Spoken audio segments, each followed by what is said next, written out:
Thank you and good morning. That's Charlie. I'm Warren. You can tell us apart because he can hear and I can see. That's why we work together so well. We usually have our specialty. I'd like to welcome you to, we got a lot of out-of-towners here, and I'd like to welcome you to Omaha. It's a terrific...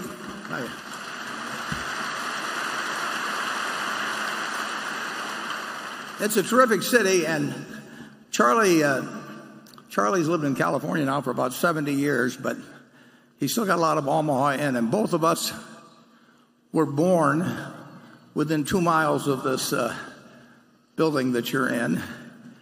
And Charlie, as he mentioned in his description of his amorous triumphs in high school, Charlie graduated from Central High, which is about 1 mile from here.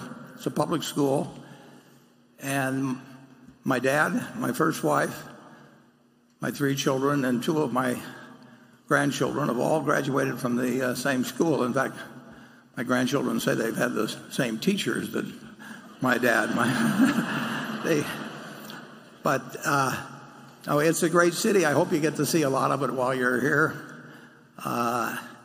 And in just a minute, we will start a question period, hopefully a question and answer period, that will last till about noon, and then we'll take a break for an hour or so. We'll reconvene at 1, and then we'll continue with the question and answer period till 3:30, and then we'll break for 15 minutes or so, and then we'll convene the annual meeting of Berkshire, which we have 3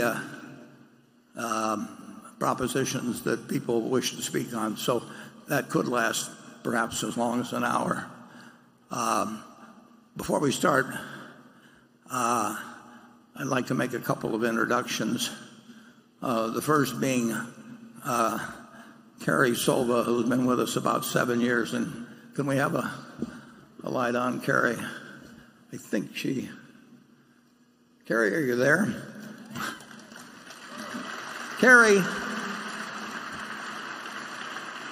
stand up, Carrie, come on.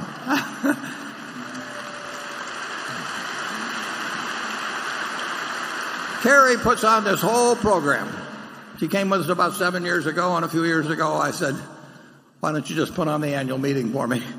And she handles it all, and she has 2 young children, and she has dozens and dozens and dozens of exhibitors that she works with, and as you can imagine, with all of what we put on and all of the numbers of you that come, the hotels and the airlines and the rental cars and everything, she does it as if she could do that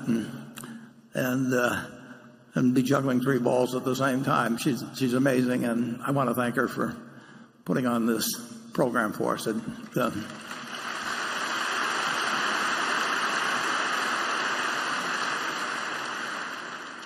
I also would like to welcome and have you welcome our directors. They will be voted on later. So I'll do this alphabetically. They're here in the front row, and if we could just have the spotlight drop on them as they're introduced. And alphabetically, there's Howard Buffett, Steve Burke, Sue Decker, Bill Gates, Sandy Gottesman, Charlotte Guyman. We have Charlie Munger next to me. Tom Murphy, Ron Olson, Scott, and Merrill Whitmer. Yeah.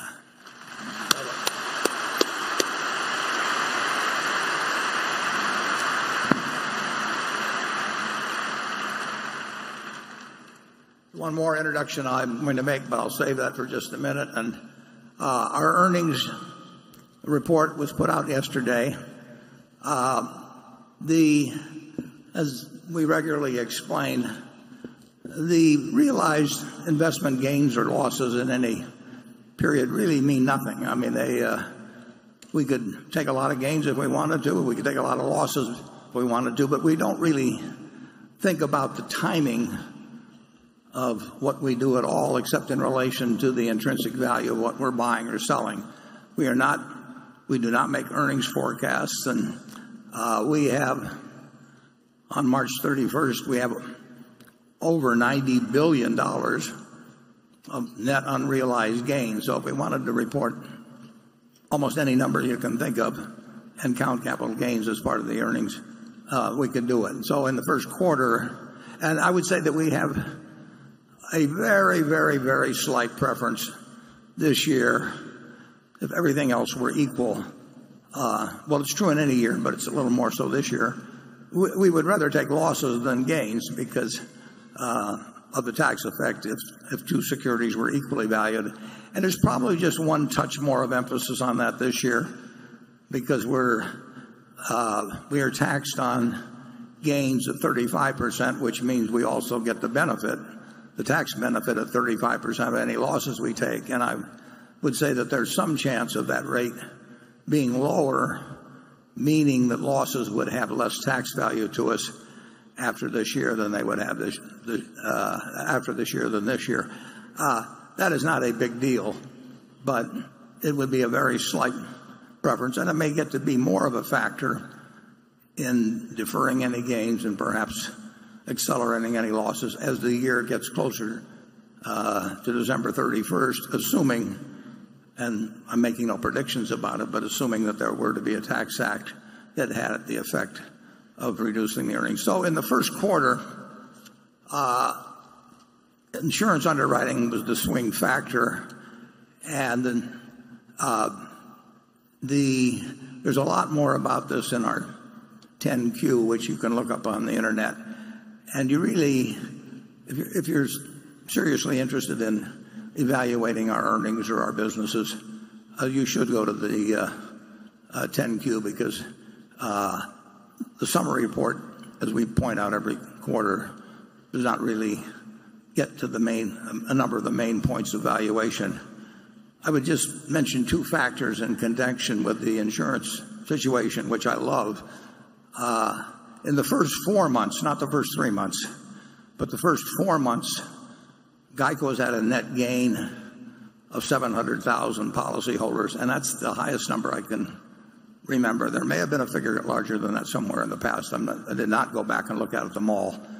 But last year, I believe that figure was like 300,000. And this has been a wonderful period for us at GEICO because several of our major competitors have decided, and they publicly stated this. In fact, one of them just reiterated it the other day, although they now changed their policy. But they intentionally cut back on new business because new business carries with it a significant loss in the first year. There's just costs of acquiring new business.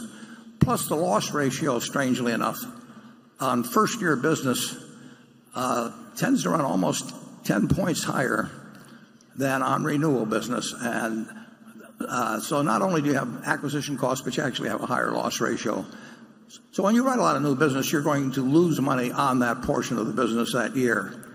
And we wrote a lot of new business, and at least two of our competitors announced that they were lightening up for a while on new business because they did not want to pay the penalty of the first-year loss. And, of course, that's made to order for us, so we just put our foot to the floor and try to write as much business, good business, as we can, and there are costs to that. A second factor, well, it's not a factor in the P&L, but an important event in the first quarter is that we increased our float. And on the slide, I believe it shows it year over year, $16 billion. $14 billion of that came in the first quarter of this year. So we had a $14 billion increase in float. And for some years, I've been telling you it's going to be hard to increase the float at all. And I still will say the same thing. But it's nice to have $14 billion or more, which is one reason, if you look at our 10Q, you will see that our cash and cash equivalents, including Treasury bills, now has come to well over $90 billion.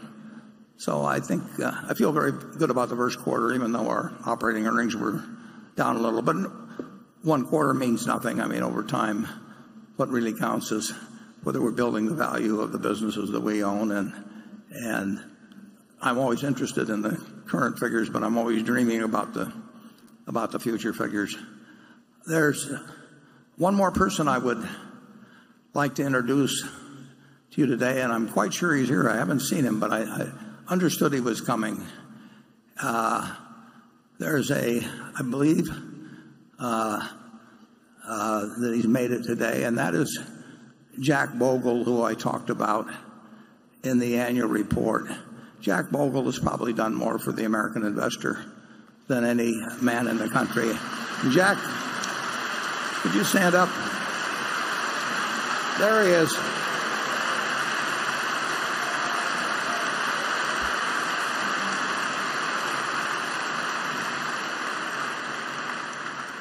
Jack Bogle, many years ago, he wasn't the only one that was talking about an index fund, but it wouldn't have happened without him. I mean, Paul Samuelson talked about it. Ben Graham even talked about it. But the truth is, it was not in the interest of the investment industry of Wall Street. It was not in their interest, actually, to have the development of an index fund, the index fund, because it brought down fees dramatically. And as we've talked about some in the reports and other people have commented, index funds overall have delivered for shareholders a result that has been better than Wall Street professionals as a whole. And part of the reason for that is that they brought down the costs very significantly. So when Jack started, very few people, certainly Wall Street, did not applaud him. And he was the subject of some derision and a lot of attacks. And now we're talking trillions when we get into index funds. And we're talking a few basis points when we talk about investment fees in the case of index funds, but still hundreds of basis points when we talk about fees elsewhere. And I estimate that Jack, at a minimum, has left in the pockets of investors without hurting them overall in terms of performance at all, gross performance. He's put tens and tens and tens of billions into their pockets, and those numbers are going to be hundreds and hundreds of billions over time. So it's Jack's 88th birthday on Monday. So I just say happy birthday, Jack, and thank you on behalf of American investors.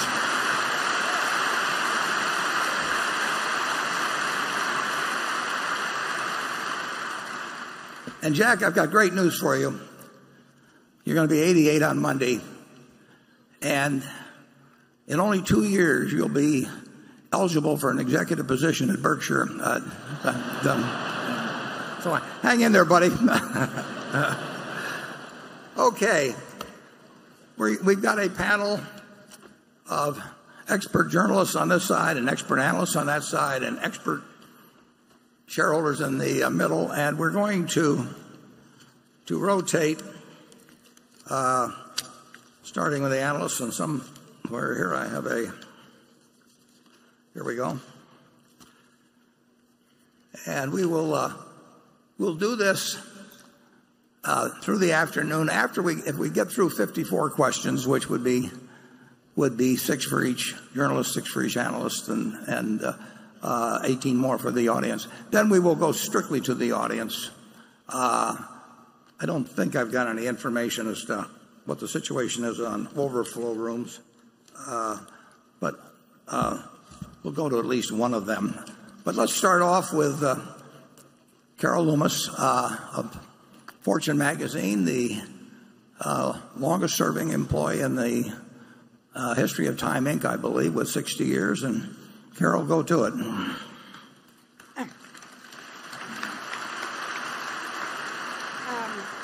Thank you. Thanks from all of us journalists up here. I know that there are many, many people out there who have sent us questions that aren't going to get answered. And I just want to say that it's very hard to get a question answered. The one thing I could suggest is you follow Warren's thought in the annual report that he wants everybody to go away from this meeting more educated about Berkshire than they were when they came. And one way you can do that is keep your questions quite directly Berkshire related or relating to the annual letter. Even then, it will be hard to get your question answered. The three of us only have 18 questions in total.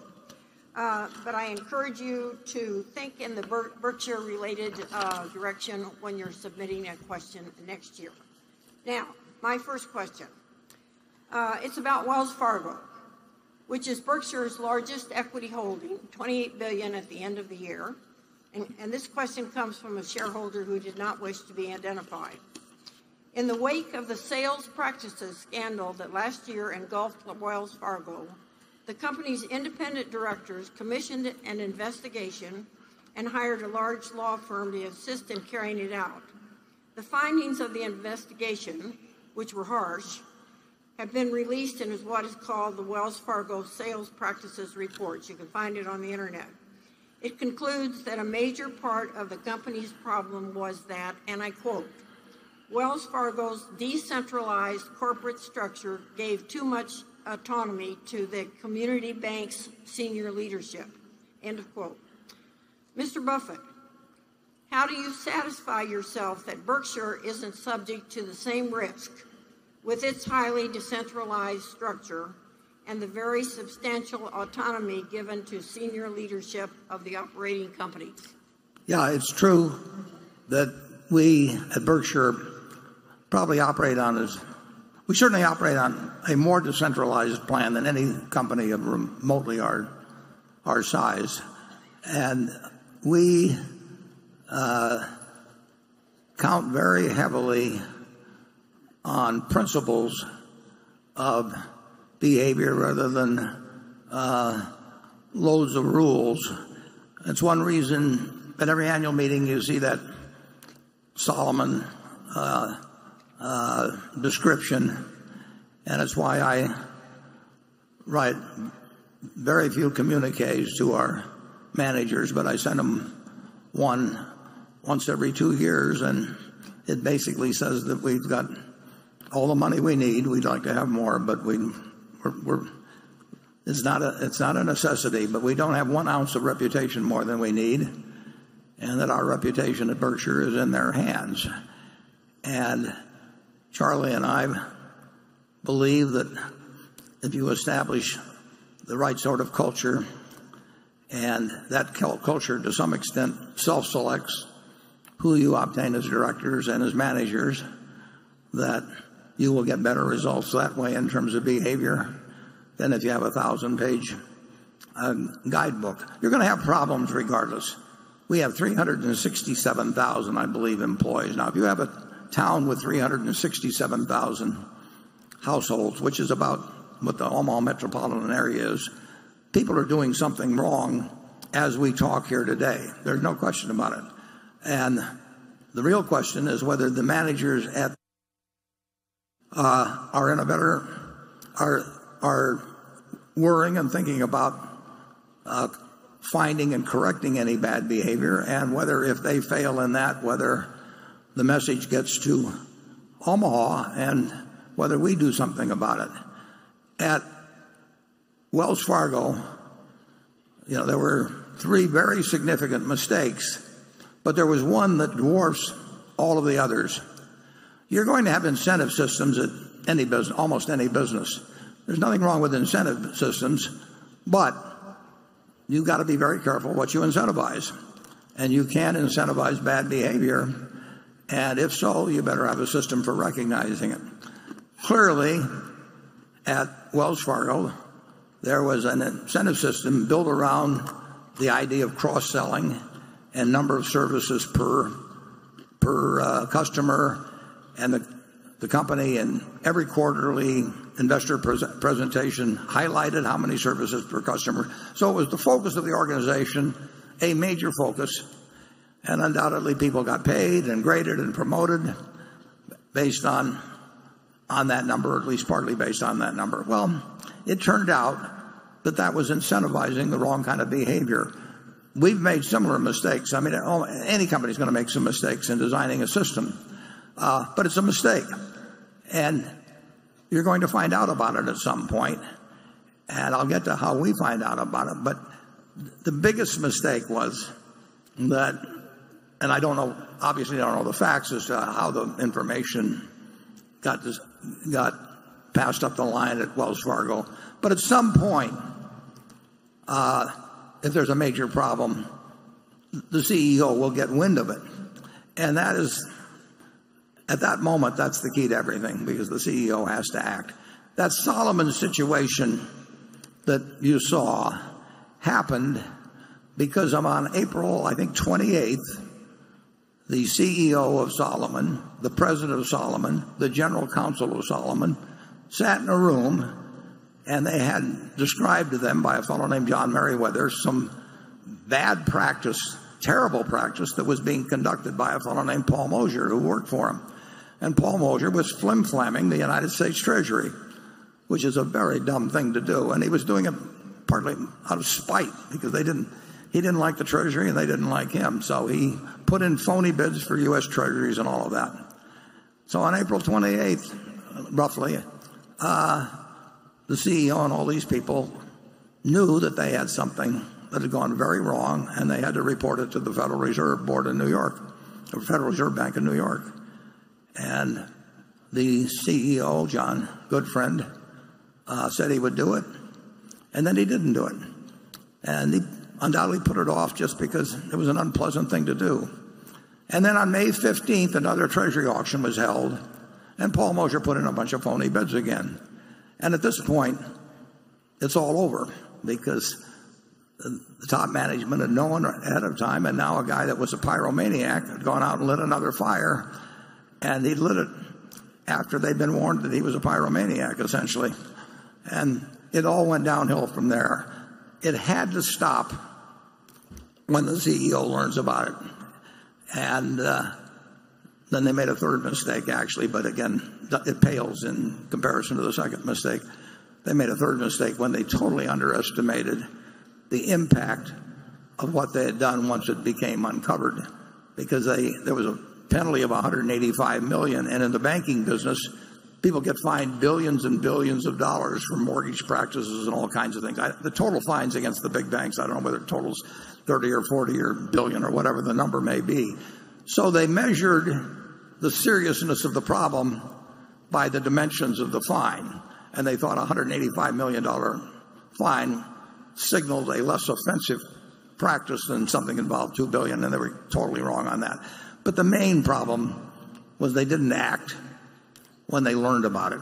It was bad enough having a bad system, but they didn't act.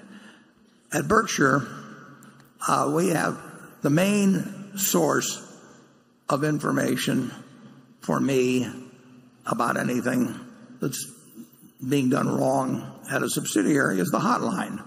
Now, we get 4,000 or so hotline reports, or that come, we get communications on the hotline, perhaps 4,000 times a year, and most of them are frivolous. You know, the guy next to me has bad breath or something like that. I mean, but there are a few serious ones, and the head of our internal audit, Becky Amick, looks at all those people. A lot of them come in anonymous, probably most of them. And some of them she refers back to the companies, probably most of them. But anything that looks serious, you know, I will hear about. And that has led to action. We'll put it more than once.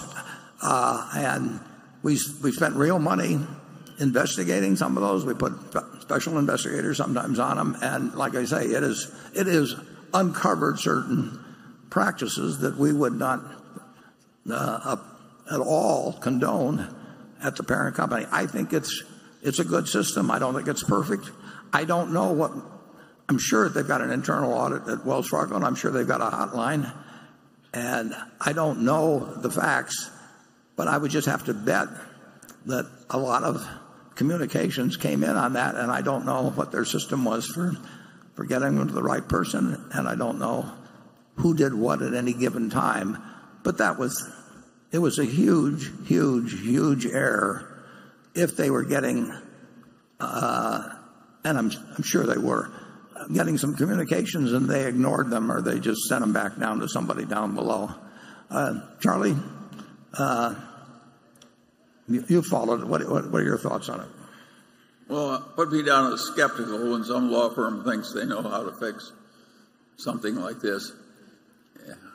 If you're in a business where you have a whole lot of people under incentives very likely to cause a lot of misbehavior, of course you need a big compliance department. Every big wirehouse stock brokerage firm has a huge compliance department, and if we had one, we would have a big compliance department too, wouldn't we, Warren? Absolutely. Absolutely. But that doesn't mean that everybody should try and solve their problems with more and more compliance. I think we've had less trouble over the years by being more careful in whom we pick to have power and having a culture of trust. I think we have less trouble, not more. But we will have trouble from time to time. Yes, of course. Yeah. We'll be blindsided someday. Charlie says an ounce of prevention. He said when Ben Franklin, who he worships, said an ounce of prevention is worth a pound of cure, he understated it. That an ounce of prevention is worth more than a pound of cure. And I would say a pound of cure promptly applied is worth a ton of cure that's delayed. And problems don't go away.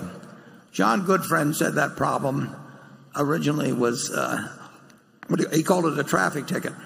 He told the troops there at Solomon it was a traffic ticket, and it almost brought down a business. Some other CEO that day described the problem that he had encountered as a footfall, and it resulted in incredible damage to the institution and so on. You've got to act promptly, and frankly, I don't know any better system than hotlines and anonymous letters. To me, I get anonymous letters, and I've gotten 3 or 4 of them, probably in the last 6 or 7 years, that have resulted in major changes. And very, very occasionally they're signed. Usually, almost always they're anonymous, but it wouldn't make any difference because there will be no retribution against anybody, obviously, if they call our attention to something that's going wrong. But I will tell you, as we sit here, somebody is doing, quite a few people are probably doing something wrong at Berkshire, and usually it's very limited. I mean, it may be stealing small amounts of money or something like that. But when it gets to some sales practice like was taking place at Wells Fargo, you can see the kind of damage it would do. We will now shift over to the analysts and Johnny Brent. Hi, Warren. Hi, Charlie. Thanks for having me.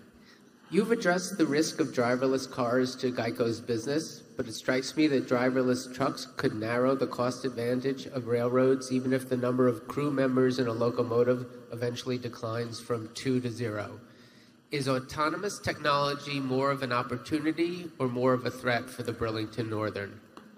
Oh, I would say that driverless trucks are a lot more of a threat than an opportunity to the Burlington Northern. And I would say that if driverless cars became pervasive, it would only be because they were safer, and that would mean that the overall economic cost of auto-related losses had gone down, and that would drive down the premium income of GEICO. So I would say both of those, and autonomous vehicles, widespread, would hurt us if they spread to trucks, and they would hurt our auto insurance business. I think my personal view is that they will certainly come.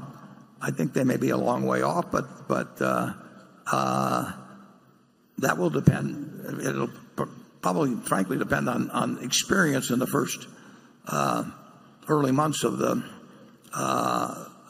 introduction than test situations. And if they make the world safer, it's going to be a very good thing, but it won't be a good thing for auto insurers. And similarly, if they learn how to move trucks more safely, there's a tends to be driver shortages in the truck business now, it obviously improves their position vis-a-vis the railroads. Charlie? Well, I think that's perfectly clear. Yeah. Finally, approval all these years. Okay. Station 1, the shareholder. Hi, Warren and Charlie. My name is Brian Martin, and I'm from Springfield, Illinois. In the HBO documentary, Becoming Warren Buffett, you had a great analogy comparing investing to hitting a baseball and knowing your sweet spot. Ted Williams knew his sweet spot was a pitch right down the middle.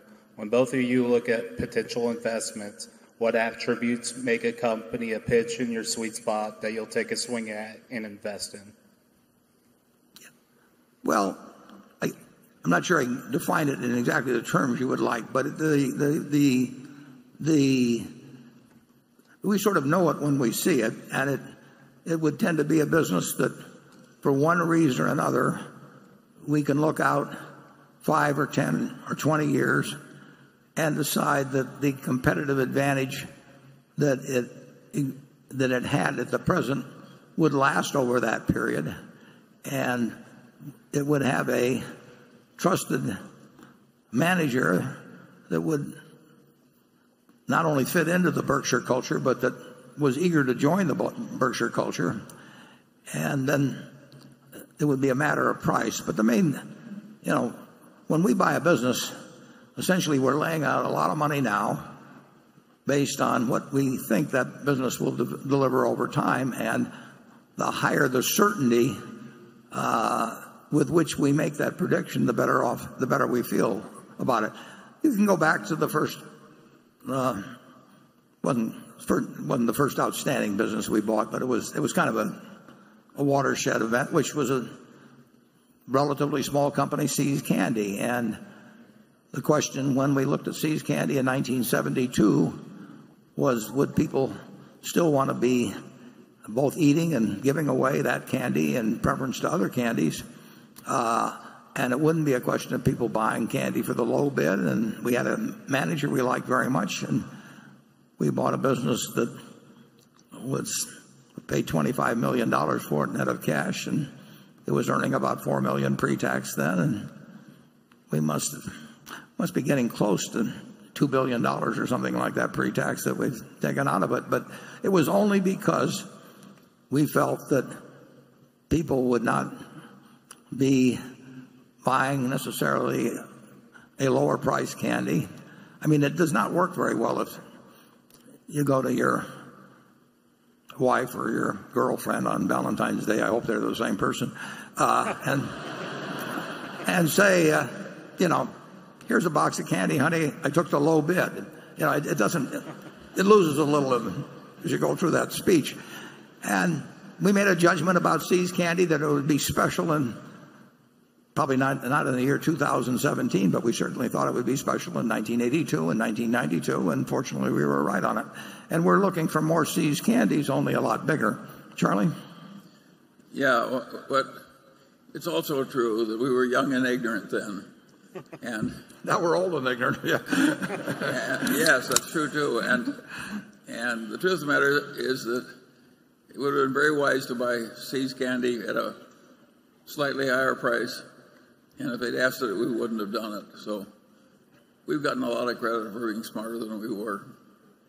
Yeah, and to be more accurate, if it had been $5 million more, I wouldn't have bought it. Charlie would have been willing to buy it. So fortunately, that we didn't get to the point where we had to make that decision that way. But he would have pushed forward when I probably would have faded.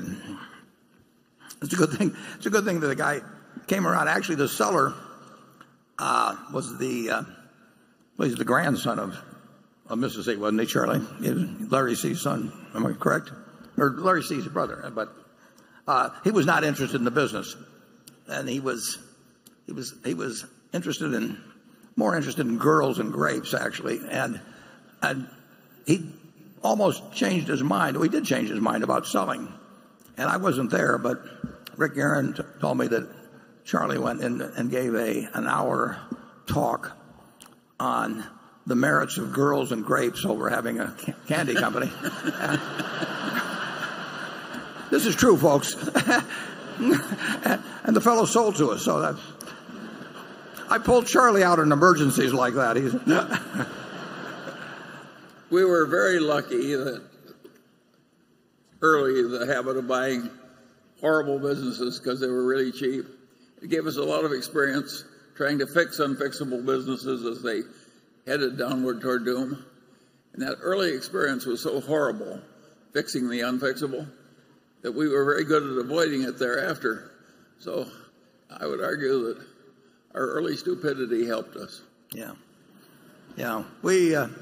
We learned we could not make a silk purse out of a sow's ear. No, so, we learned. So we went around looking for silk. But you have to try it for a long time and fail and have your nose rubbed in it to really understand it.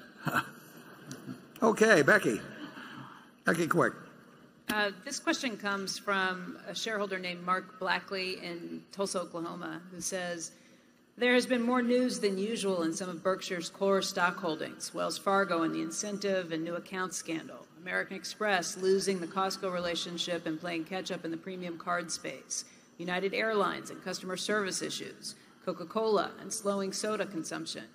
How much time is spent reviewing Berkshire stock holdings, and is it safe to assume if Berkshire continues to hold these stocks that the thesis remains intact? Well, we spend a lot of time thinking. Those are very large holdings.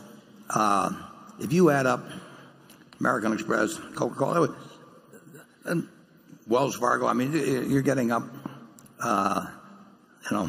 well into the high tens of billions of dollars, and those are businesses we like very much. They're different characteristics. In the case of, you mentioned United Airlines, we actually are the largest holder of all four of the large. We're the largest holder of the four largest airlines, and that is much more of an industry thought. But all businesses have problems, and some of them have some very big pluses. I personally, you mentioned American Express. If you read American Express's first quarter report and talk about their Platinum card, the Platinum card is doing very well. The gains around the world, I think there were 17% or something like that in billings in the UK, and 15% is the original currency, or the local currency, Japan, Mexico, and very good in the United States. There's competition in all these businesses. If we thought we did not buy American Express or Wells Fargo or United Airlines, but Coca-Cola with the idea that they would never have problems or never have competition, why we did buy them is we thought they had very, very strong hands, and we liked the financial policies in the case of many of them. We like their position. We bought a lot of businesses, and we do look to see where we think they have durable competitive advantage, and we recognize that if you've got a very good business, you're going to have plenty of competitors who are going to try and take it away from you, and then you make a judgment as to the ability of your particular company and product and management to ward off competitors. They won't go away, but we think, I'm not going to get into the specific names on it, but those companies generally are very well positioned. I've likened essentially, if you've got a wonderful business, even if it's a small one like See's Candy, you basically have an economic castle, and in capitalism, people are going to try and take away that castle from you. So you want a moat around it, protecting it in various ways that can protect it. And then you want a knight in the castle that's pretty darn good at warding off marauders. But they're going to be marauders, and they'll never go away. And if you look at, I think Coca-Cola was 1886, American Express was 51 or 52, starting out with an express business. Wells Fargo with, I don't know what year they were started. Incidentally, American Express was started by Wells and Fargo as well. So these companies had lots of challenges, and they'll have more challenges, and the companies we own have had challenges. Our insurance business has had challenges, but we started with National Indemnity as $8 million purchase in 1968, and fortunately we've had people like Tony Nicely at Geico, and we've had G. Jane, who's added tens of billions of value, and we've got some smaller companies that you probably don't even know about, but really have done a terrific job for us. So there'll always be competition in insurance, but there'll always be things to do that a really intelligent management with a decent distribution system, various things going for them, can do to ward off the marauders. So to the specific question, how much time is spent reviewing the holdings, I would say that I do it every day. I'm sure Charlie does it every day. Charlie? Well, I don't think I got anything to add to that either. Well, we'll cut his salary if he doesn't participate here. Okay, Jay Gelb. This question is on Berkshire's retroactive reinsurance deal with AIG, which was the largest ever of its kind. Based on AIG's track record of reserve deficiencies and the opportunity for Berkshire to invest afloat, what is your level of confidence that this contract covering up to $20 billion of AIG's reserves in return for $10 billion of premiums will ultimately be profitable for Berkshire? Well, at the time we do every deal, I think it's smart. And then sometimes I find out otherwise as we go along. The deal, that Jay knows, but might be unfamiliar to many people, is that AIG transferred to us the liability for 80% of $25 billion, excess of $25 billion. In other words, they had to pay the first $25 billion, and then on the next $25 billion, we had to pay 80% of what they paid, up to a limit of $20 billion, 80% of 25. And we got paid $10.2 billion for that. And this applies to their losses in many classes of business, written or earned before December 31st, 2015. So Ajit Jain, who has made a lot more money for Berkshire for you than I have, but he evaluates that sort of transaction. We talk about it a fair amount ourselves. I just find it interesting. I particularly find the $10.2 billion that they're going to give us interesting. And we come to the conclusion that we think we'll do well by getting $10.2 billion today with a maximum payout of $20 billion over some between now and Judgment Day on this large piece of business. AIG had very good reasons for doing this because their reserves had been under criticism, and this essentially probably it should have, I think, put to bed the question whether they were under reserved on that business. And we get the $10.2 billion, and the question is how fast we pay out the money and how much money we pay out. And Ajit does 99% of the thinking on that, and I do 1%. And we project out what we think will happen. And we know whatever our projection is that it will be wrong, but we try to be conservative. And we've done a fair amount of these deals. This is the largest. The second largest was a creature that was formed out of Lloyd's of London some years ago. And we've been wrong on one transaction that involved something over $1 billion of premium. I mean, clearly wrong. And there are a couple of others that may or may not work out depending on what you assume we have earned on the funds. But they're okay. But they probably didn't come out as well as we thought they would, though. But overall, we've done okay on this. It's less okay when we're sitting around with $90+ billion of cash. So the incremental $10.2 billion we took in the first quarter is earning us peanuts at the moment. And peanuts is not what fits into the formula for making this an attractive deal. So we do have to assume we'll find uses of the money, but the money will be with us quite a while. And I think our calculations are on the conservative side. They're not the identical calculations that AIG makes. I mean, we come up with our own estimate of payouts and all of that.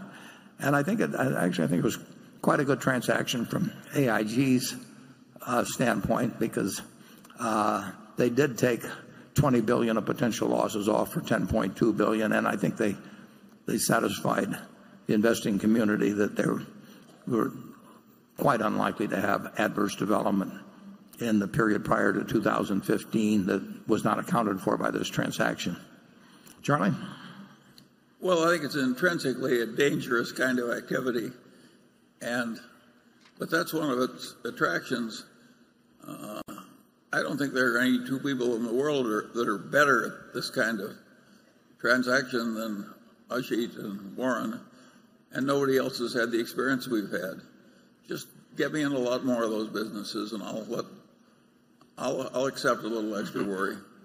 There's one thing I should mention too, that we actually were the only insurance operation in the world that would write that sort of a contract, and that where it would be satisfactory to the other party. I mean, when somebody hands you $10.2 billion and says, I'm counting on you to pay $20 billion back, even if it's 50 years from now on the last dollar, there are very few people that they want to hand $10.2 billion to. So there's limited people on the other side. I mean, there's not that many people remotely that have that kind of size deal. Very few is a good expression. He means one. Yeah. Okay, we'll go to station 2. Hello, Mr. Buffett, Mr. Munger. My name is Grant Gibson. I'm from Denver, Colorado, and this is my 5th consecutive year here, so thank you for having us. Thanks for coming. Appreciate it. With all due respect, Mr. Buffett, this question is for Mr. Munger. In your career of thousands of negotiations and business dealings, could you describe for the crowd which one sticks out in your mind as your favorite or as otherwise noteworthy? Well, I don't think I've got a favorite, but the one that probably did us the most good as a learning experience was See's Candy.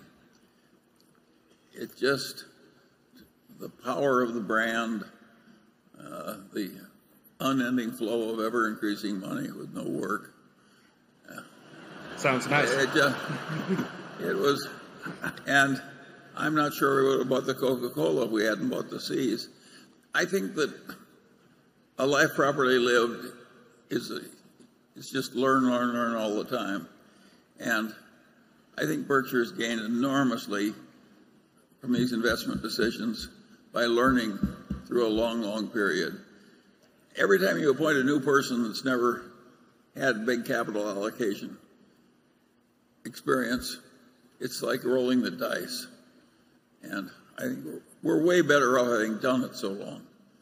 But the decisions blend. And the one feature that comes through is the continuous learning. If we had not kept learning, you wouldn't even be here. You'd be alive probably, but not here.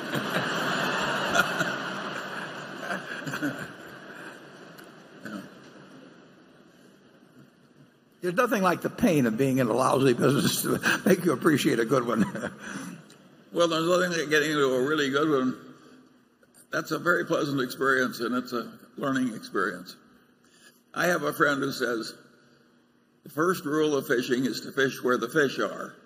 And the second rule of fishing is to never forget the first rule. And we've gotten good at fishing where the fish are. Yeah, that's only metaphorically. I went to fish with Charlie one time. There are too many other boats in the damn water, but the fish are still there. Yeah, we bought a department store in Baltimore in 1966, and there's really nothing like being in the experience of trying to decide whether you're going to put a new store in an area that hasn't really developed yet enough to support it, but your competitor may move there first, and then you have the decision of whether to jump in, and if you jump in, that kind of spoils it. Now you got two stores where even one store isn't quite justified. How to play those games, those business games, is you learn a lot by trying, and what you really learn is which ones to avoid. I mean, if you just stay out of a bunch of terrible businesses, you're off to a very great start, because we've tried them all. But you can really learn because the experience is a lot like eating cockleburgers, and it really gets your attention. Well, we won't expand on that. Andrew Ross Sorkin. Good morning, Warren.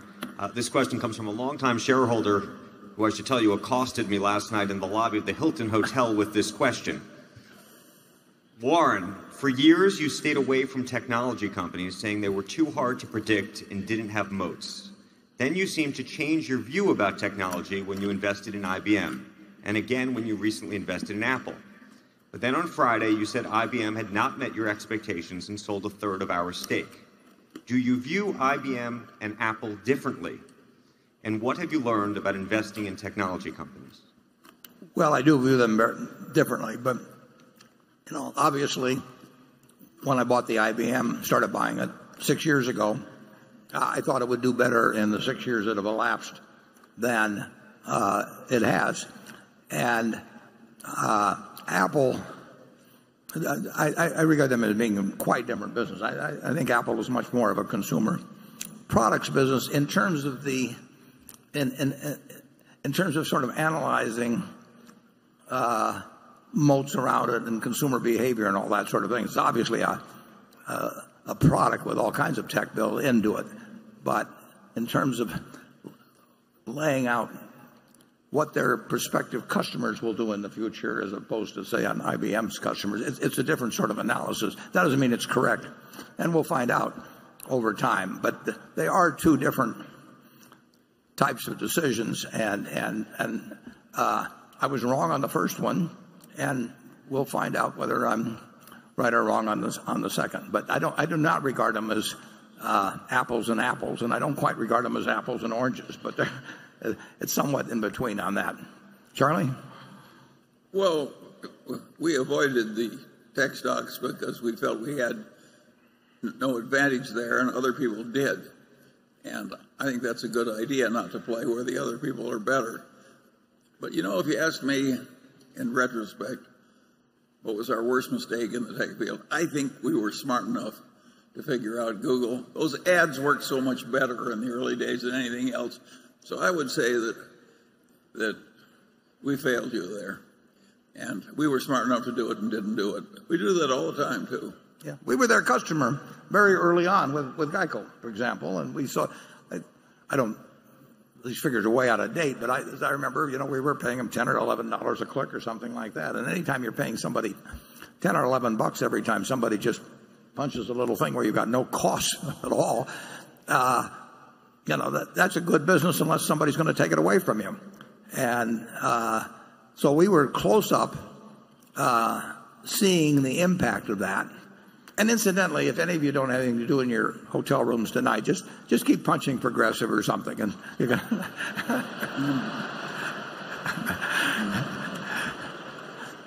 don't really do that.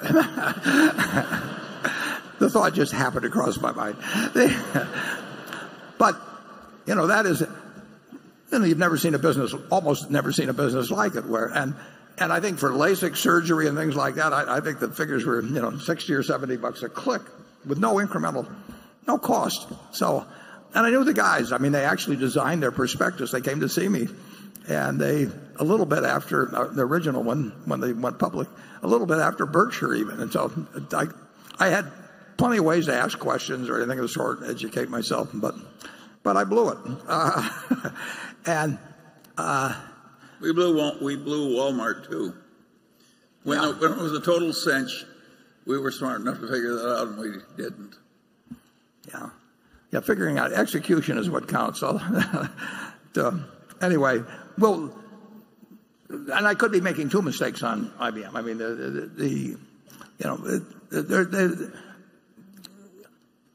it's harder to predict, in my view, the winners in various items, or how much price competition will enter in to something like cloud services and all that. I made a statement the other day, which it's really remarkable, and I asked Charlie whether he could think of a situation like it, where one person has built an extraordinary economic machine in two really pretty different industries, almost simultaneously, as has happened. From a standing start at zero. From a standing start at zero with competitors with lots of capital and everything else. To do it in retailing and to do it with the cloud, like Jeff Bezos has done. I mean, I mean, people like the Mellons invested in a lot of different industries and all of that, but he has been in effect the CEO simultaneously of two businesses starting from scratch. That if Andy Grove at Intel used to say, think about if you had a silver bullet and you could shoot it and get rid of one of your competitors, who would it be? Well, I think that both in the cloud and in retail, there are a lot of people that would aim that silver bullet at Jeff, and he's done it's a different sort of game. But he's, at the Washington Post, he's played that hand as well as anybody I think possibly could. So it's a remarkable business achievement where he's been involved actually in the execution, not just bankrolling it, of two businesses that are probably as feared by their competitors almost as any you can find. Charlie, you got further thoughts? Well, we're sort of like the Mellons, old-fashioned people who've done all right. And Jeff Bezos is a different species. And we missed it entirely, incidentally. We never owned a share of Amazon. Okay, Greg Warren. Warren, my question relates to some recent stock purchases as well. Unlike the railroads, which benefit from colossal barriers to entry due to their established, practically impossible to replicate networks of rail and rights of way, the airline industry seems to have few, if any, advantages. Even with the consolidation we've seen during the past 15 years, the barriers to entry are few and the exit barriers are high. The industry also suffers from low switching costs and intense pricing competition and is heavily exposed to fuel costs, with rising fuel prices being difficult to pass on and declining fuel prices leading to more price competition. Compare this with rail customers who have few choices and thus wield limited buying power, and where fuel charges allow the industry to mitigate fuel price fluctuations.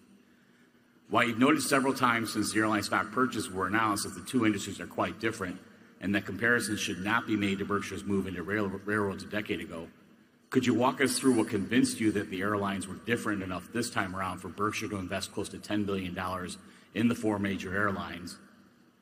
Because it would seem to me that UPS, which you have a small stake in, and FedEx, both of which have wider economic moats built on more identifiable and durable competitive advantages, would be a better option for long-term investors. Yeah, the decision in respect to airlines had no connection with our being involved in the railroad business. I mean, you can classify them in, maybe in as transportation businesses or something, but it had no connection, and no more connection than the fact we own Geico or any other business. You couldn't pick a tougher industry, ever since Orville went up, and I said, that if anybody had really been thinking about investors, they should have had Wilbur shoot him down and saved everybody a lot of money for 100 years. You can go to the internet and type in airlines and bankrupt, and you'll see that something like 100 airlines in that general range, gone bankrupt in the last few decades. And actually, Charlie and I were directors for some time of U.S. Air, and people write about how we had a terrible experience in U.S. Air. It was one of the dumbest things I've ever done. And there's a lot of made a fair amount of money out of it, too. Yeah, and we made a lot of money out of it. It was undeserved.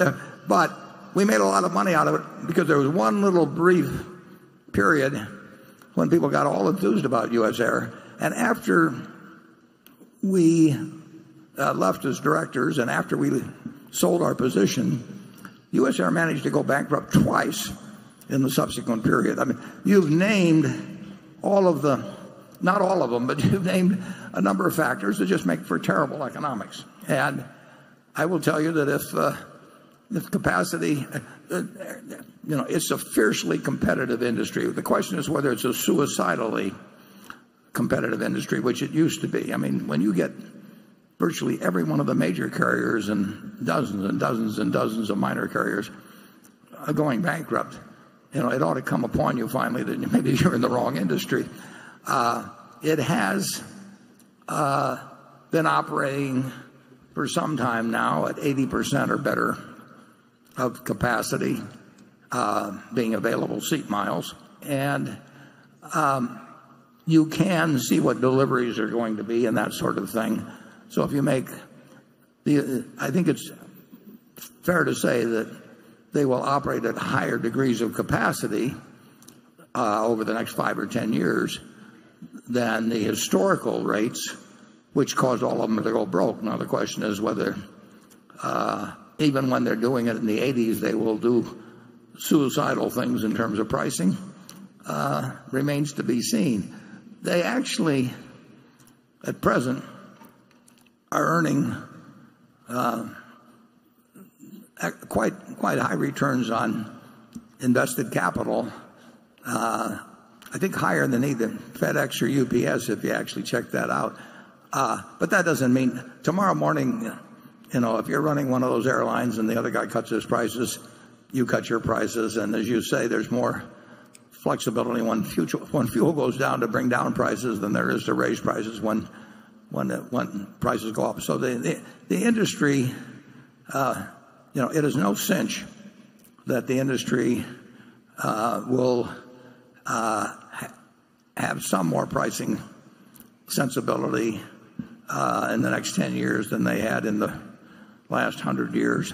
But the conditions have improved for that. They've got more labor stability than they had before because they're basically all going to, they've been through bankruptcy and they're all going to sort of have an industry pattern bargaining, it looks to me like. They're going to have a shortage of pilots to some degree. But it's not like buying See's candy. Charlie? No, but the investment world has gotten tougher with more competition, more affluence, and more absolute obsession with finance throughout the whole country. And we picked up a lot of low-hanging fruit in the old days where it was very, very easy and we had huge margins of safety. Now we operate with a less advantageous general climate, and maybe we have small statistical advantages where in the old days it was like shooting fish in a barrel. But that's all right. It's okay if it gets a little harder after you get filthy rich. Yeah. Charlie's more philosophical than I am on that point. So, well, I can't bring back the low-hanging fruit, Warren. You're just going to have to keep reaching for the higher branches. Greg, I think the odds are very high that there are more revenue passenger miles 5 years from now or 10 years from now. If the airlines, if the airline companies are only worth 5 or 10 years from now what they're worth now in terms of equity, we'll get a pretty reasonable rate of return because they're going to buy in a lot of stock at fairly low multiples. So if the company's worth the same amount at the end of the year and there's fewer shares of stock outstanding, over time we make decent money, and all four of the major airlines are buying in stock at a... You got to remember that the railroads were a terrible business for decades and decades and decades, and then they got good. Yeah, I like the position. Obviously, by buying all four, it means that it's very hard to distinguish who will do the, at least in my mind, it's hard to distinguish who will do the best. I think the odds are quite high that if you take revenue passenger miles flowing 5 or 10 years from now, it will be a higher number, and there'll be low-cost people to come in, and the Spirits of the world and JetBlues, whatever it may be. But my guess is that all four of the companies we have will have higher revenues. The question is what their operating ratio is. They will have fewer shares outstanding by a significant margin. So even if they're worth just what they're worth today, we could make a fair amount of money, but it is no cinch by a long shot. Okay, station 3. Good morning, everybody. My name is Sibylle Arians. I'm from Germany, and I'm member of board of Ethicon Foundation, Ethics and Economy. I'm very happy that I could put my question here, and maybe you are not as happy as I am to listen to it. Well, we'll try to stay happy. Thank you for coming. Thank you. Mr. Buffett, a few years ago, I saw a movie in which you proclaimed that the print of the dollar bill, "In God We Trust," does not really oppress your philosophy. In your opinion, only cash counts, and your credo is, "In the dollar I trust." I don't think I've ever said that, actually, but well, I can show you the movie. That will prove. Oh, well, send me a clip. Maybe it was just joking, but always behind a joke there is also a truth. So, well, you laughed heartily at that moment. You, as one of the most richest men of all times on this earth, a good-humored, friendly, elderly gentleman. Whatever motivated those who designed the dollar notes, they certainly wanted to say that there is something higher than the value of this printed paper. Regrettably, you have shown many times in your life that you see this differently. You have accumulated billions of dollars, showed extraordinary cleverness and skill, and you know better to pick up than many others who, like you, use the rules which are inherent to capitalism for their own intentions. But have you ever given a thought to what troubles and sacrifices, slavery and destruction of Mother Earth, and even diseases and deaths stick to the dollar bills, which you gather so eagerly? Let's take Coca-Cola. Ethicon Foundation Ethics and Economy from Germany has awarded the Black Planet Award to the members of the board of directors, as well as to the large shareholders, Warren Buffett and Herbert Allen, because you are co-responsible for all of what makes this group make so much money, isn't it? Among other things, Coca-Cola deprives people of their drinking water in drought-prone areas of the world. Are you asking a question? Contaminate the groundwater in these areas. I don't want to interrupt you, but are you making a speech or asking a question? Well, I put my question right now. Okay, good. Will you give up your Coca-Cola shares if the destruction of the environment, the monopolization of the right to healthy drinking water, and the shameless exploitation of the workers continue? Well, that's more of a speech than a question. Yeah.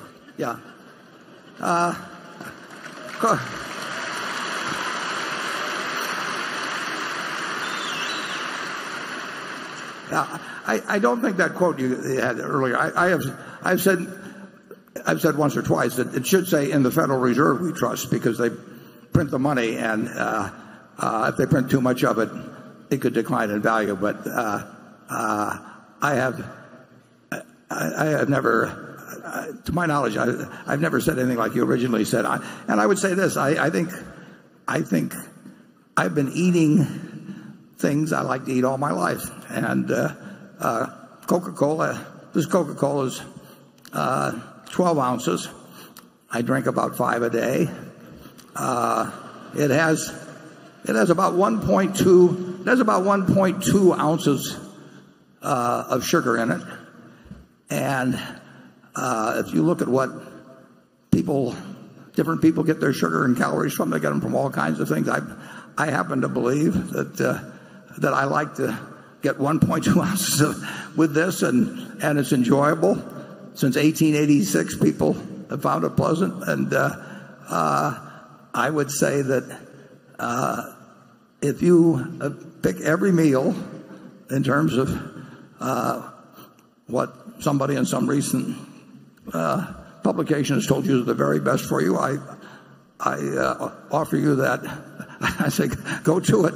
But if you told me that I would live 1 year longer, and I don't even think of that, I would live 1 year longer if I'd eat nothing but broccoli and asparagus and everything my Aunt Alice wanted me to eat all my life, or I would eat everything I enjoyed eating, including chocolate sundaes and Coca-Cola and steak and hash browns. I would rather eat in a way I enjoy for my whole life than eat some other way and live another year. And I do think that choice should be mine. If somebody decides sugar is harmful, maybe you'd encourage the government to ban sugar, but sugar and Coca-Cola is not different than eating sugar, put on my grape nuts in the morning or whatever else I'm having. So I think Coca-Cola has been a very, very positive factor in America and the world for a long, long time. And you can look at a list of achievements of the company. And I really don't want anybody telling me I can't drink it. Charlie? Well, I've solved my Coca-Cola problem by drinking Diet Coke, and I swill the stuff like other people swill I don't know what. And I've been doing it for just as long as you've been taking all those Coca-Colas I've had breakfast with Warren when he has Coca-Colas and nuts. And pretty damn good, too. If you keep doing that, Warren, you may not make 100. Well, I think there's something in longevity to be feeling happy about your life, too. Absolutely.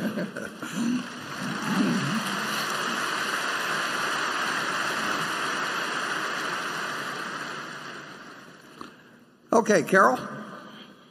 This question is from Franz Tromberger of Austria, and it concerns intrinsic value, which is neither, Warren may amend my definition here, but which is neither a company's accounting value nor its stock market value, but is rather its estimated real value.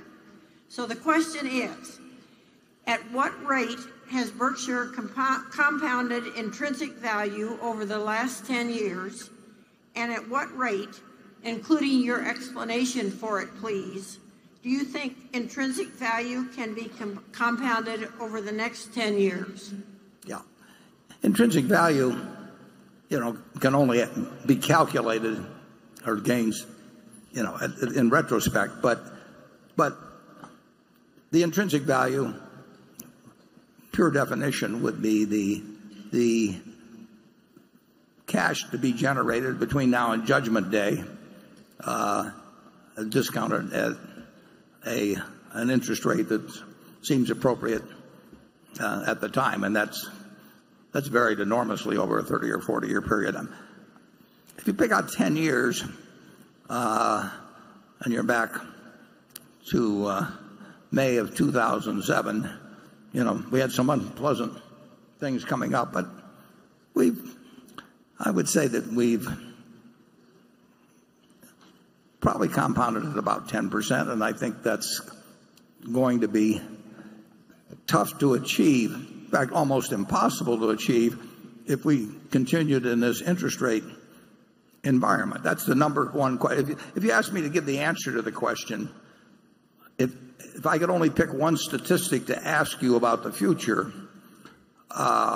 before I gave the answer, I would not ask you about GDP growth. I would not ask you about who was going to be president. A million things. I would ask you what the interest rate is going to be over the next 20 years on average, the 10-year or whatever you wanted to do. And if you assume our present interest rate structure is likely to be the average over 10 or 20 years, then I would say it'd be very difficult to get to 10%. On the other hand, if I were to pick with a whole range of probabilities on interest rates, I would say that rate might be, it might be somewhat aspirational, and it might be doable.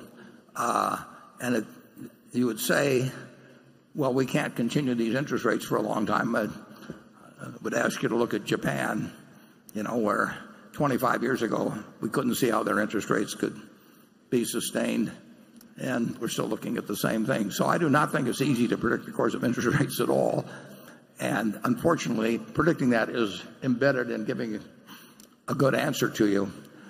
I would say the chances of getting a terrible result in Berkshire are probably as low as about anything you can find. Chances of getting a sensational result are also about as low as anything you can find. So if my best guess would be in the 10% range, but that assumes somewhat higher interest rates, not dramatically higher, but somewhat higher interest rates in the next 10 or 20 years than we've experienced in the last 7 years. Charlie? Well, there's no question about the fact that the future with our present size is, in terms of percentage rates of return, is going to be less glorious than our past. And we keep saying that, and now we're proving it.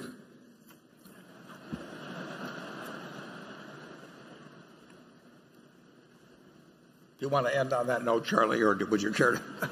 Well, I do think Warren's right about one thing.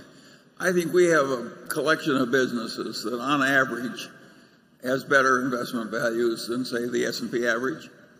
So I don't think you shareholders have a terrible problem.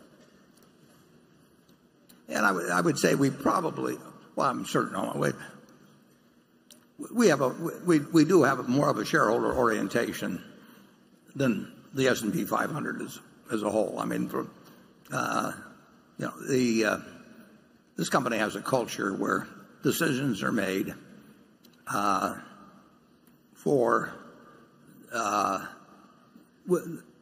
an owner, as a private owner would make them, and frankly, that's a luxury we have that many companies don't have. I mean, they are under pressures today sometimes to do things. One of the questions I asked the CEO of every public company that I meet is, what would you be doing differently if you owned it all yourself? And the answer, is usually this, that, and a couple of other things. If you would ask us, the answer is we're doing exactly what we would do if we owned them all the stock ourselves. And I think that's a small plus over time. Anything further, Charlie? I think we have one other advantage. A lot of other people are trying to be brilliant, and we're just trying to stay rational. And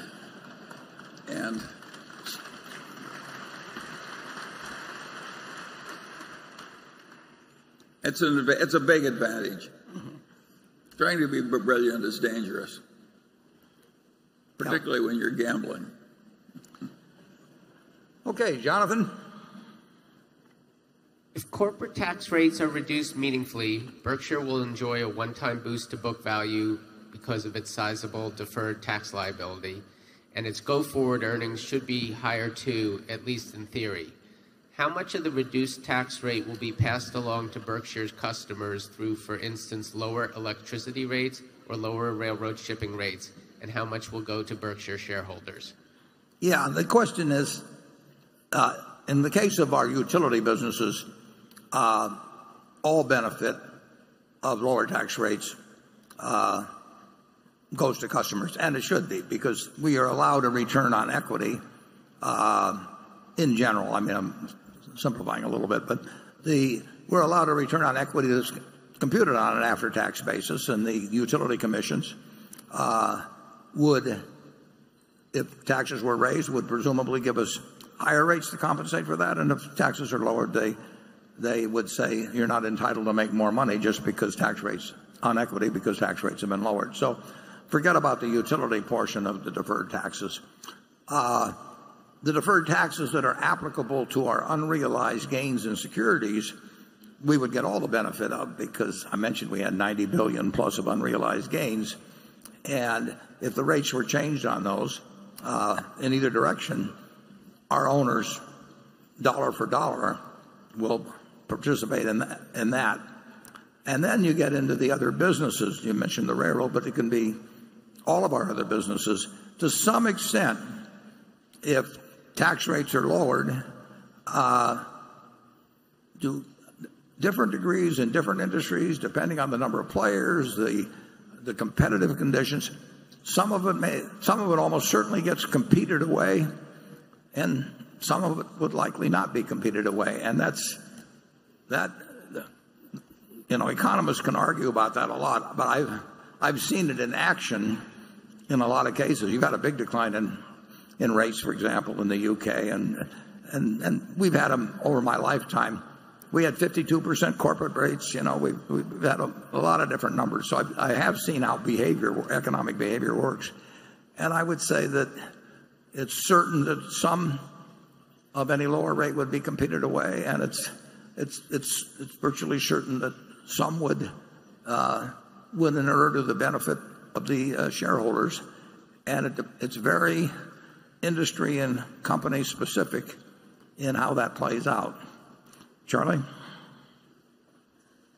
Well, with dollar for dollar, I mean, there's 90 or 95 billion. If the rate were to drop 10%, that $9.5 billion is by 10 percentage points. That $9.5 billion is real. On the other hand, if it goes up, as it did, went up from 28 to 35%, they can take it away from us too. Well, I think it's true that we're peculiar in one way. If things go to hell in a handbasket and then get better later, we're likely to do better than most others. And we don't wish for that, and we don't want our country to have to suffer through it. And we fear what might happen if the country went through the ringer like that. But if that real adversity comes, we're likely to do better in the end. We're good at navigating through that kind of stuff. Yeah, and occasionally there will be a lot. In fact, we're quite good at it. There'll be occasional hiccups in the American economy. It doesn't have much to do with who's president or anything like that.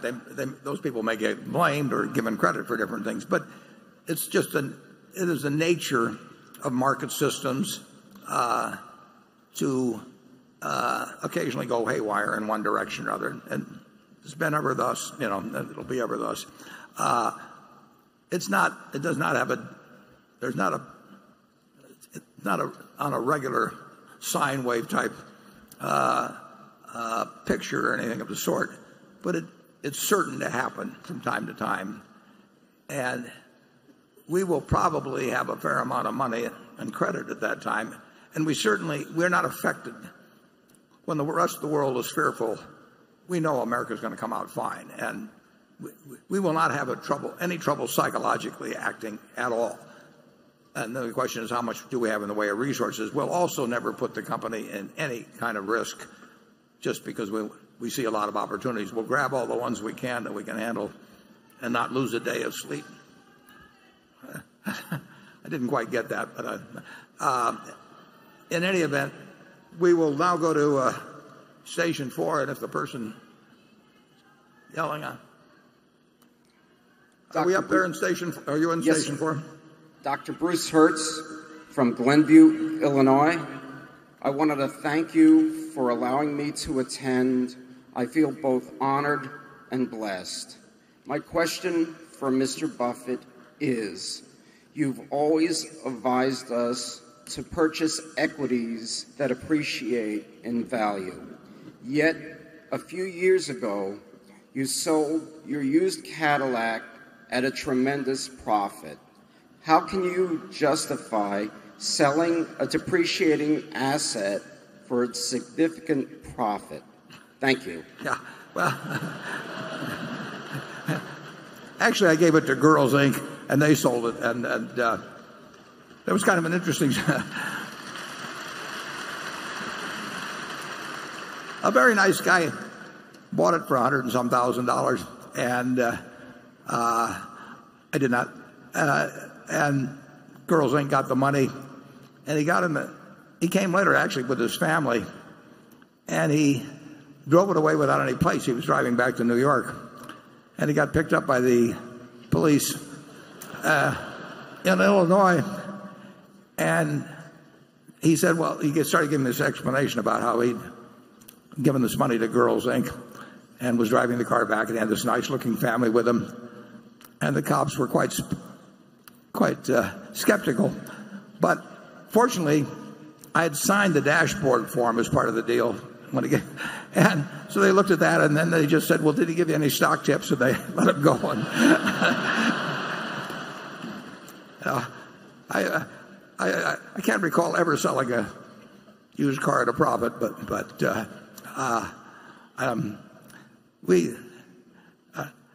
I don't think I've ever sold any personal possession. Well, I've got a house for sale. You don't have any personal possession. Yeah. No, anything you see with a figure attached like that.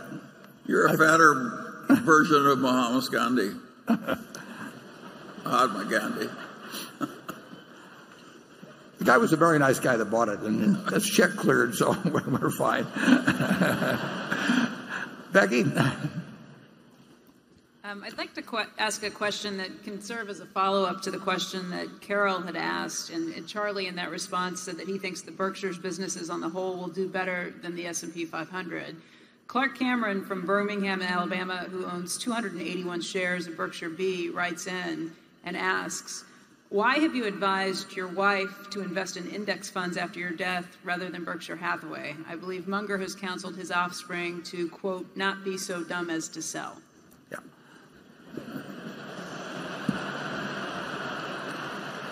She won't be selling any Berkshire to buy the index funds. All of my Berkshire, every single share, will go to philanthropy. So I don't even regard myself as owning Berkshire. Basically, it's committed. And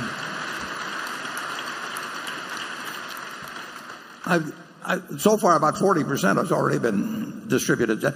So the question is, somebody who is not an investment professional will be, I hope, reasonably elderly by the time that the estate gets settled.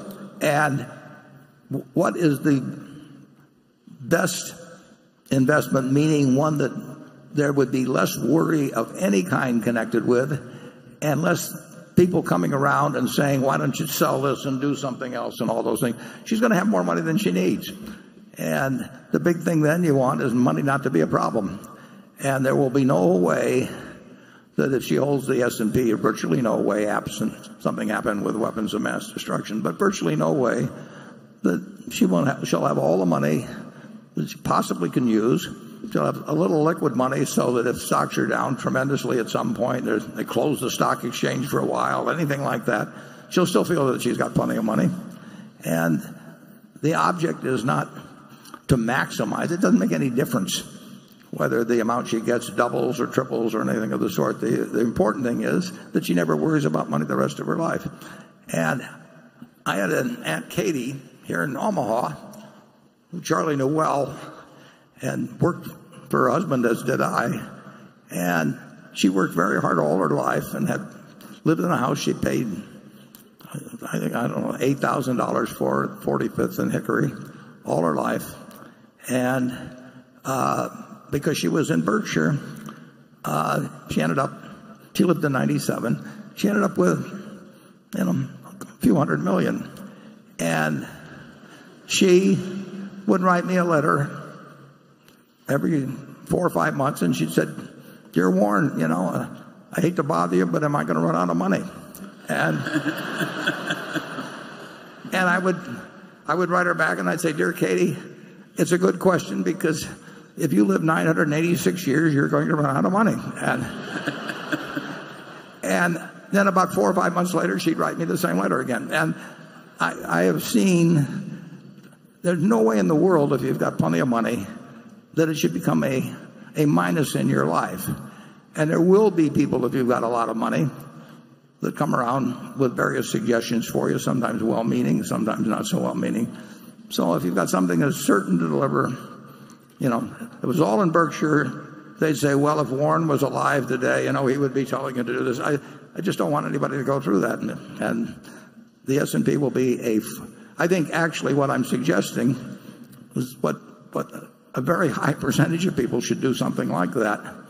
And I don't think they will have as I think there's a chance they won't have as much peace of mind if they own one stock and they've got neighbors and friends and relatives that are trying to do some, like I say, sometimes well-intentioned, sometimes otherwise, to do something else. And so I think it's a policy that will get a good result and is likely to stick. Charlie? Well, as Becky said, the Mungers are different. I want them to hold the Berkshire. Well, I want to hold the Berkshire too. No, I don't like the. I recognize the logic of the fact that S&P algorithm is very hard to beat. In a diversified portfolio of big companies, it's all but impossible for most people. But I'm just more comfortable with the Berkshire. Well, it's the family business. Yeah. But I've seen too many people as they get older, particularly being susceptible and just having to listen to the arguments of people coming along. Well, if you're going to protect your heirs from the stupidity of others, you may have some good system, but I'm not much interested in that subject. Okay.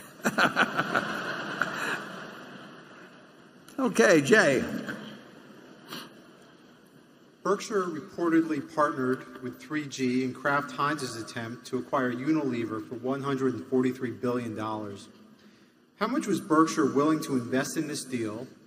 And does this mean Berkshire's next large acquisition is likely to be in partnership with 3G? Yeah, well, Kraft, you'd have to distinguish between two situations. Kraft Heinz was a widely owned company in which we and 3G act as a control group and have a little over 50% of the stock. But as originally contemplated, no certainty that this is exactly what would have happened, we would have invested an additional $15 billion, and 3G would have invested an additional $15 billion if a friendly agreement could have been reached. So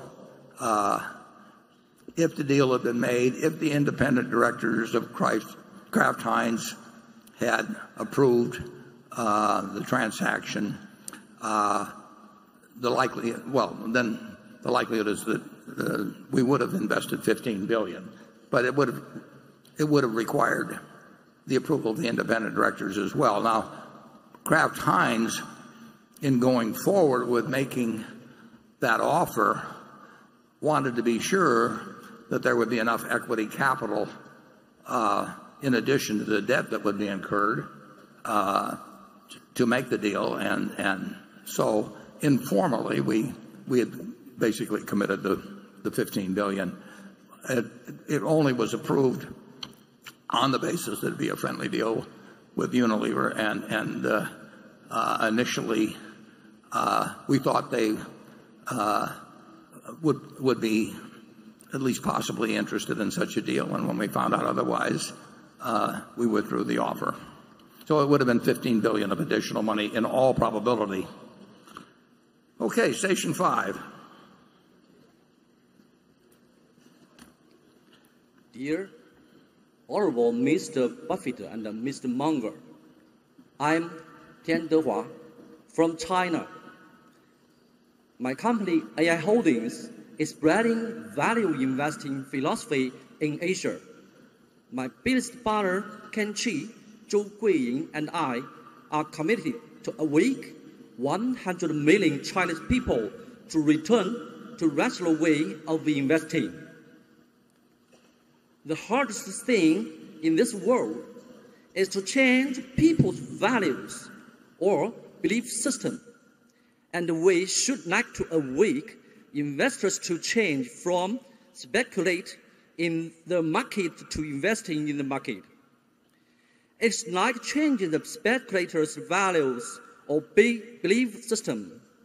May I ask you, Mr. Buffett, can you kindly advise us what we should do to spread your value investing philosophy, or is there any word of encouragement Thank you.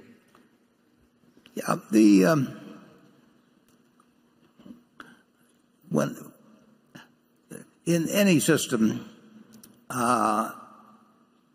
Keynes wrote about this in 1936, I think it was, in the General Theory, or 35, I think it's chapter 12. It's great chapter on investing, and he talked about investment and speculation and the propensity of people to speculate and the dangers of it, and worded eloquently. There's always the possibility of, there's always some speculation, obviously, and there's always some value investors and all of that sort of thing in the market. But when speculation gets rampant, and when you're getting what I guess Charlie would call social proof that it's worked recently, people can get very excited about speculating in markets, and we will have it from time to time in this market.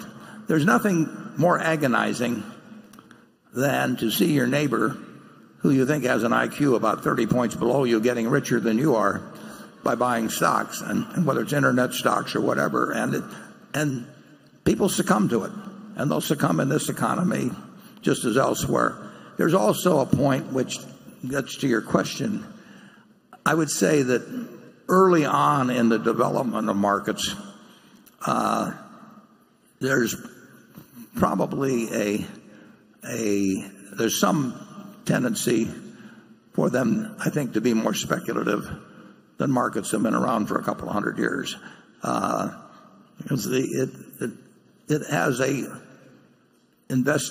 Markets have a casino characteristic that has a lot of appeal to people, particularly when they see, like I say, people getting rich around them. And those who haven't been through cycles before are probably a little more prone to speculate than people who have experienced the outcome of wild speculation. So basically in this country, Ben Graham was, in the book I read in 1949, was preaching investment, and that book continues to sell very well. But if the market gets hot, new issues are doing well, and people on leverage are doing well, a lot of people will be attracted to not only speculation but what I would call gambling.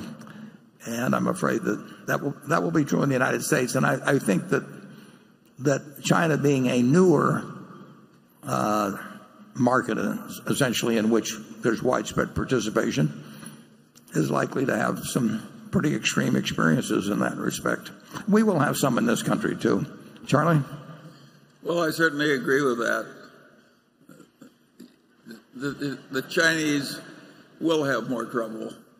They're very bright people. They have a lot of action, and sure, they're going to be more speculative. And it's a dumb idea. And to the extent you're working on it, why, you're on the side of the angels, but lots of luck. Well, it will offer the investor more opportunities, actually, if they can keep their wits about them. If you have wild speculation, Charlie just mentioned earlier, if we get into periods that are very tough, Berkshire certainly will do reasonably well, because it won't, and we won't get fearful, and fear spreads like you cannot believe until you've seen a few examples of it. At the start of September 2008, you had 35 million people with their money in money market funds with $3.5 trillion in them, and none of them were afraid that dollar wasn't going to be a dollar when they went to cash in their money market fund. And 3 weeks later, they were all terrified, and 175 billion flowed out in 3 days. And so the way the public can react is really extreme in markets. And that actually offers opportunities for investors. People like action, and they like to gamble. And if they think there's easy money to be made, a lot of them, you'll get a rush to it. And for a while, it will be self-fulfilling and create new converts until the day of reckoning comes. So just keep preaching investing, and if the market swings around a lot, you'll keep adding a few people here and there to a group that recognizes that markets are there to be taken advantage of rather than to instruct you as to what is going on. Okay, Andrew, do you have any more on that, Charlie? We've done a lot of preaching, Warren, without much effect. Right. And that's probably good from our standpoint. But, okay, Andrew? Thank you, Warren. This question comes from Ryan Prince. President Donald Trump and his advisors have talked about proposing a substantial investment tax credit to provide incentives for long-term corporate fixed capital investment. In BNSF, Berkshire owns a sprawling infrastructure portfolio requiring regular routine maintenance investment of substantial scale. What impact would an investment tax credit have on BNSF's capital investment decision-making from a return on investment a capital perspective, as well as in terms of timing?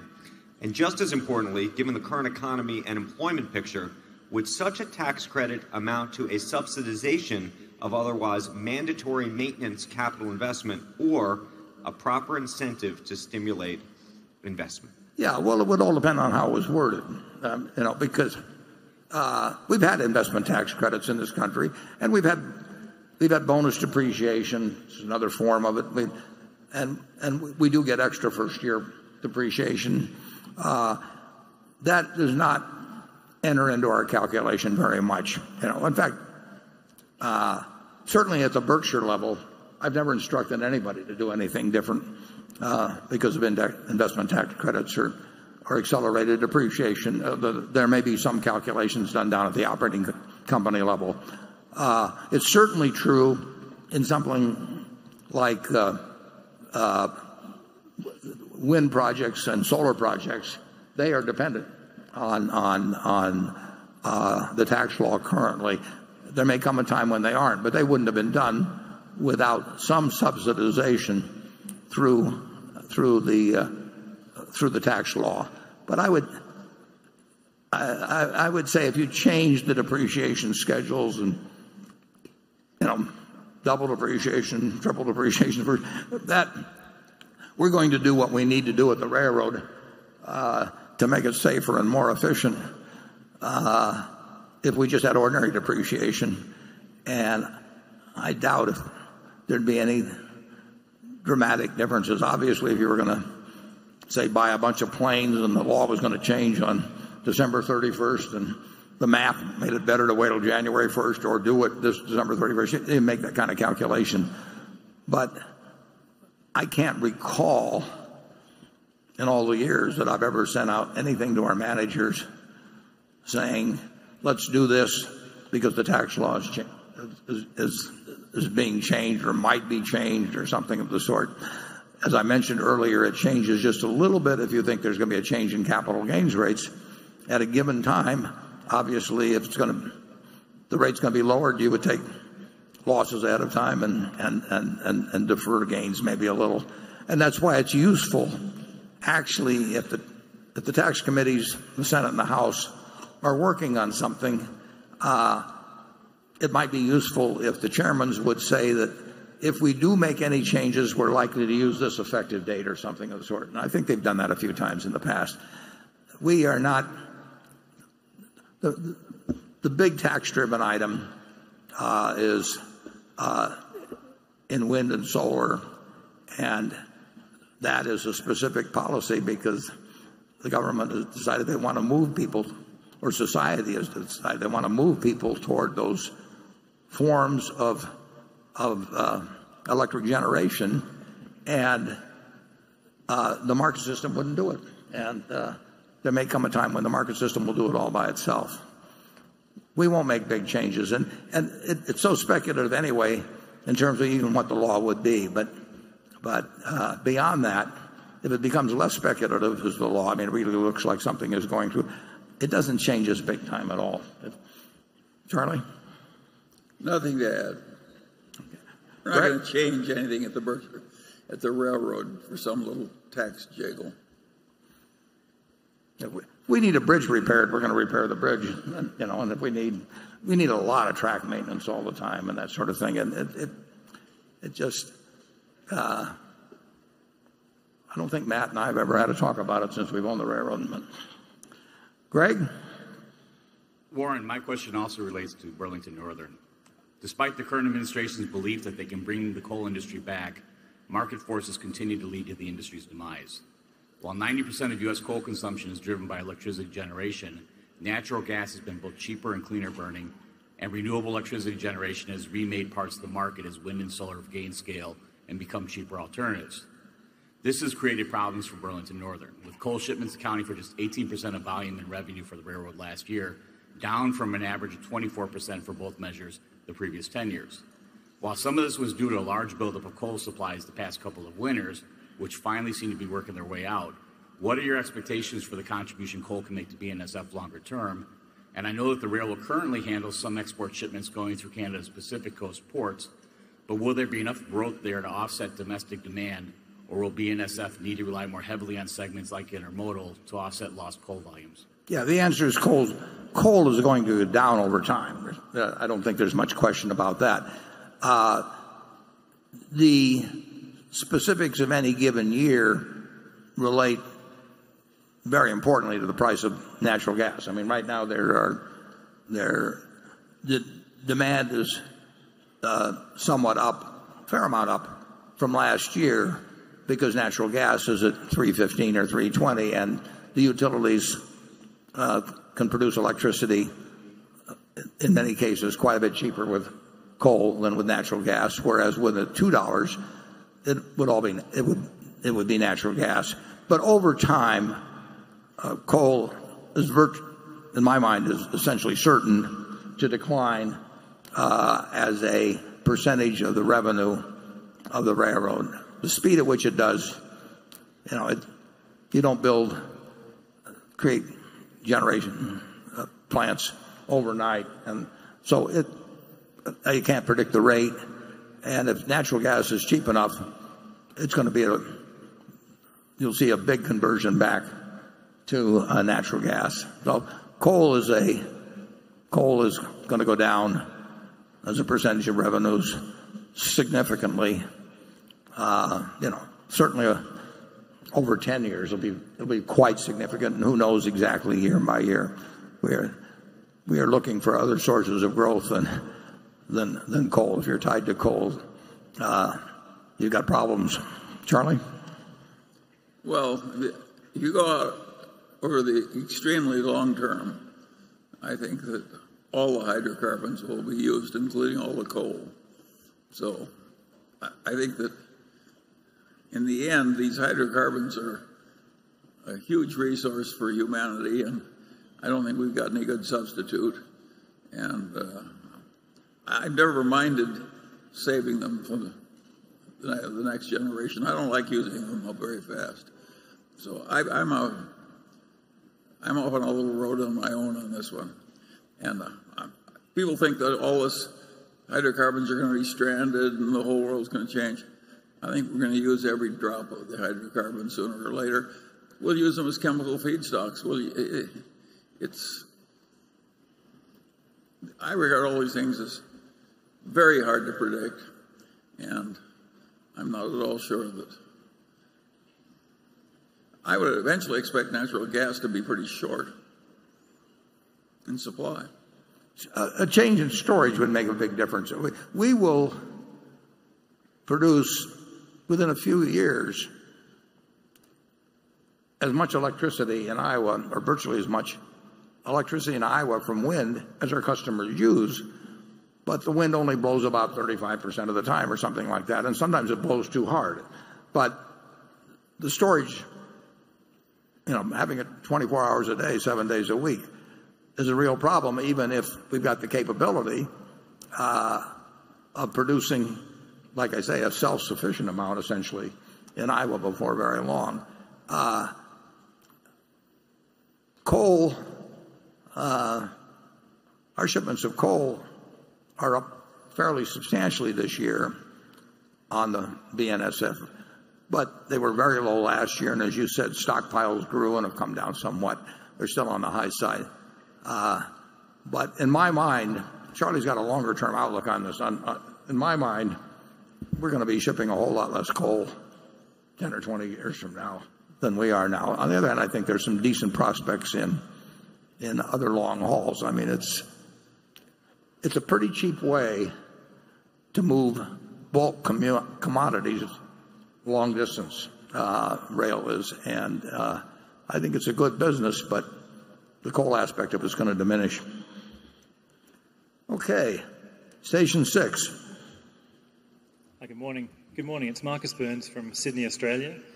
My question, Mr. Buffett, is you used to buy capital-light, cash-generative businesses that now buy lower-growth, capital-consumptive businesses. I realise Berkshire generates a lot of cash flow, but would shareholders have been better off if you had continued to invest in capital-light companies? Well, we'd love to find them. I mean, there's no question that buying a high return on assets, very light capital intensive business that's going to grow beats the hell out of buying something that requires a lot of capital to grow. And this varies from day to day, but I believe, and I don't think it's sufficiently appreciated, I believe that probably the 5 largest American companies by market cap, and some days we're in that group and some days we aren't. Let's assume we're not in that group on a given day. They have a market value of over $2.5 trillion. And that $2.5 trillion is a big number. I don't know whether the aggregate market cap of the U.S. market is, but that's probably getting up close to 10% of the whole market cap of the United States. And if you take those 5 companies, essentially you could run them with no equity capital at all. None. That is a very different world than when Andrew Carnegie was building a steel mill and then using the earnings to build another steel mill and getting very rich in the process, or Rockefeller was building refineries and buying tank cars and everything. Generally speaking, for a very long time in our capitalism, growing and earning large amounts of money required considerable reinvestment of capital and large amounts of equity capital. The railroads being a good example. That world has really changed, and I don't think people quite appreciate the difference. You literally don't need any money to run the 5 companies that are worth collectively more than $2.5 trillion and who have outpaced any number of those names that were familiar if you looked at the Fortune 500 list 30 or 40 years ago, whether it was Exxon or General Motors or you name it. So we would love, there's no question that a business that doesn't take any capital and grows and has, almost infinite returns on required equity capital is the ideal business. And we own a couple of businesses, a few businesses that earn extraordinary returns on capital, but they don't grow.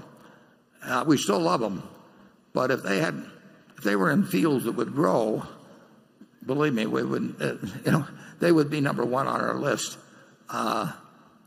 We aren't seeing those that we can buy and that we understand well. But you're absolutely right that's a far, far, far better way of laying out money than what we're able to do when buying capital-intensive businesses. Charlie? Yeah, the chemical companies of America at one time were wonderful investments. Dow and DuPont sold at 20 sometimes earnings, and they kept building more and more complicated plants and hiring more PhD chemists, and it looked like they owned the world. Now most chemical products are sort of commoditized, and it's a tough business being a big chemical producer.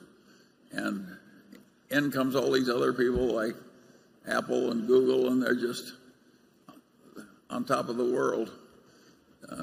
I think the questioner's basically right that the world has changed a lot, and that the people who have made the right decisions in getting into these new businesses that are so different from the old ones have done very well.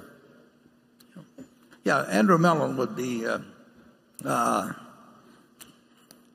absolutely baffled by looking at the high companies now. I mean, the idea that you could create hundreds of billions of value essentially without assets, without tangible assets. Fast, yeah. But that is the world. I mean, when Google can sell you something where Geico was paying $11 or something every time somebody clicks something, that is a lot different than spending years finding the right site and developing, iron mines to supply the steel plants and, railroads to haul the iron to where the steel is produced and distribution points and all that sort of thing. Our world was built, and when we first looked at it, our capitalist system basically was built on tangible assets and reinvestment and all that sort of thing, and a lot of innovation and invention to go with it. But this is so much better, if you happen to be good at it, to essentially be able to build hundreds of billions of market value without really needing any capital. That is a different world than existed in the past, and I think it's a world that's likely to continue. I mean, the trend is. I don't think the trend in that direction is over by a long shot. A lot of the people who are chasing that sort of thing very hard now in the venture capital field are losing a lot of money. It's a wonderful field, but not everybody's going to win big in it. A few are going to win big in it. Okay, Carol. This question is from a shareholder in California, in the Silicon Valley area, who didn't want his name mentioned because he said he wasn't looking for publicity, but whose picture makes him appear to be a millennial. Every Berkshire shareholder knows about the stock market value of Berkshire. But my question is about the value of Berkshire to the world. For instance, the value of Apple to the world has been iPhones. The value of Geico is cost-effective auto insurance. The value of 3G, and I will tell you that there aren't some shareholders who would be arguing about here, but the value of 3G is improved operations. But about Berkshire, I just don't know. In managing Berkshire's subsidiaries, as Mr. Munger once famously said, you practice delegation just short of abdication. So hands-on management can't be the answer. That means the majority of Berkshire's subsidiaries would do just as well if they were to stay independent companies. So that's my question. What is the value of Berkshire to the world? Yeah, well, I would say the question about, I'm with him to the point where he says that, which he accurately describes as delegation to the point of abdication, but I would argue that abdication actually, in many cases, will enable those businesses to be run better than they would if they were part of the S&P 500 and the target perhaps of activists or somebody that wants to get some kind of a jiggle in the short term. So I think that our abdication actually has some very positive value on the companies, but that you'd have to look at it company by company. That we've got probably 50 managers in attendance here, and naturally they're not going to say anything publicly on television or anything where they knock us or anything, but get them off in a private corner and just ask them whether they think their business can be run better with a management by abdication from Berkshire, but with also all the capital strengths of Berkshire, that when any project that makes sense can be funded in a moment without worrying whether the banks are still lending like in 2008, or whether Wall Street will applaud it or something of that sort. So I think our hands-off style actually, I think, can add significant value in many companies. But we do have managers here you could ask about that. We certainly don't add the value by calling them up and saying that we've developed a better system, for turning out additives at Lubrizol or running Geico better than Tony nicely can run it or anything of the sort. But we do we have a very objective view about capital allocation. We can free manage. I would say that we might very well free up at least 20% of the time of a CEO in the normal public, who would otherwise have a public company, just in terms of meeting with analysts and the calls and dealing with banks and all kinds of things that essentially we relieve them of. So that they can spend all of their time figuring out the best way to run their business. So I think we bring something to the party, even if we're just sitting there with our feet up on the desk. Charlie? Yeah, we're trying to be a good example for the world. I don't think we'd be having these big shareholder meetings if there weren't a little bit of teaching ethos in Berkshire. And I've watched it closely for a long time. I'd argue that that's what we're trying to do, is set a proper example. Stay sane, be honest. Yeah. So I'm proud of Berkshire, and I don't worry too much if we sell Coca-Cola.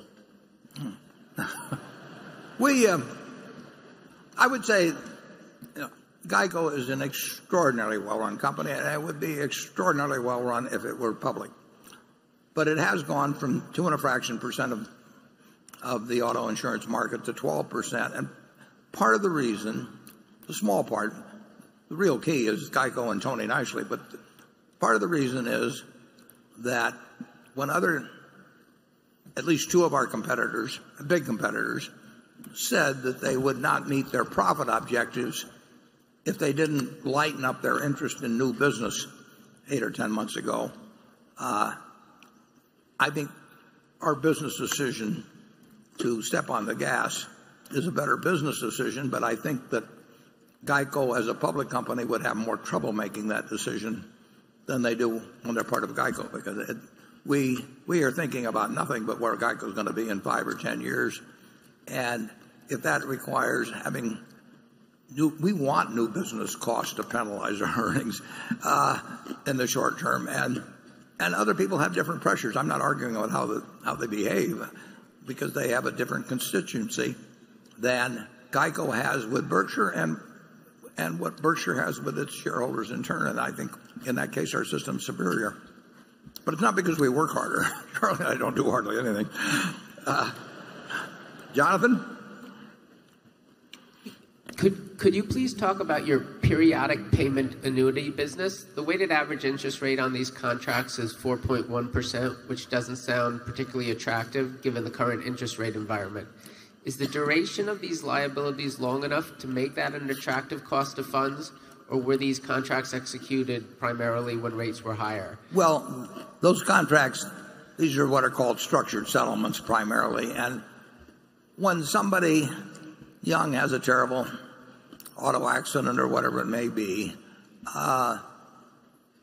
perhaps urged by the court, urged by family members who really do have the interest of the injured party at heart, they may convert what could be a large sum settlement, probably against the insurance company, maybe $1 million, maybe $2 million, into periodic payments for the rest of the life of the injured party.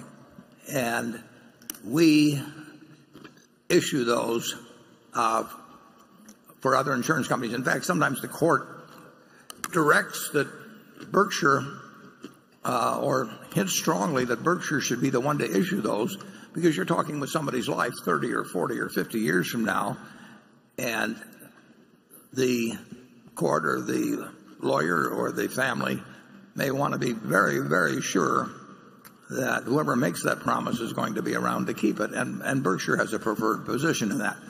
We look, to get to your question, Johnny, we look for taking the longer maturity situations. We always have, and we have to make assumptions about mortality, and we have to make assumptions, and then we have to decide at what interest rate we'll do it. The 4.1 is a mix of a lot of contracts over a lot of years, obviously. We write maybe 30 million of these, 20 to 30 million a week. looking for the long maturities. And so if you take an average of 15 years or something of the sort, that's how we come up with that sort of a figure. We adjust them to interest rates at all times. We're making an assumption that we're going to earn more money than is inherent in the cost of these structured settlements.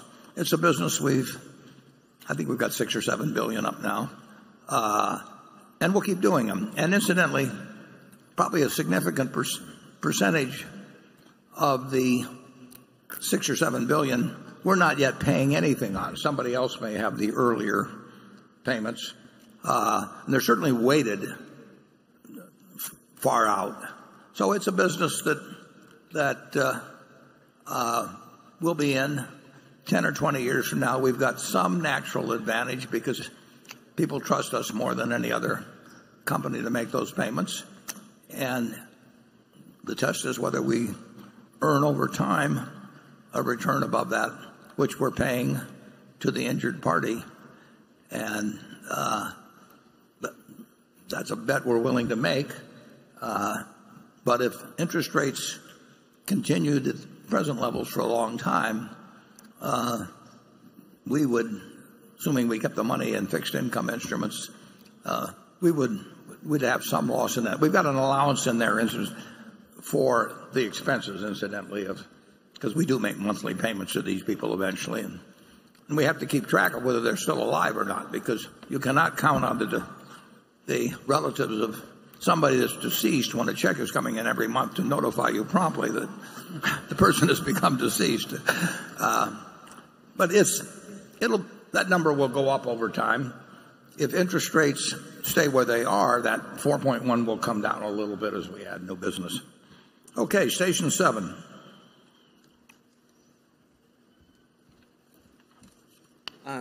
Thank you, Mr. Buffett and Mr. Munger, for all you've done and the opportunity to learn even more from your approach to investing in life. My name's Harry Hong, and I'm a respirologist from Vancouver, British Columbia. The question involves, back in 2001, you made an initial investment in USG shortly before the company declared bankruptcy due to the mounting asbestos liability. You held those shares through the bankruptcy process, even though standard wisdom says that the equity in Chapter 11 is usually worthless. Can you explain why USG's equity was a safe investment? Well, I don't really remember all the details then. It was very cheap. Very cheap. Yeah, but I would say this. USG, we own, I'm not sure what percentage, but it's a very significant percentage. I don't know, 20% or something. Probably 30% or something like that. But the USG overall has just been disappointing because the gypsum business has been disappointing. And I think, I may be wrong, I think they went bankrupt twice, first from asbestos going back and then subsequently because they just had too much debt. So it has not been a brilliant investment. Now, if gypsum prices were at levels that they were in some years in the past, it would have worked out a lot better. But it hasn't been terrible. No, it hasn't been terrible. But gypsum has taken a real dive several times, and there has been too much gypsum capacity. And then when it comes back, the managements have been, not necessarily at USG, but including USG perhaps, they've gotten more optimistic about future demand than they should have. And they like, going back historically away, they like to build new plants. And it's a business where the supply has been potential supply has been significantly greater than demand in a lot of years. I mean, you've seen housing starts and since 2008 and 9 not come back anywhere near as much as people anticipated. So gypsum prices have moved up, but not dramatically. So I just put that one down as not one of our great ideas, not one of my great ideas. Charlie wasn't involved in that. It's no disaster, though. No, it isn't. Becky?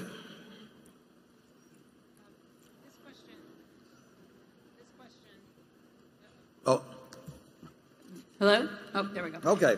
This question comes from Axel Meyerseek in Germany, who writes, if Ajit Jain were to retire or, God forbid, be promoted, what would be the impact on the insurance operations, both with regards to underwriting profit as well as the development of float? Well, nobody could possibly replace Ajit. I mean, it just, you can't come close. But we have a terrific operation in insurance. We really do. Outside of Ajit, and it's terrific squared with Ajit.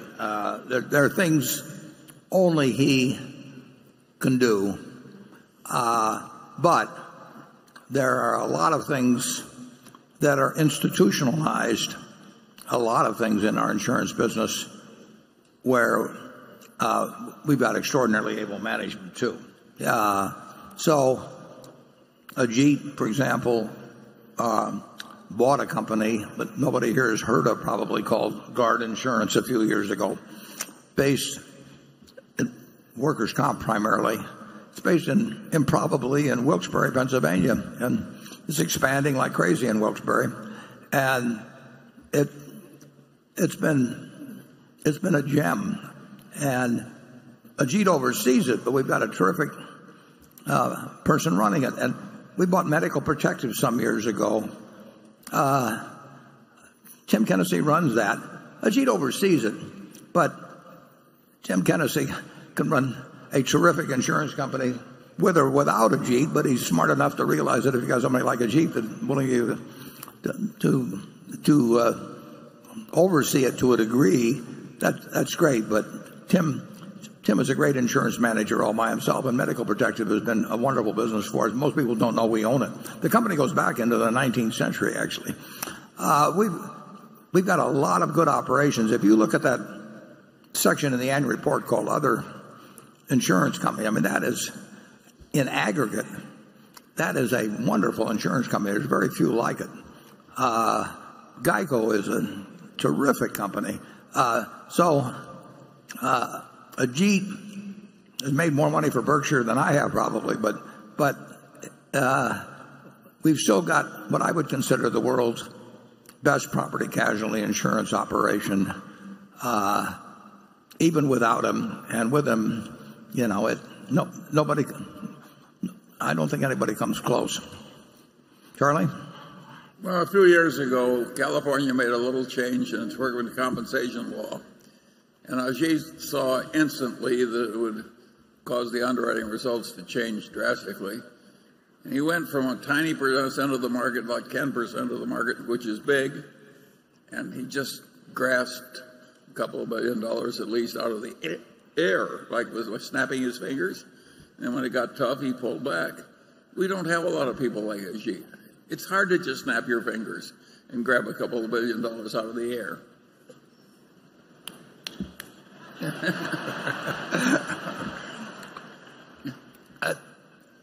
But we've actually, the California workers' comp, the Guard has moved into that. We have got a lot of terrific insurance managers. I mean, I don't know of a better collection anyplace.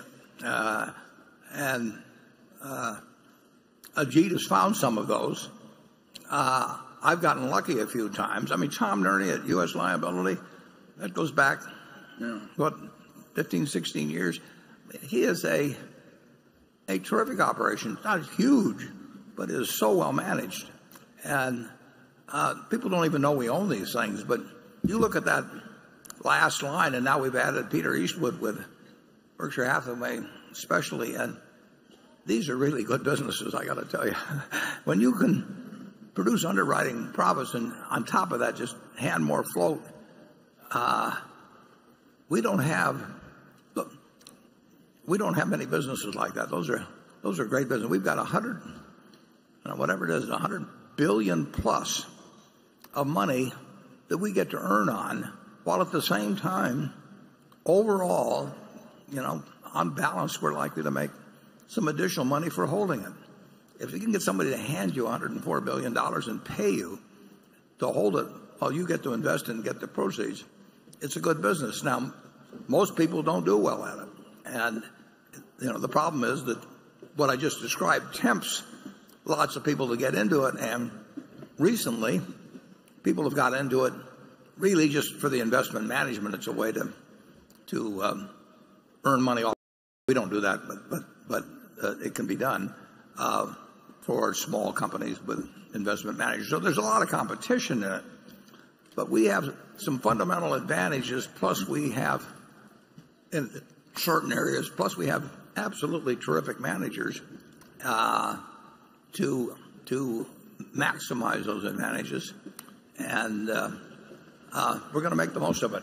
I've just been handed something Kraft Heinz came out with. They just came out with it commercially a few days ago, maybe a few weeks ago. At the directors' meeting, they had this. I had 3 of these. I'm sure that there's a member or 2 of the audience that may not approve of it, but they. I got to tell you, folks, it's good. It's a cheesecake arrangement with topping and Philadelphia cream cheese special on. So you create your own cheesecake. And I thought that I can eat it while Charlie's talking, and you'll be able to get it at the halftime. It's selling very well, and I think, just so you don't feel too guilty, I think it's 170 calories for this cherry one. Like I say, I had 3 of these. I don't mind having 500 or 600 calories for dessert. I'll let somebody else eat the broccoli, and I'll have the dessert. So we'll be eating this, but you too, at halftime. I think they brought 8,000 or 9,000 of these. I'll be disappointed if we don't run out. Actually, I'll be disappointed in you, not them. Okay, Jay. This question is on the topic of succession planning. Warren, there seems to be fewer mentions by name of top-performing Berkshire managers in this year's annual letter. Does this mean you're changing your message regarding the succession plan for Berkshire's next CEO? Well, the answer to that's no.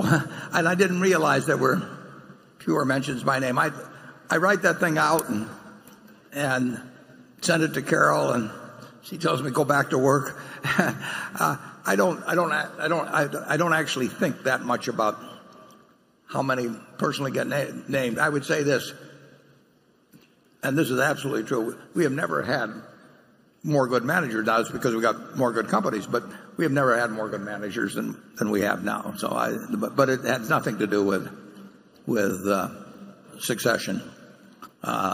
Charlie? Well, I certainly agree with that. We don't seem to have a whole lot of 20-year-olds.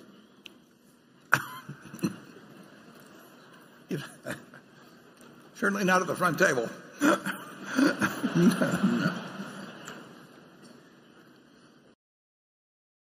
Now we've got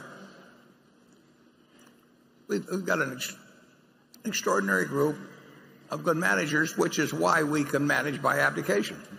It wouldn't work if we had a whole bunch of people who were had come with the idea of getting my job. I mean, if we had 50 people out there, all of whom wanted to be running Berkshire Hathaway, it would not work very well. But they have the jobs they want in life. Tony Nicely loves running Geico.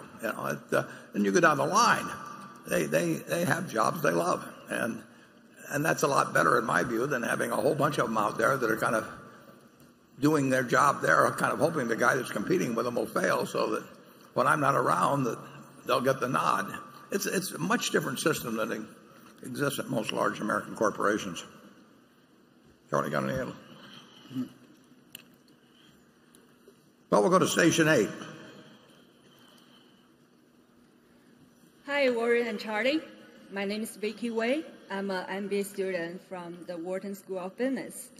This is my first time to be in the annual meeting. I'm really excited about it. Thanks for having us here. Thanks for coming. My question is, where do you want to go fishing for the next 3 to 5 years? Which sectors are you most bullish on, and which sectors are you most bearish on? Thank you. Yeah, Charlie and I do not really discuss sectors much, nor do we let the macro environment or thoughts about it enter into our decision. We're really opportunistic. And we obviously are looking at all kinds of businesses all the time. I mean, it's a hobby with us almost, probably more with me than Charlie. But we're hoping we get a call, and we've got a bunch of fillers. And I would say this is true of both of us. We probably know in the first 5 minutes or less whether something is likely to or has a reasonable chance of happening. And it's just going to go through there, and it's going to. The first question is can we really ever know enough about this to come to a decision? And that knocks out a whole bunch of things, and there's a few, and then if it makes it through there, there's a pretty good, reasonable chance we may do something, but it's not sector specific. We do love the companies, obviously, with the moats around the product, where consumer behavior can be perhaps predicted further out. But I would say it's getting harder for us anyway, to anticipate consumer behavior than we might have thought 20 or 30 years ago. I think that's just a tougher game now. But we'll measure it, and we'll look at it in terms of returns on present capital, returns on prospective capital.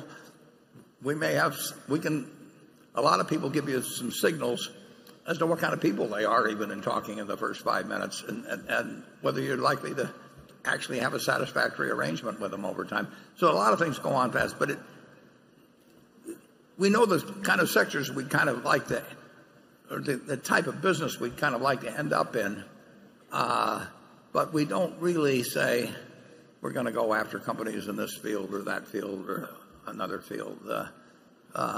Charlie, you want to? Yeah, some of our subsidiaries do little bolt-on acquisitions that make sense, and that's going on all the time. And of course we like it. But I would say the general field of buying whole companies, it's gotten very competitive. There's a huge industry of doing these leveraged buyouts. That's what I still call them. The people who do them think that's a kind of a bad marker, so they say they do private equity.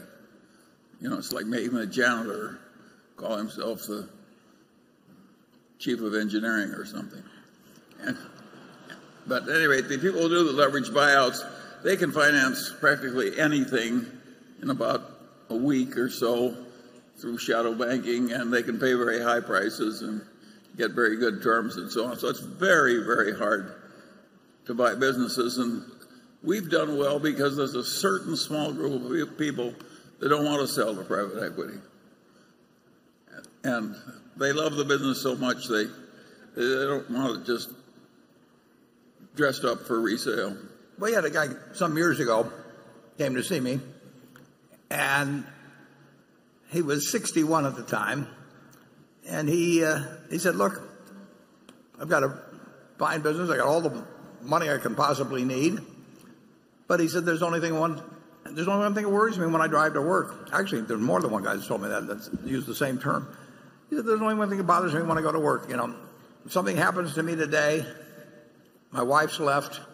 I've seen these cases where executives in the company try to buy them out cheap, or they sell to a competitor and all the people." He says, "I don't want to leave her with a business. I want to decide where it goes, but I want to keep running it. And I love it." And he said, "I thought about selling it to a competitor, but if I sell it to a competitor, their CFO is going to become the CFO of the new company, and they're, on down the line.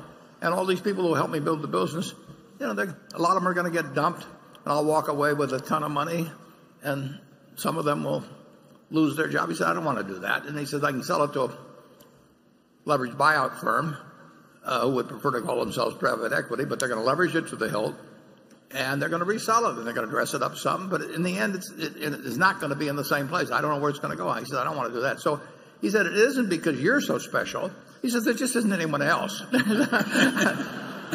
If you're ever proposing to a potential spouse, don't use that line. But that's what he told me, and I took it well, and we made a deal.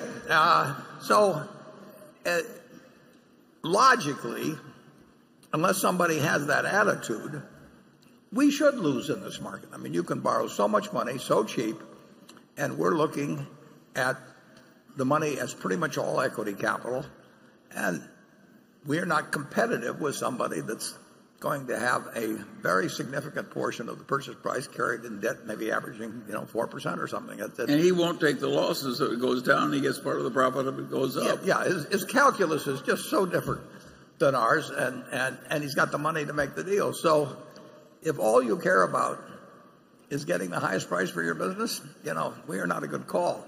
And we will get some calls in any event. And we can offer something that wouldn't call it unique, but it's unusual. The person that sold us that business and a couple of others that actually it's almost word for word the same thing they say. They are all happy with the sale they made, very happy, and they have lots and lots and lots of money, and they're doing what they love doing, which is still running the business, and they know that they made a decision that will leave their family and the people who work with them all their lives in the best possible position, and that's in their equation. They have done what's best, but that is not the equation of many people, and it certainly isn't the equation of somebody who buys it and borrows every dime they can with the idea of reselling it after they maybe dress up the accounting and do some other things. And but when the disparity gets so wide between what a heavily debt financed purchase will bring as against an equity type purchase, it gets to be tougher. There's just no question about it, and it'll stay that way. But it's been tough for a long time, and we've bought some good businesses. Yeah. Okay, Andrew.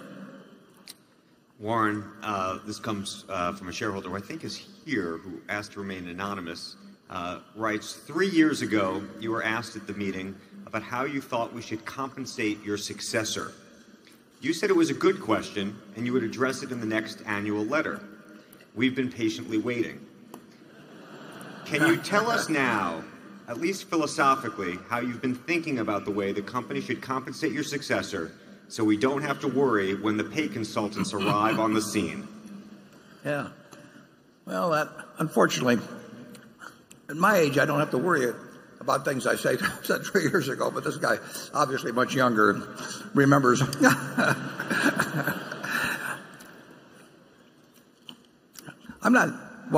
I'll accept his word that I said that. There's a couple possibilities, actually. I don't want to get into details on them, but you may have, and I actually would hope that we would have somebody, that's already very rich, which they should be, been working a long time and have got that kind of ability, that's very rich and really is not motivated by whether they have 10 times as much money as they and the families can need or 100 times as much. And they might even wish to perhaps set an example by engaging for something far lower than actually what you could say their true market value is. And that could or could not happen. I think it'd be terrific if it did, but I can't blame anybody for wanting their market value. And then if they didn't elect to go in that direction, I would say that you would probably pay them a very modest amount and then have an option which increased in value or increased in striking price annually. Nobody does this hardly. The Graham Holdings has done it. The Washington Post Company did a little bit, but would increase because, assuming that there were substantial retained earnings every year, because why should somebody retain a bunch of earnings and then claim they'd actually improve the value simply because they withheld the money from shareholders? So very easy to design that, and in private companies, people do design it that way. They just don't want to do it in public companies because they get more money the other way. But they might have a very substantial one that could be exercised, but where the shares had to be held for a couple of years after retirement, so that they really got the result over time that the majority of the stockholders would be able to get and not be able to pick their spots as to when they exercised and sold a lot of stock. It's not hard to design, and it really depends who you're dealing with in terms of actually how much they care about money and having money beyond what they can possibly use. And most people do have an interest in that, and I don't blame them. But I don't know. What do you think, Charlie? Well, one thing I think is that I have avoided all my life compensation consultants. To me, it's I hardly can find the words to express my contempt. I will say this: if the board hires a compensation consultant after I go, I will come back. Mad. So I think there's a lot of mumbo jumbo in this field, and I don't see it going away. Oh, it isn't going to go away. Yeah. No, it's going to get worse. I mean, if you look at, the way compensation gets handled, everybody looks at everybody else's proxy statement and says we can't possibly hire a guy that isn't the. It's ridiculous. So on, and the human relations department, work for the CEO, come in and suggest a consultant. What consultant is ever going to get another assignment? He says you should pay your CEO below down in the fourth quartile because you're getting a fourth quartile result. I mean, it just, it isn't that the people are evil or anything. It's just the nature of the situation. It produces a result that is not consistent with how representatives of the owners should behave. It's even worse than that. Capitalism is the golden goose that we all live on, and if people generally get so they have contempt for it because they don't like the pay arrangements and the system, your capitalism may not last as well, and that's like killing the golden goose. So I think the existing system has a lot wrong with it. I think there is something coming in pretty soon. I may be wrong about this, where companies are going to have to put in their proxy statement the CEO's pay to the average pay or something like that. That isn't going to change anything. I mean, it won't change a thing. It won't change a thing, and it'll cost us. And by the way, it won't get any headlines either. It'll be tucked away. It'll cost us a lot of money, with 367,000 people employed around the world, and I mean, we'll hope to get something that makes it somewhat simpler so we can use estimates or something of the sort. But to get the median income or whatever, however the rules may read, and that's what consultants are for, Warren. Yeah, it's it is human nature that produces this, and I write in this letter to the managers every 2 years. I said the only excuse I won't take on something is that everybody else is doing it.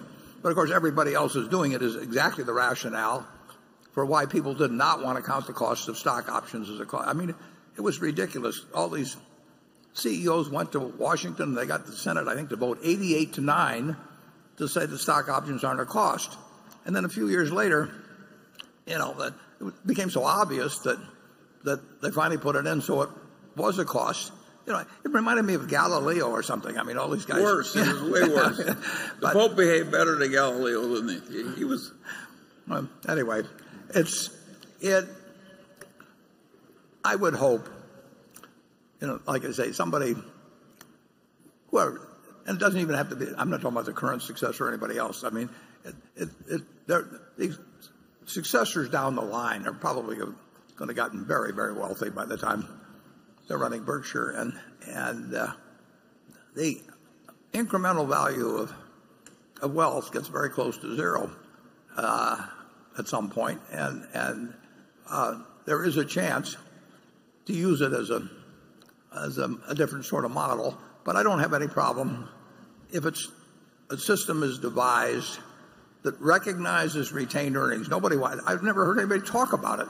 At the 20 boards I've been on, or if you and I were partners in a business, and we kept retaining earnings in the business, and I kept having the value to buy a portion of you out at a constant price, you say this is idiocy. But of course, that's the way all the option systems are designed, and it's better to be for the CEO and for the consultants. And of course, usually if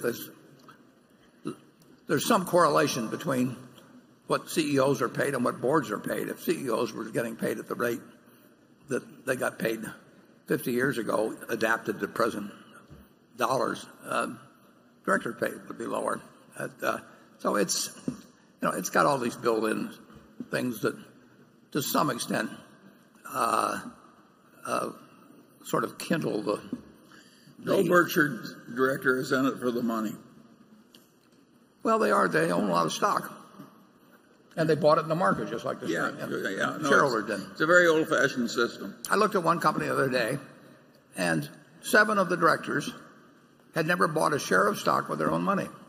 Now they've been given stock, but not one of the. I mean, I didn't say not one. 7 of the directors had never actually bought a share of stock, and there they are, making decisions on who should be CEO and how they should be paid and all that sort of thing. But they've never felt like shelling out a dollar themselves. Now they've been given a lot of stock. It's we're dealing with human nature here, folks, and that what you want is to have a system that works well in spite of how human nature is going to drive it. And we've done awfully well in this country in that respect. I mean, American businesses overall has done very, very well for the Americans generally. But not every aspect of it is exactly what you want to teach your kids. Okay, Greg? Warren, between 2010 and 2015, intermodal rail traffic enjoyed double-digit rates of revenue growth as shorter haul freight converted from truck to rail. During the past year or so, though, cheaper diesel prices and more readily available truckload capacity have made trucking more competitive, leading to a decline in intermodal rail traffic. While carload growth is expected to be solid longer term, helping to offset weakness in other segments like coal, what impact do you expect the widening of the Panama Canal, which was completed last year, to have on the West Coast port shipments that BNSF has traditionally carried through to exchange points for the eastern U.S. railroads, as shippers elect to have goods unloaded at ports in the Gulf of Mexico or up the eastern seaboard? And while loss of volumes is never a good thing, could there be a small trade-off here as the bottleneck in Chicago, where most east-west cargo is handed off, eases a bit over time as some of the current traffic gets rerouted? Well, Chicago has got lots of problems, and it's going to continue for a long. I mean, that requires a big solution. When you think of how the railroads developed, I mean, Chicago was the center, and you laid the rails, and there were a whole bunch of different railroads, 100 years ago, and the city grows up around them and everything. So Chicago can be a huge problem. But getting to intermodal, I think intermodal will do very well. But you are correct that car loadings actually hit a peak in 2006. So here we are 11 years later. And the investment of the 5 big Class 1 railroads, 4 of the biggest, if you look at their investment beyond depreciation, it's tens and tens of billions of dollars, and we're carrying less freight, the 4 in aggregate, than we were in 2006.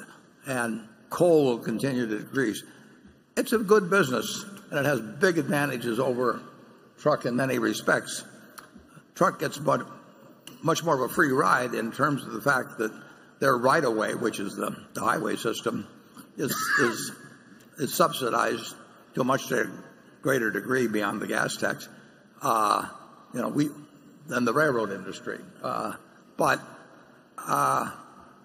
it has not been a growth business in physical volume to any great degree. I think it's unlikely to be. I think it's likely to be a good business.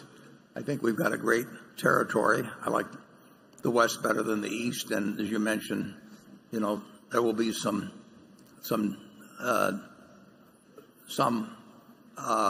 intermodal traffic that gets diverted to eastern ports, perhaps, or so on. Overall, we've got a terrific system in that respect, and we will do well.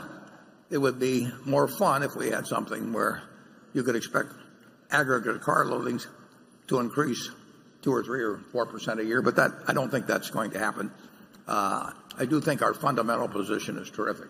However, I think we'll earn decent returns on capital, but I think that's the limit of it. Charlie? Nothing to add. Okay, station 9. I'm from Shankar Anand from Gurnee, Illinois. Thank you for doing everything you do for us. I have a question. The two of you have largely avoided capital allocation mistakes by bouncing ideas off of one another. Will this continue long into Berkshire's future? And I'm interested in both at headquarters and at subsidiaries.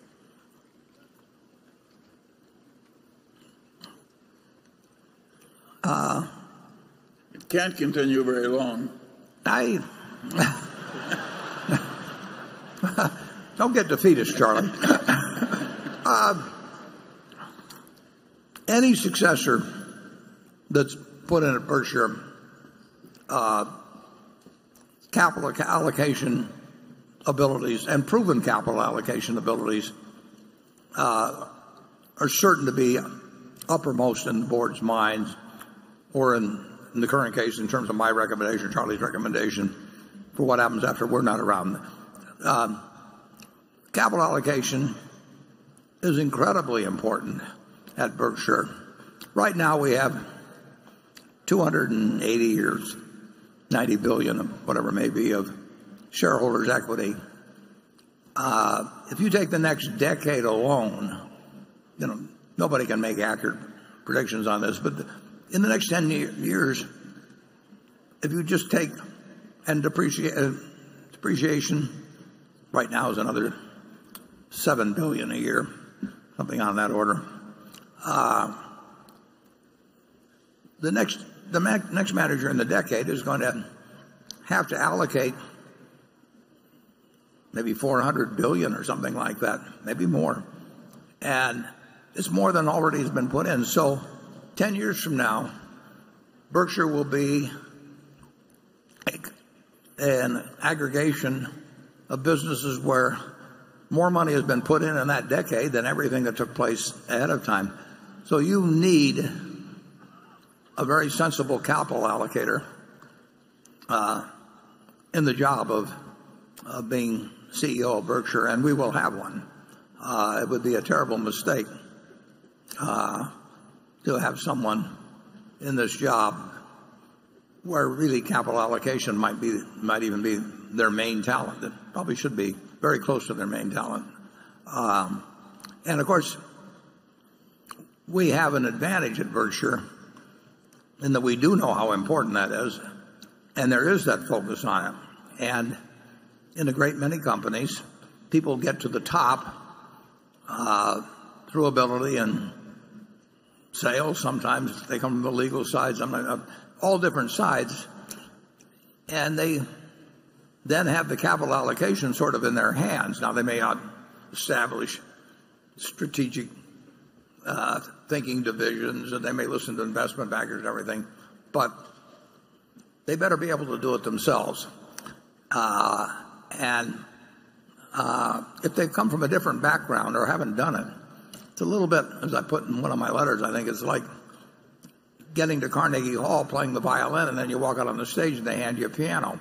I mean, it is something that Berkshire would not do well if somebody was put in who had a lot of skills in other areas, but really did not have an ability of capital allocation. I've talked about it as being something I call a money mind. I mean, people can have 120 IQs or 140 IQs or whatever it may be, very similar scoring abilities in terms of intelligence tests, and some of them have minds that are good at one type of thing and some of them another. I've known very bright people that do not have money minds, and they can make very unintelligent decisions. They can do all kinds of other things that most mortals can't do, but it just isn't the way their wiring works. And I've known other people that really would not do that brilliantly. They do fine, but on an SAT test or something like that.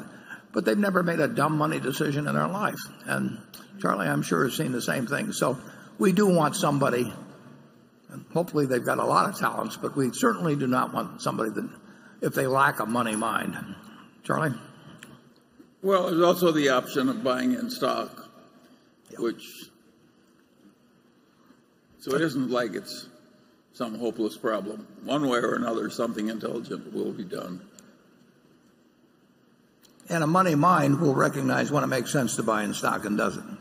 And in fact, it's a pretty good test for some people in terms of management, how they think about something like buying in stock, because it's not a very complicated equation if you sort of think straight about that sort of a subject. But some people think that way and some don't, and they're probably miles better at something else. But they say some very silly things when you get to something that seems so clear as whether, say, buying in stock makes sense. Anything further, Charlie? No. Okay, Carol.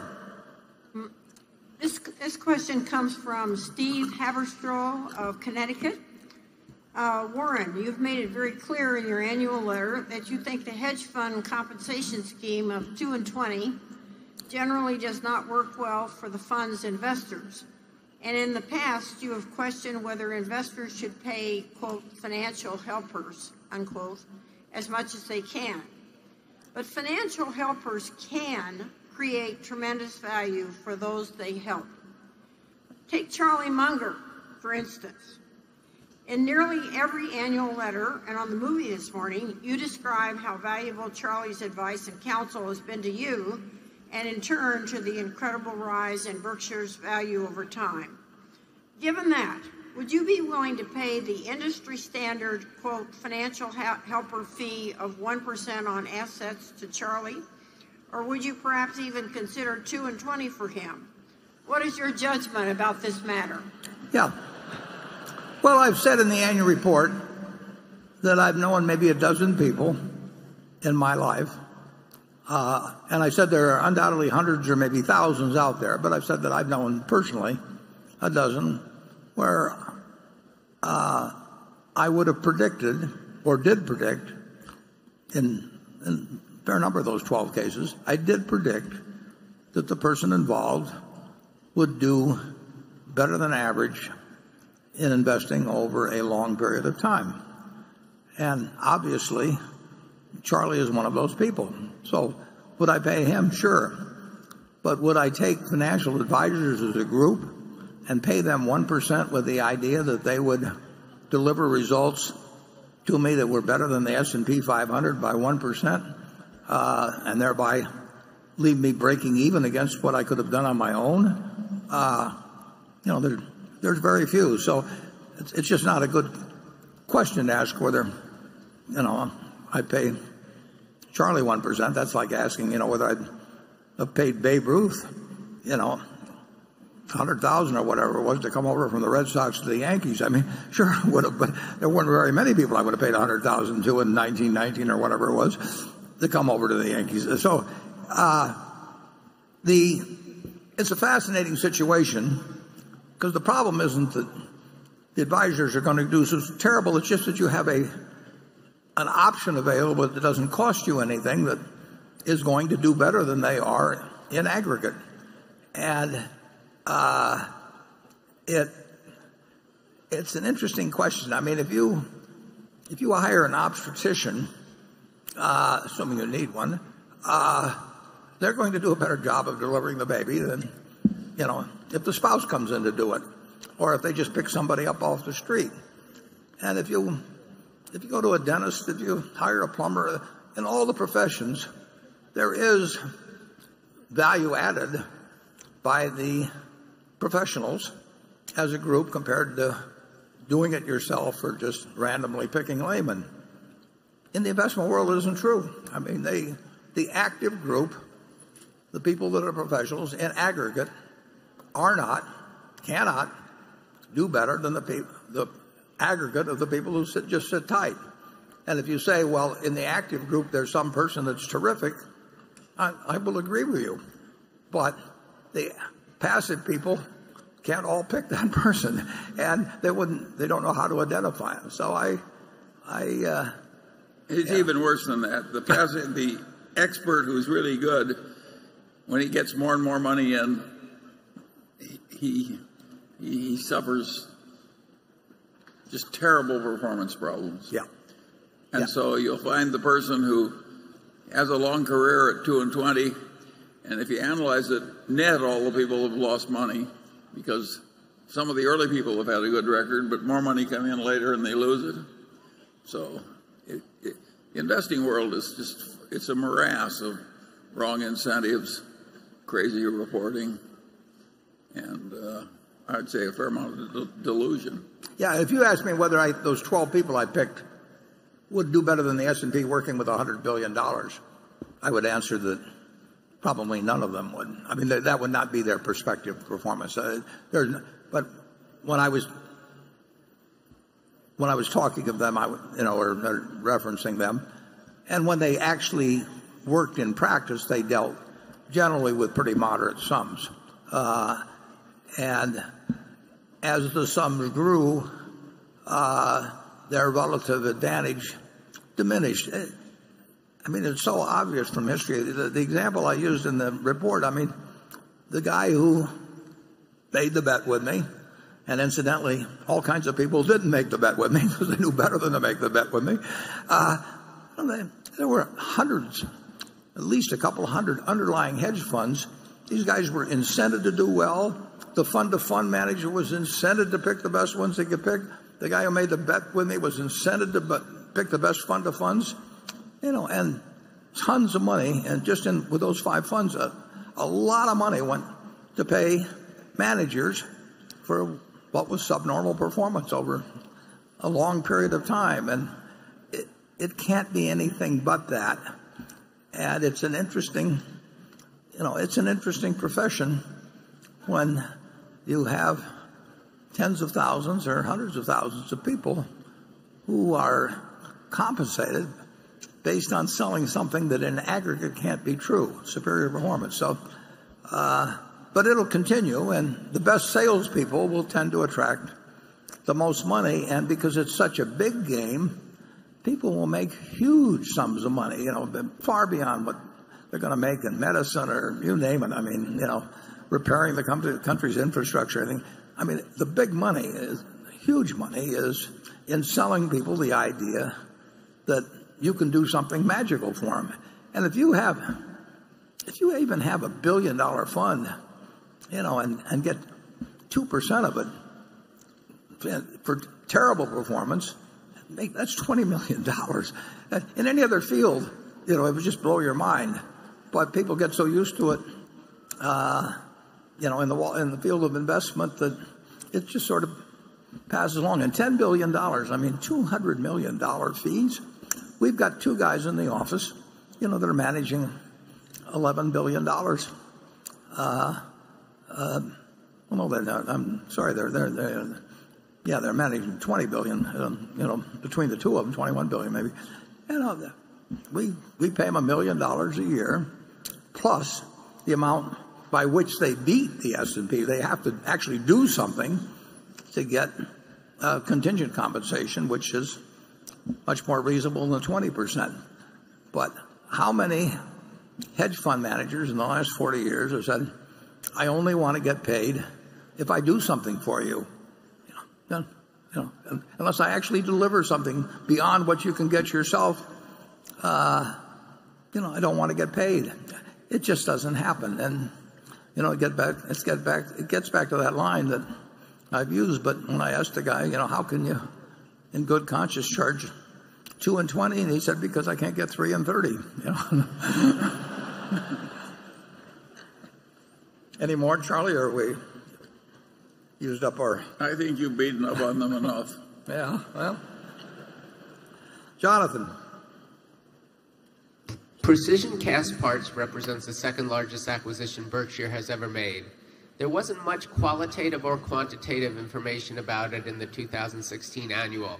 Would you be willing to update us here with how it is doing currently, what excites you about its prospects, and what worries you most about it?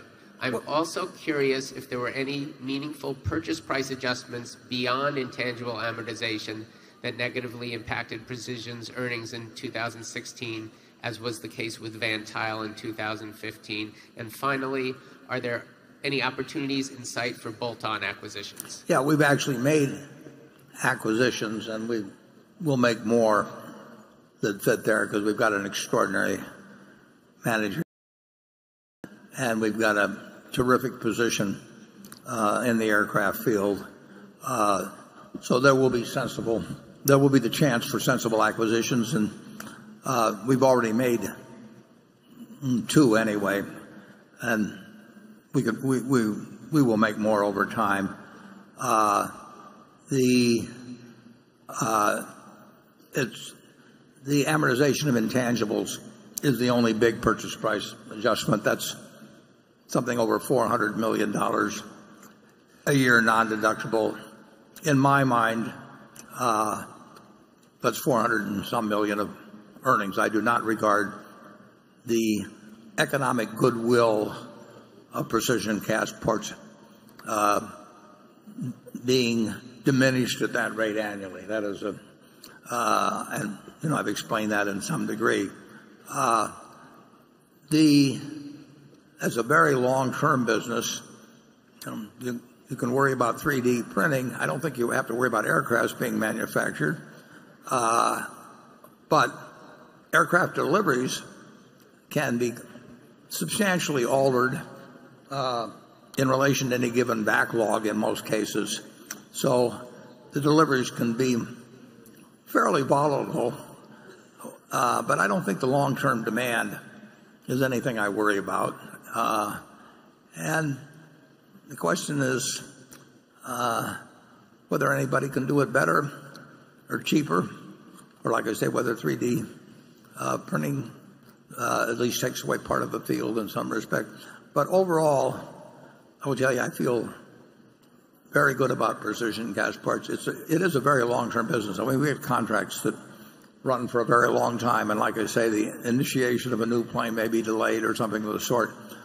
But if you take a look at the engine that's in the other adjoining room here and in our exhibition hall,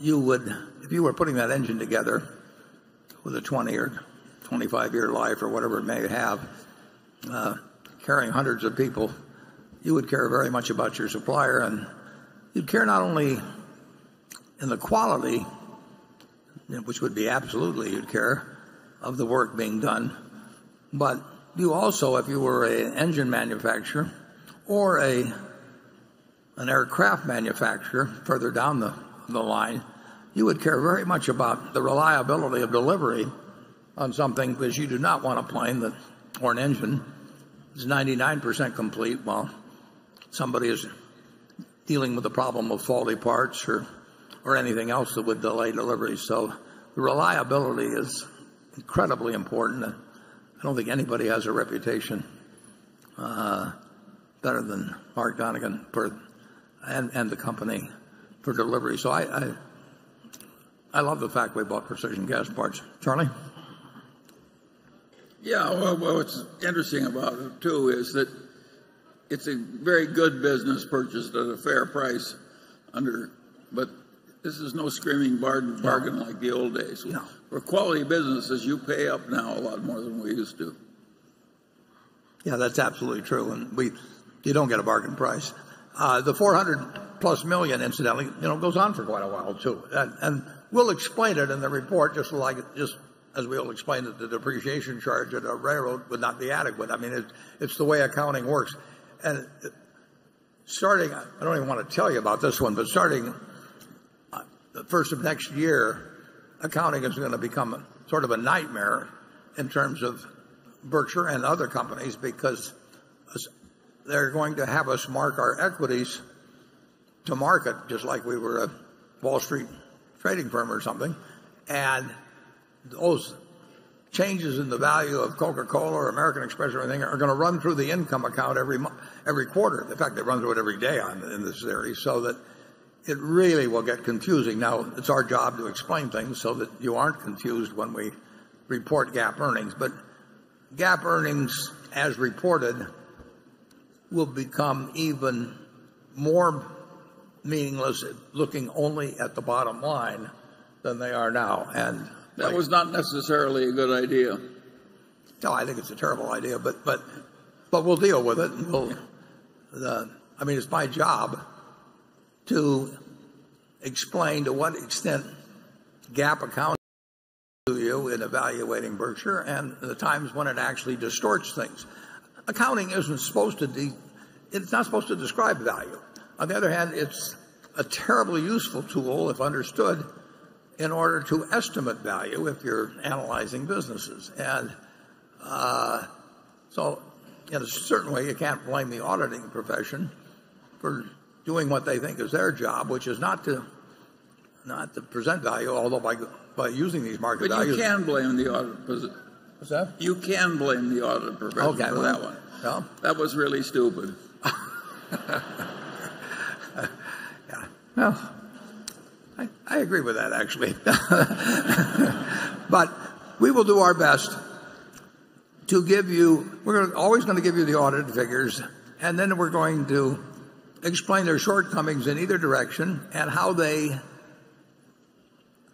what you should use and what you probably should ignore in looking at those numbers and using them to come to a judgment as to the value of your holdings. And I'll explain it to you the same way I would explain it to my sisters or anybody else. That we want you to understand what you own, and we try to cover the details that are really important in that respect. I mean, there's a million things you can talk about that are just of minor importance when you're talking about a $400 billion market value. But they're the things that if Charlie and I were talking about the company, they'd be the figures or the interpretations or anything that we would regard as important in sort of coming to an estimate of the value of the business. But it's going to be, you can't knock the media. I mean, they've only got a few paragraphs to describe the earnings of Berkshire every quarter. But if they simply look at bottom line numbers, what can be silly this year will become absolutely ludicrous next year because of the new rule that comes into effect for 2018. Okay, station 10. Hello, Warren. This is a question from China. I'm James Chen, a pension fund manager from China, Shanghai. My question is quite simple. What is the probability of duplicating your great investment track record in China's stock market the next decade or two in terms of investment pursuit? That's all. And thanks my friends from Hui Tianfu and Fugo Fund Management House for guiding me in raising this question. Thank you. Charlie, you're the expert on China.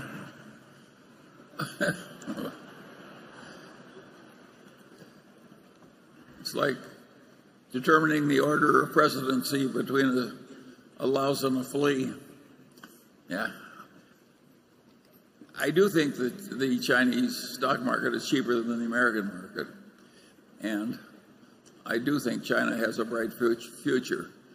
And I also think that there'll be growing pains, of course. But we have this opportunistic way of going through life. We don't have any particular rules about which market we're in or anything like that. Well, Charlie's delivered a headline anyway now.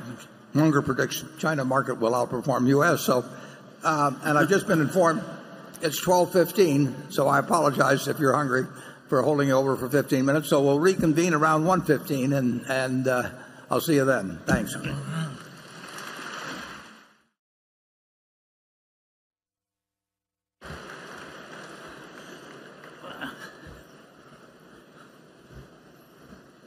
Panel all here.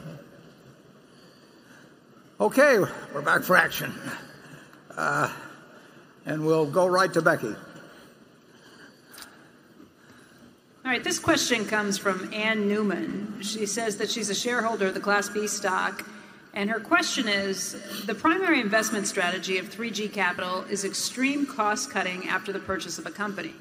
This typically includes the elimination of thousands of jobs. With the current U.S. president focusing on retention of U.S. jobs, will Berkshire Hathaway still consider future investments in 3G Capital if those investments result in the purchase of U.S. companies and the elimination of more U.S. jobs? Essentially, 3G management, and I've watched them up very close at Kraft Heinz, is basically they believe in having a company as productive as possible. And of course, the gains in this world for the people in this room and people in Omaha and the people throughout America have come through gains in productivity. If there had been no change in productivity, we would be living the same life as people lived in 1776. Now, the 3G people do it very fast, and they're very good at making a business productive with fewer people than operated before. But we've been doing that in every industry, whether it's steel or cars or you name it, and that's why we live as well as we do. We prefer at Berkshire, I wrote about this a year ago, we prefer to buy companies that are already run efficiently, because frankly, we don't enjoy the process at all of getting more productive. I mean, it's not pleasant, but it is what has enabled the country to progress, and nobody has figured out a way to double people's consumption per capita without in some way improving productivity per capita. It's a good question in whether it's smart overall if you think you're going to suffer politically, because political consequences do hit businesses. So I don't know that I can answer the question categorically, but I can tell you that they not only focus on productivity and do it in a very intelligent way, but they also focus to a terrific degree on product improvement, innovation, and all of the other things that you want a management to focus on. And I hope that at the lunchtime, if you had the Kraft Heinz cheesecake, you'll agree with me that product improvement and innovation there is just as much a part of the 3G playbook as productivity. I don't personally, we have been through the process of buying into a textile business that employed a couple thousand people and went out of business over a period of time, or a department store business that was headed for oblivion. And it is just not as much fun to be in a business that cuts jobs rather than one that adds jobs. So Charlie and I would probably forego personally having Berkshire directly buy businesses where the main benefits would come from increasing productivity by actually having fewer workers. But I think it's pro-social to think in terms of improving productivity, and I think the people of 3G do a very good job at that. Charlie? Well, I agree. I don't see anything wrong with increasing productivity. On the other hand, there's a lot of counterproductive publicity to doing it. Just because you're right doesn't mean you should always do it. Yeah, I'd agree with that. Jay? Berkshire's cash and treasury bill holdings are approaching $100 billion. Warren, a year ago, you said Berkshire might increase its minimum valuation for share buybacks above 1.2 times book value if this occurred. What are your latest thoughts on raising the share repurchase threshold?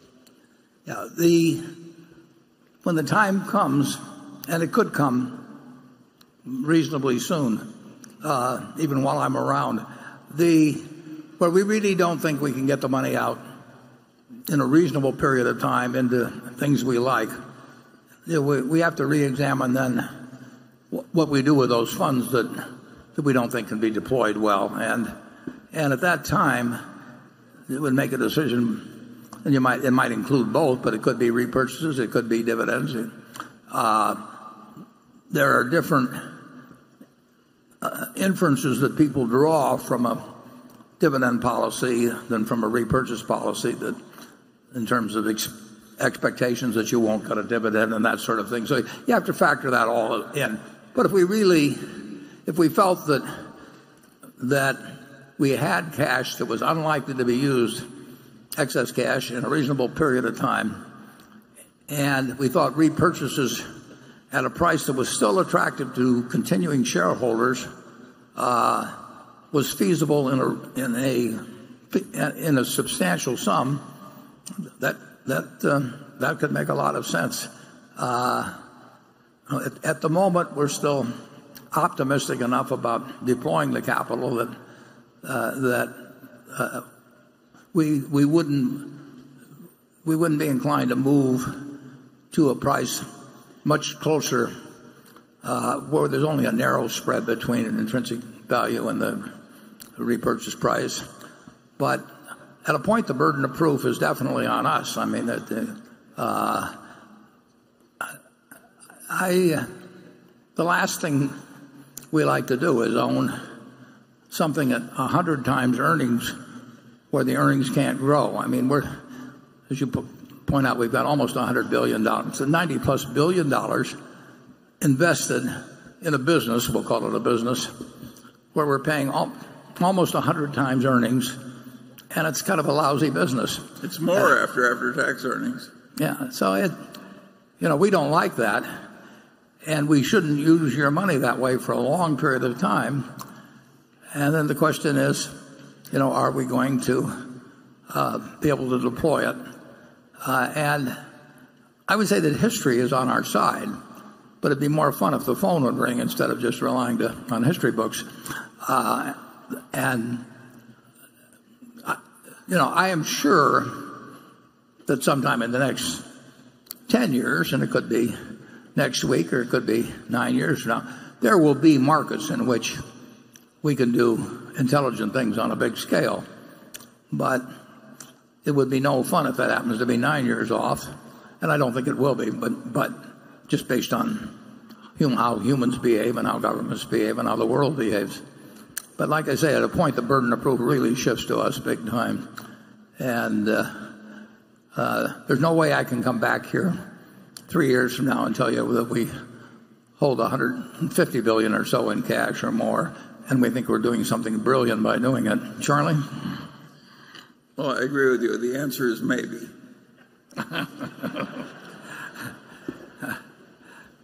He does have a tendency to elaborate. Station 11. Thank you, Mr. Buffett and Mr. Munger. I am Anil Narang from Short Hills, New Jersey, and New Delhi, India. This is my 18th time to this wonderful event, and profoundly thank you for your extraordinary wisdom, generosity, and time. As I'm involved with sustainable investments that also do not directly harm animals, I would appreciate your perspective, if any, on the practices of your CTB subsidiary, which is somewhat involved in pig, poultry, and egg production. Somewhat indirectly related, as you shared your concern on nuclear war extensively at the last annual meeting, I would love to pick your brain on Albert Schweitzer's Nobel Peace Prize acceptance speech shortly after the first nuclear bombs were detonated, that compassion can attain its full breadth and depth if it is not limited to humans only. Thank you. Well, that's a pretty broad question. I would say on your first point, we have a subsidiary, CTB, run by Vic Mancinelli. And I sit down with him once a year, and he's a terrific manager. He's one of our very best. You don't hear much about him. And they do make the equipment for poultry growers. And I can't answer your question specifically, but I would be glad to have you get in contact with Vic directly, because I know that what question you raised is it's a major factor in what they do. I mean, they do care about how how the equipment is used in terms of poultry and egg production. And as you know, a number of the largest purchasers and the largest producers are also in the same camp. But I can't tell you enough about it directly that I can give you a specific answer, but I can certainly put you in touch with Vic, and I think you would find him extremely well informed and doing some very good things in the area that you're talking about. In terms of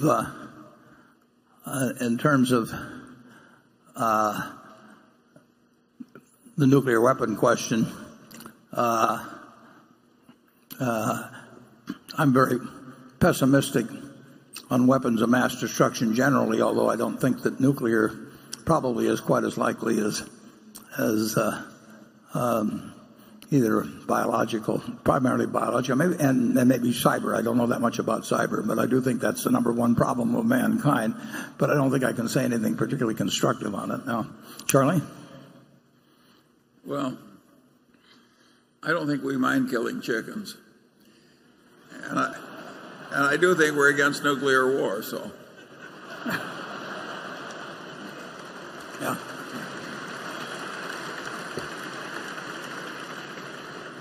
We are not actually a poultry producer, but we do. They use our equipment, and that equipment has been changed substantially in the last 10 or 15 years. But again, I'm not that good on the specifics that I can give them to you, but I can certainly put you in touch with Vic. Andrew? Warren, since Todd and Ted joined Berkshire, the market cap of the company has doubled, and cash on hand is now nearly $100 billion. It doesn't look like Todd and Ted have been allocated new capital on the same relative basis. Why? Well, actually, I would say they have been. I think we started out with $2 billion. I could be wrong, but my memory was $2 billion with Todd when he came with us, and so there have been substantial additions, and of course, their own capital has grown just because you can say, in a sense, they retain their own earnings. So, yeah, they are managing a proportion of Berkshire's capital, or also measured by marketable securities. I think they're managing a proportion that's pretty similar, maybe even a little higher than when each one of them entered, and Ted entered a year or two after Todd. I think they would agree that it's tougher to run $10 billion than it is to run $1 or $2 billion. I mean, your expectable returns go down as you get into larger sums, but the decision to bring them on has been terrific. I mean, they've done a good job of managing marketable securities. They made more money than I would have made with that same what is now $20 billion, but originally was $2 billion, and they've been of terrific help in a variety of ways beyond just money management. So that decision, that's been a very, very good decision. And they're smart. They're good. They have money minds. They are good specifically at investment management, but they're absolutely first-class human beings, and they really fit Berkshire. So that was Charlie gets credit for Todd. He met Charlie first, and I'll claim credit for Ted, and I think we both feel very good about the decisions. Charlie? Well, I think the shareholders are very lucky to have them because they both think like shareholders. Totally. After all, it came up that way, and that is not the normal way headquarters employees think.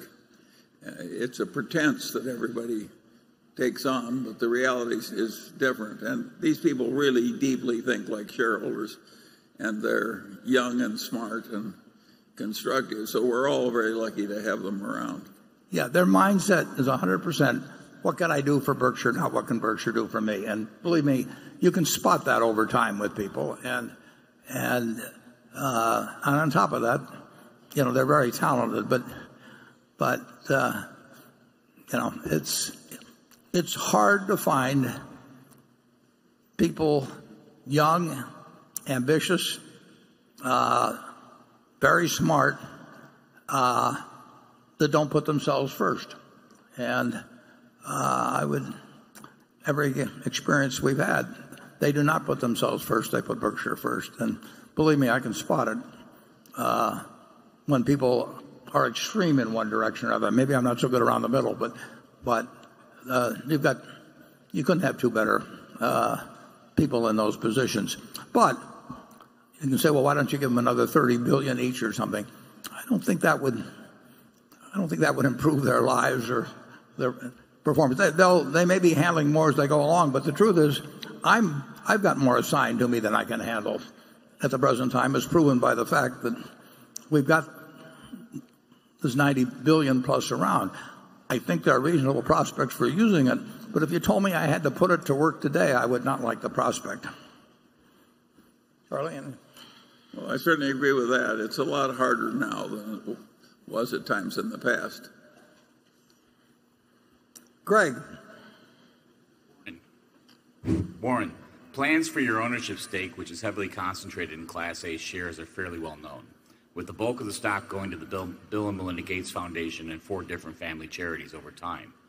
Your annual pledges to these different charities involve the conversion of Class A shares, which hold significantly greater voting rights, into Class B shares. As such, the voting control held by your estate will diminish over time, with a whole layer of super voting shares being eliminated in the process. While the voting influence of Class B shareholders are expected to increase over time, it will not be large enough to have a big influence on Berkshire's affairs.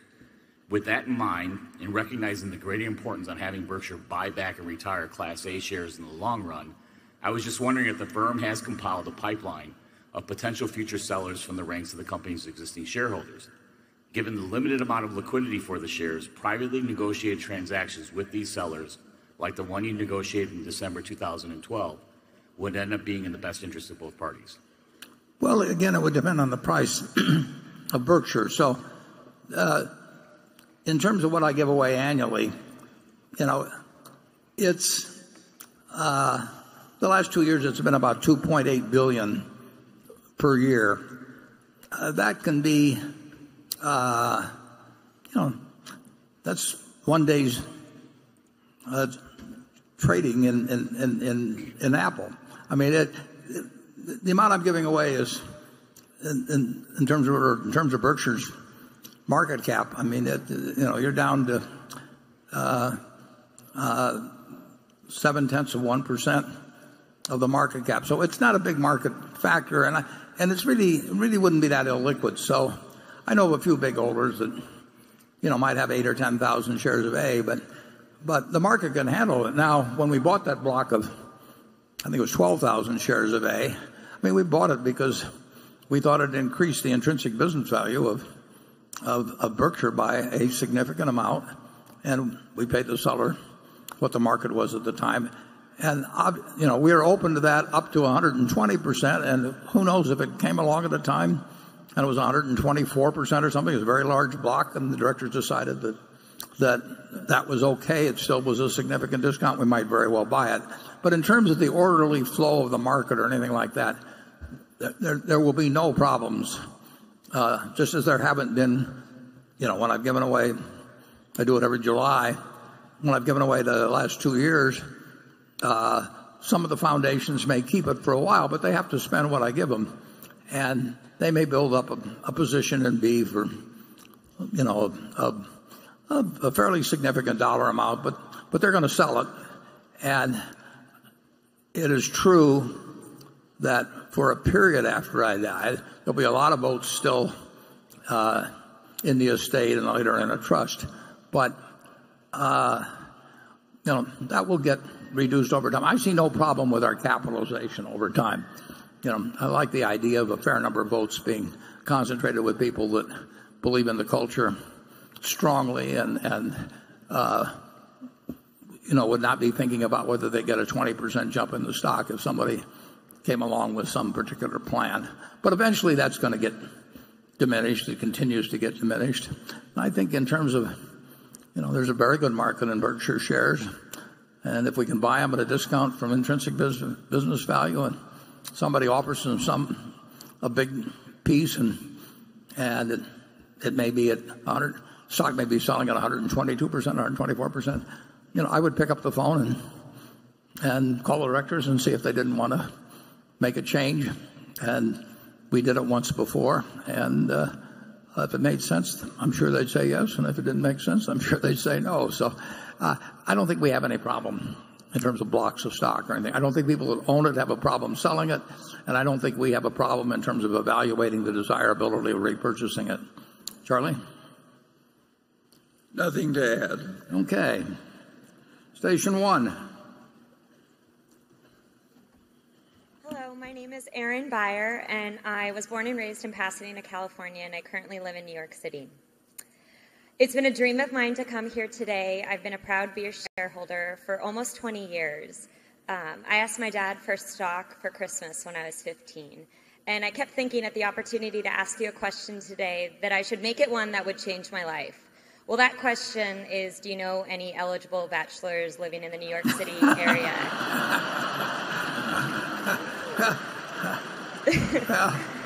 But you certainly have the approach toward life that Charlie and I would have. But the question that might make my Monday, back in the office, back in 2011, you purchased Bank of America preferred stock with a warrant. You had the opportunity at a later date to exercise and convert those into common shares. When you're looking at evaluating that decision to exercise that position, which would increase all of our Berkshire holdings, or the value of the Berkshire holdings, what are you going to consider when you're looking at that? Well, it's almost, if the price of the stock is above $7 a share, which seems quite likely, whether we were going to keep it or not, it would still make sense for us to exercise the warrant shortly before it expired, because it would be a valuable warrant, but it's only a valuable warrant if it's converted, or if it's exercised and exchanged into common, and that warrant does expire. So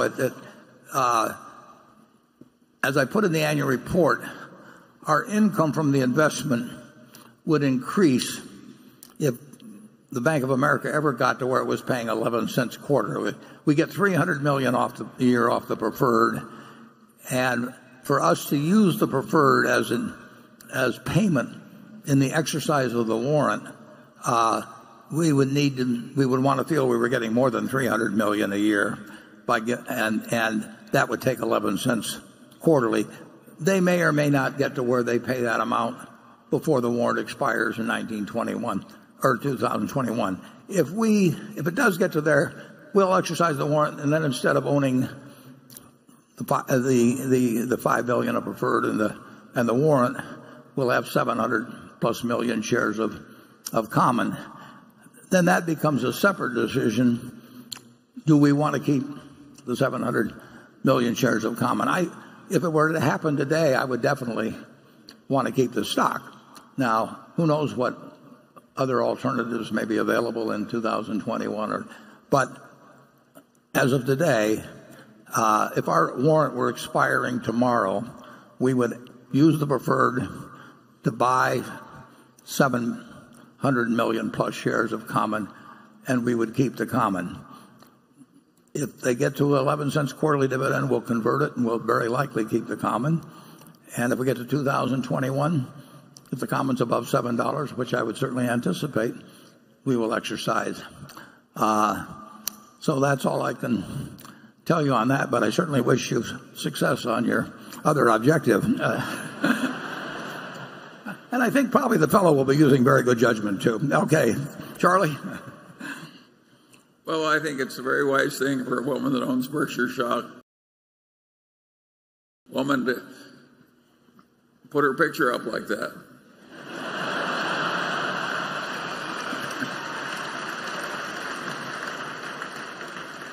It does give me a thought, though. We might actually start selling ads in the annual report.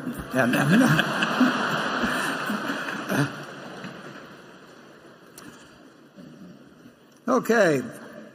Incidentally, that purchase, it literally was true that I was sitting in the bathtub when I got the idea of checking with the B of A whether they'd be interested in that preferred. But I've spent a lot of time in the bathtub since, and nothing's come to me. So clearly, I either need a new bathtub or we got to get in a different kind of market. Carol? This is a question from George Benaroya, and it adds a layer to the discussion about 3G a little bit ago. He says, I am a very happy long-term shareholder, but this is a concern I have regarding Berkshire Hathaway's Kraft Heinz investment. This investment has done well in economic terms. The carrying value is $15 billion and the market value was $28 billion in 2016. But the DNA of 3G is quite different from ours. We do not make money by buying companies and firing people. 3G fired 2,500 employees at Kraft Heinz. That is what private equity firms do, but we are not a private equity firm. Our values have worked for us for over 50 years. There is a risk that as 3G continues to deviate from our principles, they will eventually harm both our value and our values. How do we prevent that from happening? Well, it's interesting. I mentioned earlier that it was very gradual, but it would have been probably a better decision. We fired 2,000 people over time, and some retired and left and all of that. But at the textile operation, it didn't work. And at Hochschild Kohn, the successor, we fortunately sold it to somebody else, but eventually they closed up the department stores because department stores, at least that particular one, and a good many actually, including our competitors in Baltimore, could not make it work. Walmart came along with something, and now Amazon's coming along with something that changed the way people bought things. We mentioned our poultry, the CTB, which is a lot of different farm equipment.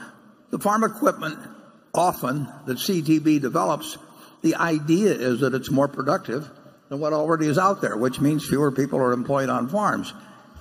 We had 80% of the American population, working population, working on farms a couple of hundred years ago.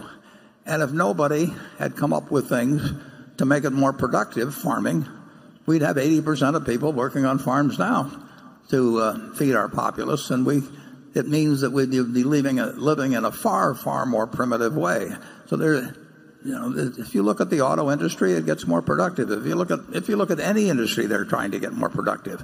Walmart was more productive than department stores, and that will continue in America, and it better continue, or our kids won't live any better than we do. Our kids will live better than we do because America does get more productive as it goes along, and people do come up with better ways of doing things. When Kraft Heinz finds that they can do whatever amount of business, $27 billion worth of business or something, and they can do it with fewer people, they are doing what American business has done for a couple hundred years and why we live so well, but they do it very fast. They're more than fair in terms of severance pay and all of that sort of thing, but they don't want to have two people doing the job that one can do. And I frankly don't like going through that, having faced that. I faced that down at Dempster in Beatrice, Nebraska, and it really needed change. But the change is painful for a lot of people, and I just would rather spend my days not doing that sort of thing, having had one or two experiences. But I think that it's absolutely essential to America that we become more productive because that is the only way we have more consumption per capita, is have more productivity per capita. Charlie? Well, you're absolutely. We don't want to go back to subsistence farming. I had a week of that when I was young on a western Nebraska farm, and I hated it. And I don't miss the elevator operators who used to sit there all day in the elevator and run the little crank, So, on the other hand, as you say, it's terribly unpleasant for the people that have to go through it. And why would we want to get into a the business of doing that over and over ourselves. We did it in the past when we had to, when the businesses were dying. I don't see any moral fault in 3G at all. But I do see that there's some political reaction that doesn't do anybody any good. Milton Friedman, I think it was, used to talk about the time, probably apocryphal. He would talk about the huge construction project in some communist country, and they had thousands and thousands and thousands of workers out there with shovels digging away on this major project. And then they had a few of these big earth-moving machines behind, which were idle, and which could have done the work in 1/20th of the time of the workers. So the economist suggested to the local party worker or whoever it was that, why in the world didn't they use these machines to get the job done in 1/10 or 1/20th the time instead of having all these workers out there with shovels? And the guy replied, well, yeah, but that would put the workers out of work. And Friedman said, well, then why don't you give them spoons to do it instead? Jonathan? I understand that Berkshire is much more liquid than is ideal right now, with $113 billion of consolidated cash and bonds versus policyholder float of $105 billion. But I have trouble calculating how much incremental buying power Berkshire has at any point in time. You've talked about having a minimum of $20 billion in cash on a consolidated basis, but for regulatory, risk control, or liquidity purposes, is there some minimum amount of float beyond the $20 billion that has to be in cash, bonds, or, say, preferred stocks? Or can all but $20 billion be put into either common stocks or invested into wholly owned businesses if you found attractive opportunities? Yeah. What does the balance sheet look like if you were fully invested, and where does additional debt fit into the equation, if at all? Yeah. I wouldn't conflate the cash and the bonds. I mean, when we talk about $20 billion of cash, we could own no bonds beyond that. $20 billion would be the absolute minimum. It's a practical matter. Since I've said $20 billion is a minimum, I'm not going to operate with $21 billion any more than I'm going to see on a highway a truck sign that says maximum load 30,000 pounds or something, and then drive 29,800 across it. So we won't come that close. But the answer is that we're not inclined to use debt. Obviously, if we found something that really lit our fire, we might use some more debt, although it's unlikely under today's circumstances. But we can, 20 billion is an absolute minimum. You can say that because I say 20 billion is an absolute minimum, it probably wouldn't be below 24 or 25. And we could do a very large deal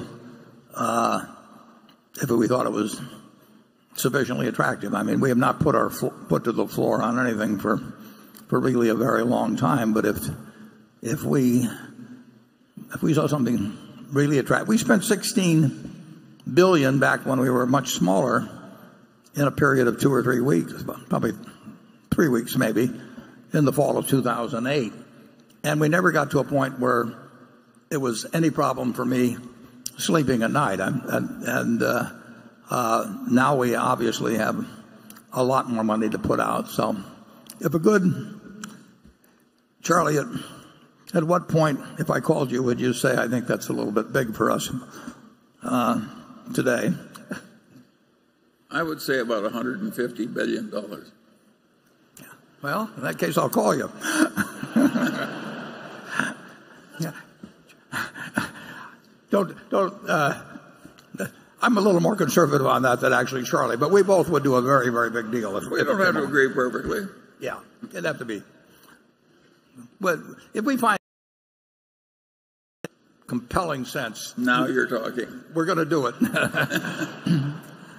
Okay, station 2. Hello, Mr. Buffett, Mr. Munger. My name is Felipe Piccioni. I'm 19 years old from Brazil. And your partnership with George Paulo Leman and his associates at 3G has been very successful, taking into account great outcome of transactions such as the Kraft-Heinz merger. Even though you and George Paulo have different investment methods, would you and Charlie consider him to be a member of your board or even your successor? I don't think that will happen, but I think it would complicate things in terms of the board membership. But we love the idea of being their partner, and I think there's a good chance that we will do more and perhaps even bigger things together. But we're probably unlikely to be doing much change in the board, certainly in the next few years, and there will be a successor, and the successor could very well be while I'm alive. But that will be, there's a very high probability that will be from somebody that's been in our company for some time. I mean, the world could change in very strange ways, but that's a very, very high probability. Charlie? All I can say is that my back hurts, and I come to these functions because I want to indicate to my fellow shareholders that they probably got 7 more good years to get out of Warren.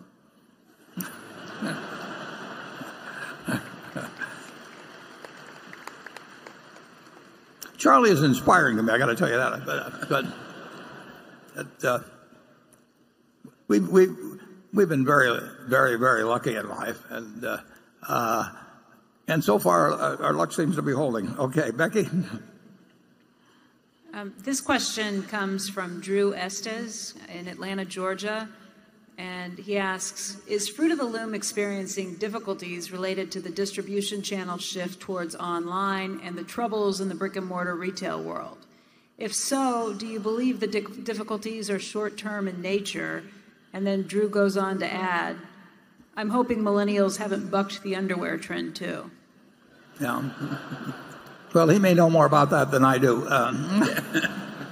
The answer is essentially no so far, but anybody that doesn't think that online isn't changing retail in a big way, and that anybody who thinks they're totally insulated from it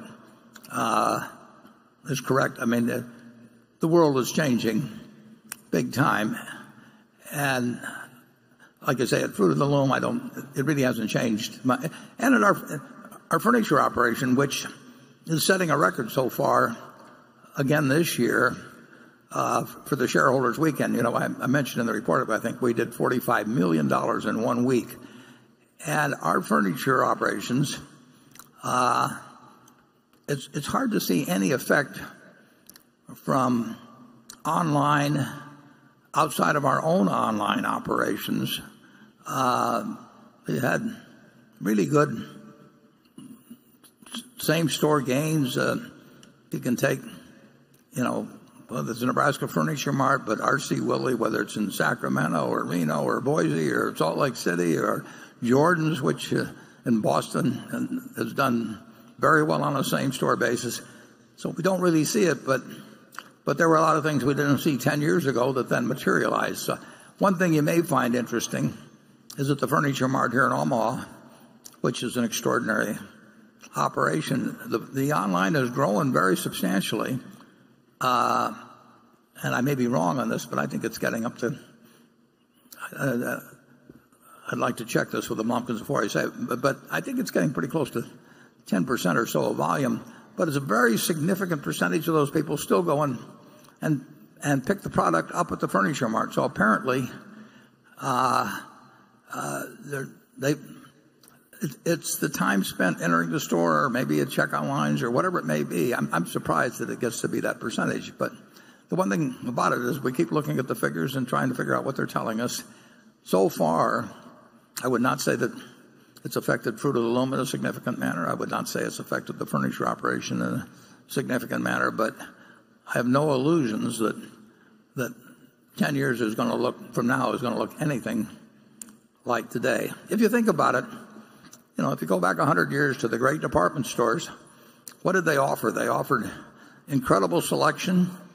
If you had a big department store in Omaha, you had 1,000 bridal dresses, and if you lived in a small town around, the local guy had 2 or something of the sort. So So the department store was the big, exciting experience of variety and decent prices and convenient transportation because people took the streetcars to get there. And then along came the shopping center, and they took what was vertical before and they made it horizontal, and they changed it into multiple ownerships, but they still kept incredible variety and assortments and convenience of going to one place and accessible transportation, because now the car was the method. And now you go to, and then we went through the discount stores and all of that. But now you've got the internet, and you've got the ultimate in terms of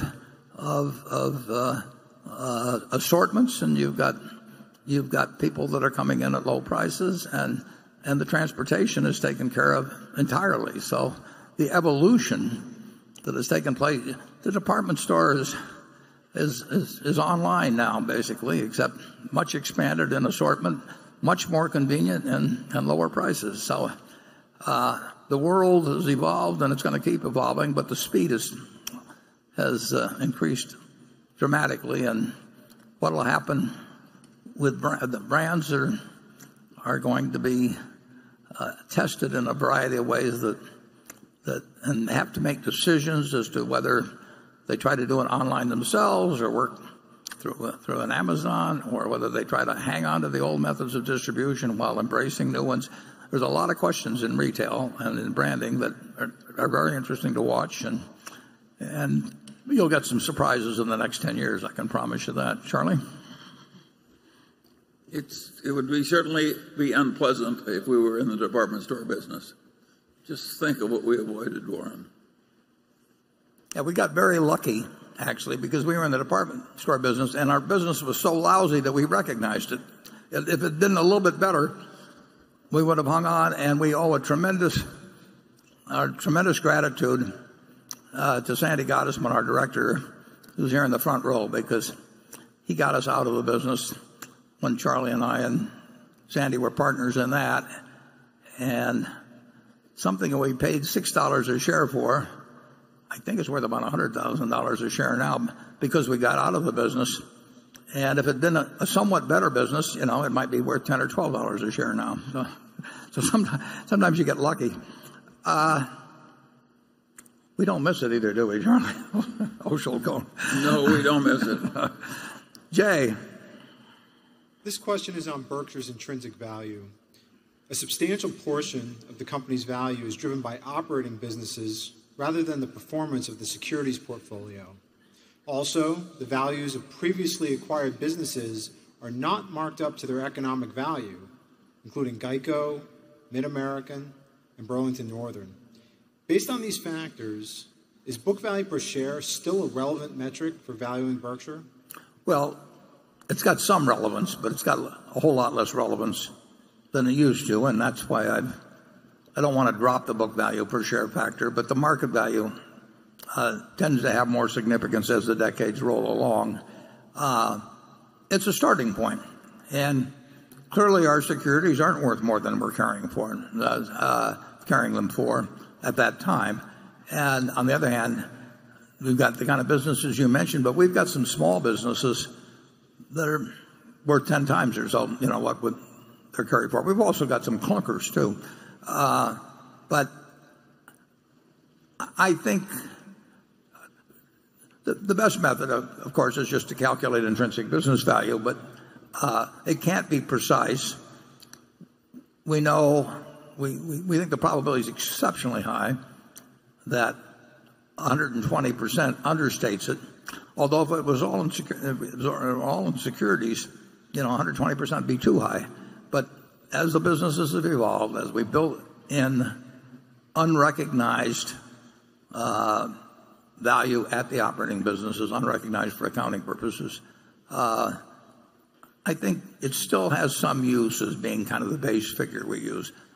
If it were a private company and 10 of us here owned it, instead we just sit down annually and calculate the businesses one by one and use that as a base value. But that gets pretty subjective when you get as many as we do. And so I think the easiest thing is to use the standards we're using now, recognizing the limitations in them. Charlie? Yeah, I think that equities in an insurance company, offsetting shareholders' equity in the company, are really not worth the full market value because they're locked away in a high-tax system. And so I basically like it when our marketable securities go down and our own businesses go up.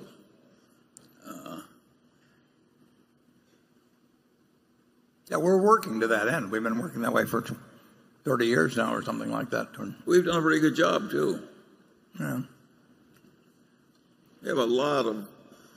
We've replaced a lot of marketable securities with unmarketable securities that are worth a lot more. Yeah, and it's actually a more enjoyable way to operate, too, beyond that. Yeah, we know a lot of people we wouldn't otherwise be with. Good people. Okay, station 3. Hello.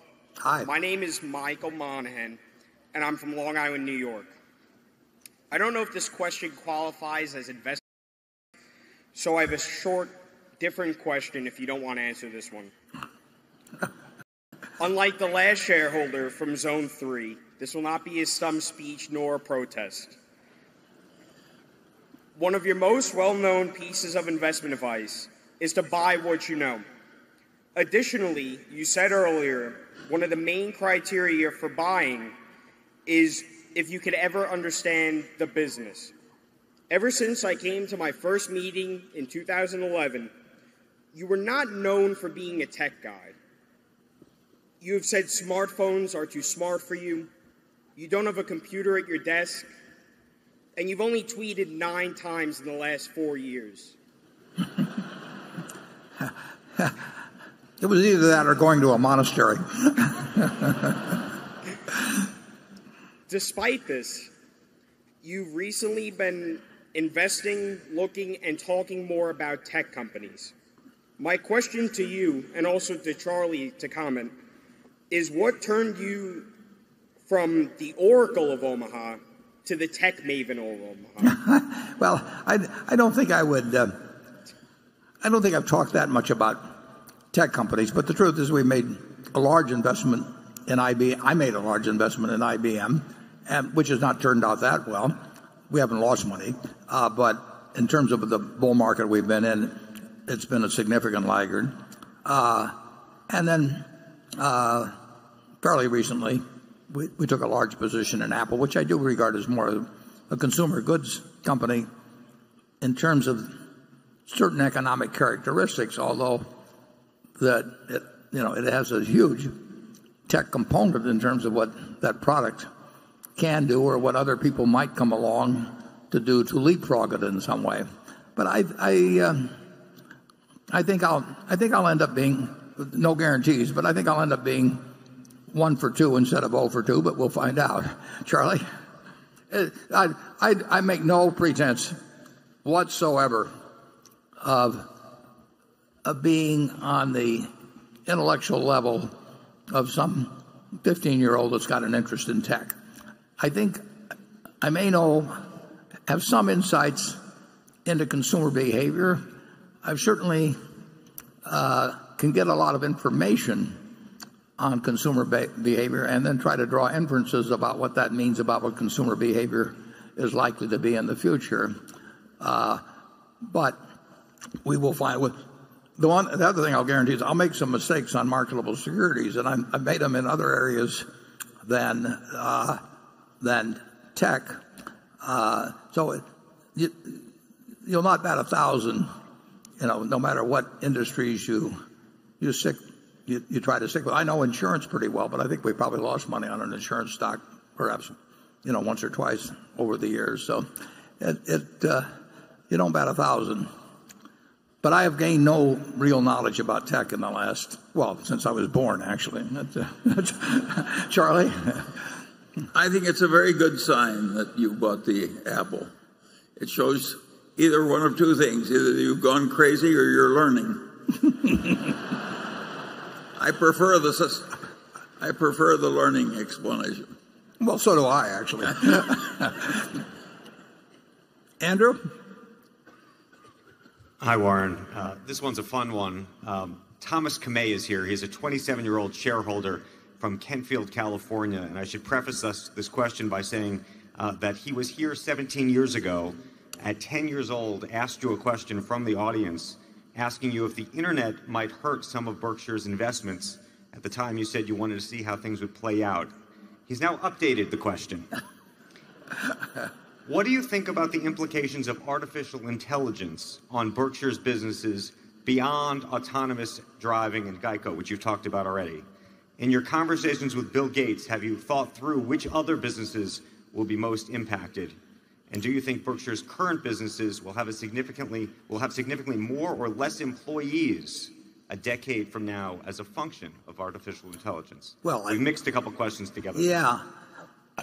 I certainly have no special insights on artificial intelligence, but I will bet a lot of things happen in that field in the next couple of decades and probably a shorter time frame.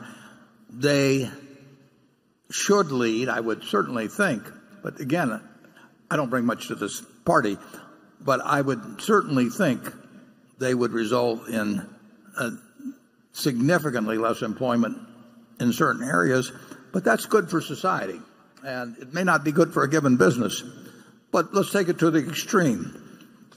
Let's assume one person could push a button and essentially, through various machines, robotics, all kinds of things, turn out all of the output we have in this country.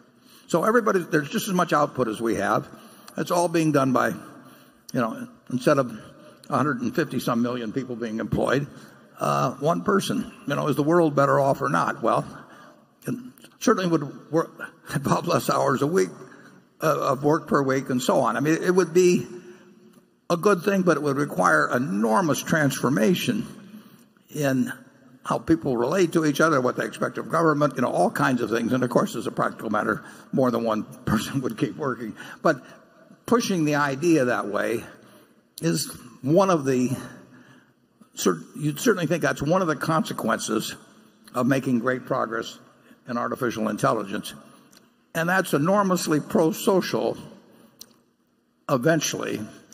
It's enormously disruptive in other ways, and it can have huge problems in terms of a democracy and how it reacts to that. It's similar to the problem we have in trade, where trade is beneficial to society, but the people that see the benefits day by day of trade don't see a price at Walmart on socks or whatever they're importing that says, you're paying X, but you would pay X plus so many cents if you bought this domestically. So they're getting these small benefits and invisible benefits, and the guy that gets hurt by it, who's the roadkill of free trade, feels it very specifically, and that translates into politics. And so it gets very uncertain as to how the world would adjust, in my view, to great increases in productivity. And without knowing a thing about it, I would think that artificial intelligence would have that hugely beneficial social effect, but a very unpredictable political effect if it came in fast, which I think it could. Charlie? Well, you're painting a very funny world where everybody's engaged in trade, and the trade is I give you golf lessons and you dye my hair. And that would be a world kind of like the royal family of Kuwait or something. And I don't think it would be good for America to have everything produced by one person and the rest of us just engaged in leisure. How about if we just got twice as productive? What? How about if we got twice as productive in a short period of time so that 75 million people could do what 150 million people are doing now? I think you'd be amazed how quickly people would react to that. In what way? Favorably. And that's what happened during the period when everybody remembers with such affection, back in the Eisenhower years, 5% a year or something. People loved it. Nobody complained that they were getting air conditioning and they didn't have it before. Nobody wanted to go back to stinking, sweating nights in the South. And well, if you cut everybody's hours in half, it's one thing. But if you fire half the people, the other people keep working I just think it gets very unpredictable. I mean, I think we saw some of that in this election because I think that. Well, we've adjusted to an enormous amount of it. It just came along a few percent per year. Well, and the question then is, I don't think you have to worry about it coming out at 25% a year. You know, I think you have to worry about it. You're going to get less than 2% a year. That's what's worrisome. Okay, we'll move on. But it will be, it's an absolutely fascinating subject to see what happens with this, but it gets very, very hard to predict.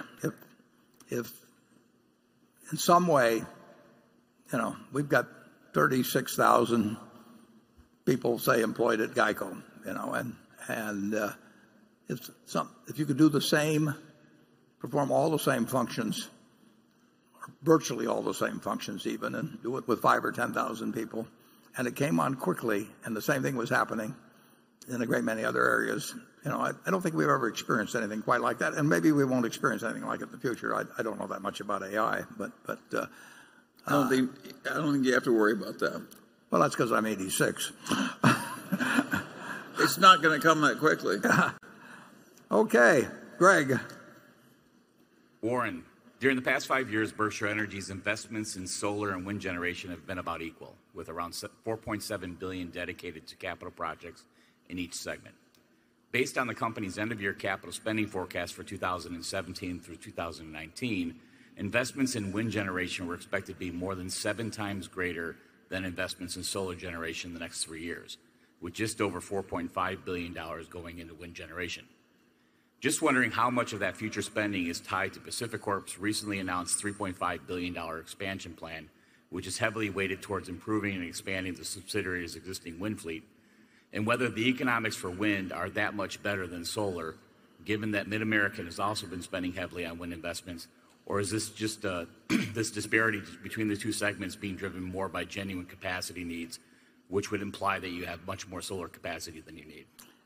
Yeah, it is. We don't look at it as having more solar capacity than we need or anything like it. It's really a question of what comes along. I mean, and the projects, they're internally generated, they're externally offered to us, and we've got a big appetite for wind or solar.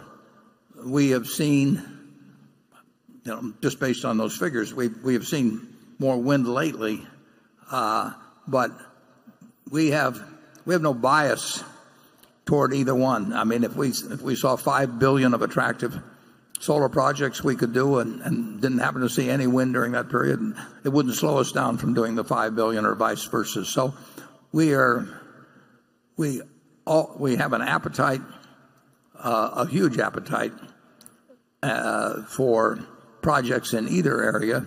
We're particularly well situated, as I think I've explained or talked about in the past, because we pay lots of taxes, and therefore solar and wind projects all involve a tax aspect to them, and we can handle those much better than many other, certainly electric utilities. Most electric utilities really don't have that much money left over after dividends, and frequently the taxes aren't that significant.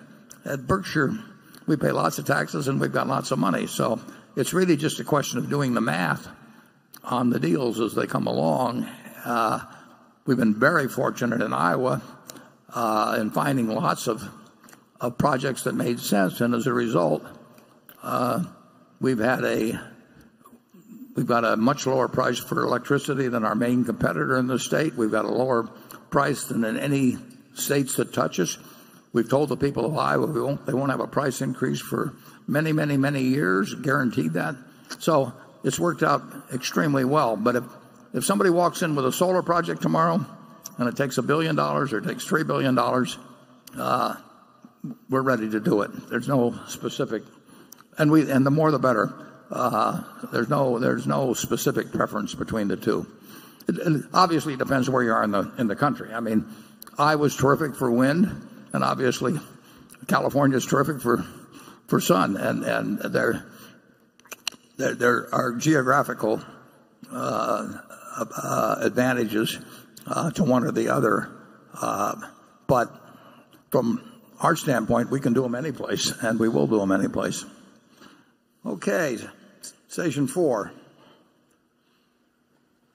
Hi, my name is Joey, and I'm an MBA candidate at Wharton. Thank you for having us.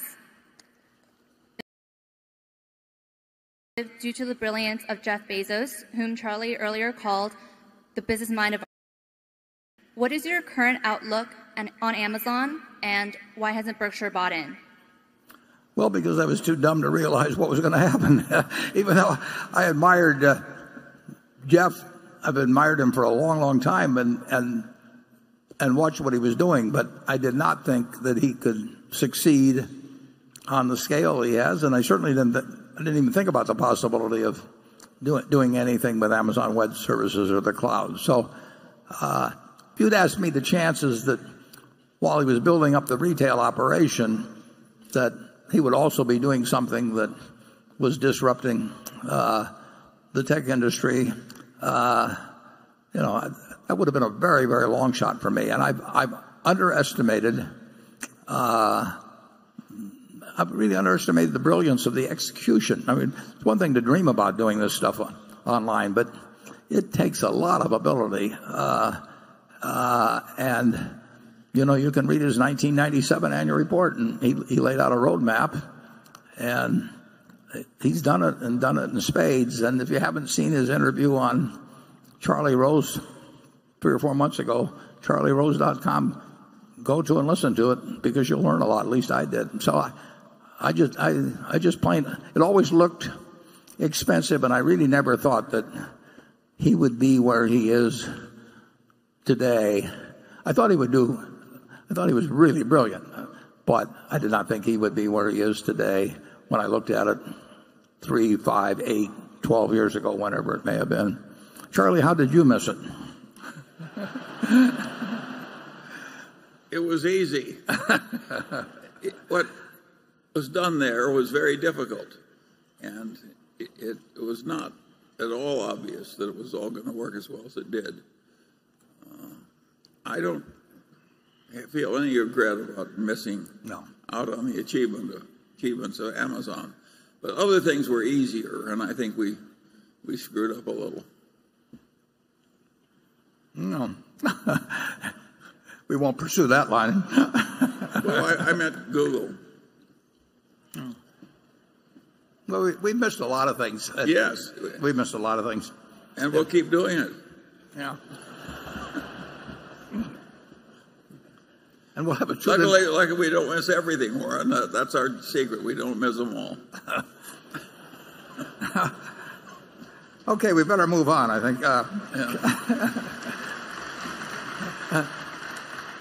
He may start getting specific. Carol.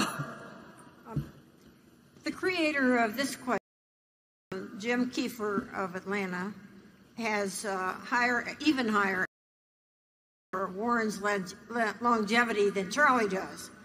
Mr. Buffett, we all record as mankind's oldest living person. But at some point, you or Charlie will go. And Berkshire stock may then come under selling pressure.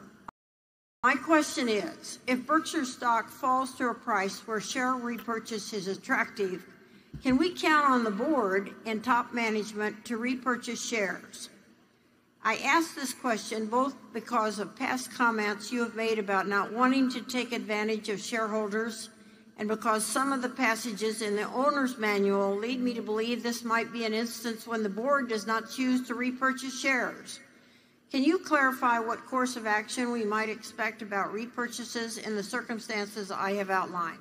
Yeah, well, as far as I'm concerned, they're not taking advantage of shareholders if they buy the stock when it's undervalued. That's the only way they should buy it, and they should. But in doing so, there were a few cases back when Charlie and I were much younger where there were very aggressive repurchases or the equivalent of repurchases by people, and the repurchases incidentally made a lot more sense than they do now, but they were done by people who either, for various techniques, tried to depress the shares.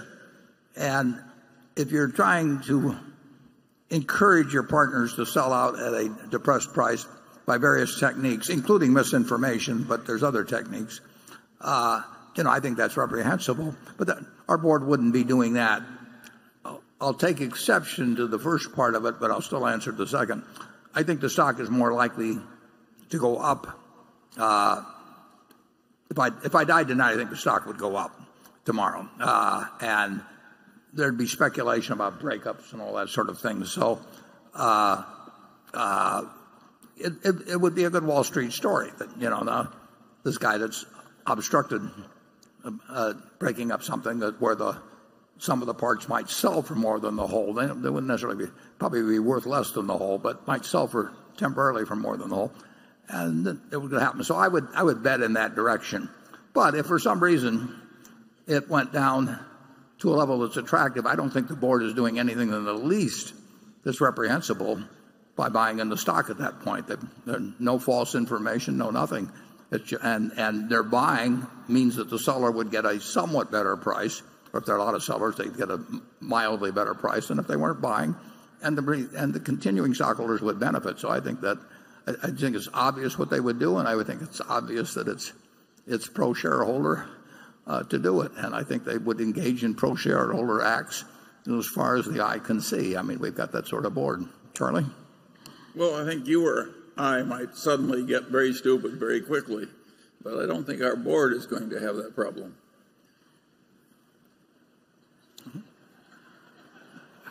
Well, I want to think about that one. Okay, Jonathan. Warren, in the past, you've enjoyed a review of the new accounting standard, which mandates that companies report lower excess tax benefits enjoyed when share-based compensation ends up being more profitable when it's initially modeled. These so-called excess benefits, used to go through the shareholders' equity line on the balance sheet. Which accounting method makes more sense to you, the old method or the new? Johnny, I think you know a lot more about it than I do. So if I were asked to answer that question, I'd probably call you up and say, what should I say? It's not a factor that will enter into Berkshire, so I really have not. I mean, I've heard just a little bit about that accounting standard, but I really don't know anything about it. Charlie? It's not a big deal, Warren. Yeah, well, I know that. Yeah. There are a few things in accounting we really disagree with, and whether they might be material to somebody trying to evaluate Berkshire. And that primarily gets into amortization of intangibles. It certainly gets into realized capital gains and that sort of thing. And we will go to great lengths to try to tell our partners, basically, not all of whom are accounting experts or anything, and we will try to make clear to them at least what our view is, the same way as if I had a family business and I was talking to my sisters or something about it. But unless it's material, we'll probably stay away from trying to opine on any new accounting standards. If it's material to Berkshire, we'll go to great lengths to at least give our view. Charlie? Well, I certainly agree with that. Okay. That what he's talking about is not very material to Berkshire. No, it isn't, and it really won't be. Some of these others are those, and we will bring those up as they come up.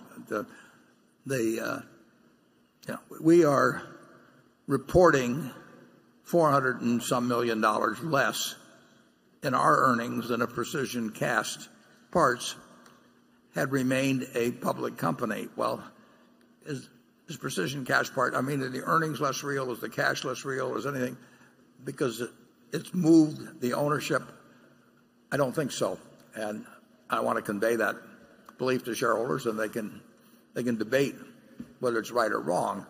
But I think it's a mistake not to comment and just assume that the owners understand that, because it's a fairly arcane point, and so we point it out. But we also point out if we think depreciation is inadequate as for valuation purposes, that depreciation is inadequate at a very capital intensive business like BNSF. which I must say, still love anyway. Charlie, any more? No. Okay, Section 5.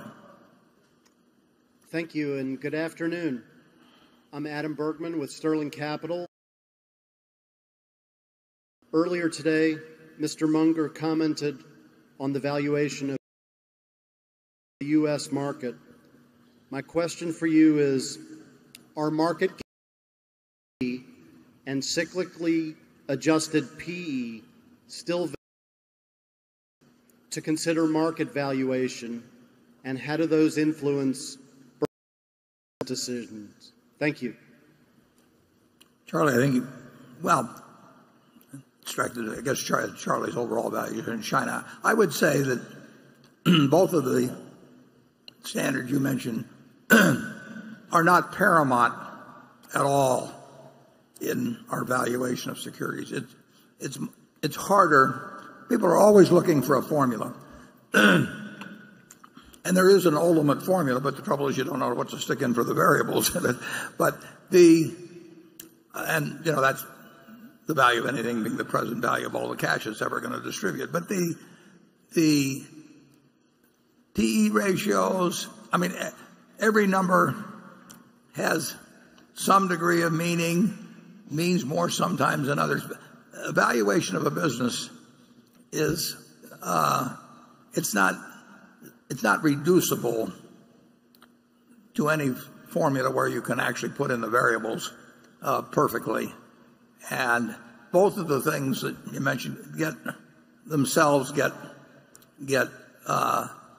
bandied around a lot. It's not that they're unimportant, but sometimes they can be very important. Sometimes they can be almost totally unimportant. It's just not quite as simple as having one or two formulas and then saying the market is undervalued or overvalued, or a company is undervalued or overvalued.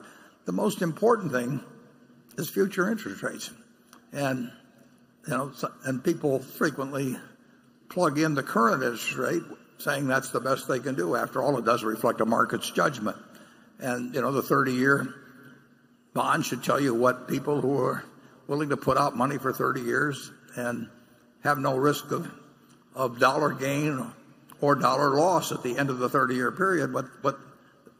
What better figure can you come up with? I'm not sure I can come up with a better figure, but that doesn't mean I want to use the current figure either. So I would say that I think Charlie's answer will be that he does not come up with China versus the U.S. market based on what you've mentioned as yardsticks. But now, Charlie, you tell him. All I meant was that I said before that the first rule of fishing is to fish where the fish are, is that a good fisherman can find more fish in China if fish is the stock market. That's all I meant. Yeah. I'm going to go back it's to a happier hunting ground. This doesn't really directly relate to this. I want to go back to one question that was mentioned earlier. I really think if you want to be a good evaluator of businesses, an investor, you really ought to figure out a way, without too much personal damage, to run a lousy business for a while. I think you learn a whole lot more about business by actually struggling with a terrible business for a couple of years than you learn by getting into a very good one where the business itself is so good that you can't mess it up. I don't know whether Charlie has a view on that or not, but it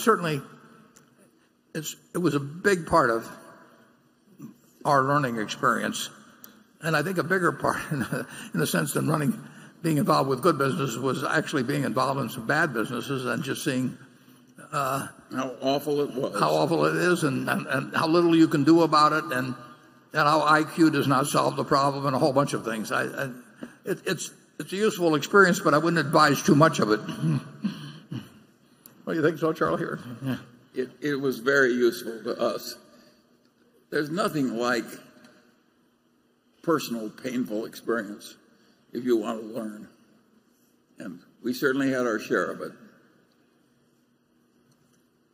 Okay, Becky. This question comes from Tom Spanfelner from Pennsylvania. He says, in life, business, and investing, strategies don't work. Other than a massive insurance loss, any thoughts on what could cause the Berkshire not work? I think the only... Good question. Yeah. Well, if there were some change, if we got some infection, outside agent of some sort to change the culture in some major way, an invasion of different thought. But as a practical matter, I don't think anything, and it's the things you can't think of, but I can't think of anything that can harm Berkshire in a material, permanent way, except weapons of mass destruction, but I don't regard that as a low probability.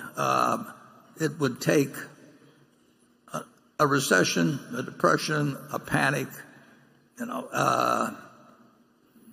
hurricanes, earthquakes. They all would have some effect, and in some cases it might even be that we would do better because of them. But if there were a successful, as measured by the aggressor, nuclear, chemical, biological, or cyber attack on the United States, and there are plenty of people that would like to pull that off, or organizations and maybe even a few countries, it could disrupt society to such an extent that it would harm us. But I think with the variety of earning streams, with the asset positions, with the general philosophy of the place, the culture, I think that we would be very close to the last one affected. But if somebody figures out how to kill millions of Americans and totally disrupt society, then all bets are off. Charlie? Well, I agree. It would take something really extreme. Yeah. And just take the question, like British Petroleum took a huge loss with one oil well blowing. And Berkshire has all these independent subsidiaries, and they really are independent. And the parent company is not on it. If there's one horrible accident somewhere, we would tend to pay, of course, maybe more than our legal liability. But we are not one accident in one subsidiary that caused a big lot of damage. We're better protected than most companies. Yeah. In every way, Berkshire is structured to handle stresses. It's the kind of thing we think about all the time, and we've thought about it ever since we started. But I really don't know any company that could take more general adversity or even some specific adversities. But if you get into what could happen with weapons of mass destruction, that is something we can't predict about. But if that ever happens, there'll be more to worry about than the price of Berkshire. Jay. Berkshire Hathaway Specialty Insurance generated $1.3 billion of premium volume in 2016. This business is on the smaller end of commercial property casualty insurers in terms of scale, although its volume did grow 40% last year. In a highly competitive commercial P&C environment, what gives you confidence that Berkshire Hathaway Specialty is destined to become one of the world's leading commercial P&C insurers, as you said in this year's annual letter? Yeah, I think it will be, and I think fast it grows it does depend very much on the market. I mean, we are not interested in trying to be a price cutter in a market where the prices already aren't that attractive. But we have built the scale worldwide, and a lot of this has been added in recent months and just over the past year. We will grow a lot, but if the market should turn hard for any reason, we would grow a lot faster. But we are destined at Berkshire Hathaway Specialty to be one of the leading PC firms in the world, just as we were destined to have when Ajit came in, even though we had nothing. we were destined to become a very important reinsurer throughout the world, and in certain ways, almost the only reinsurer for certain types of risks in the world. And we've got the people, we've got the capital, we've got the reputation. There is no stronger company in the insurance world, and there won't be, than the Berkshire Hathaway insurers. We've got the talent there. So it will grow. It may grow slowly. Some years it may have big jumps, just like the reinsurance operation did many years ago. But it's a very important addition to Berkshire that brought that on. I just wish we could have started a little earlier, but we had to have the right people, and they came to us. And as you say, we wrote whatever it was, $1.3 billion or $1.4 billion last year, and we'll write more this year, but we won't write as much as if we were in a hard market. Station 6. Good afternoon. My name is Sally Burns. I'm from Australia. My question, Mr. Buffett, your greatest talent is that you're a learning machine. What are the most interesting things you've learned over the last few years? Well, it is fun to learn. I would say Charlie a learning machine than I am.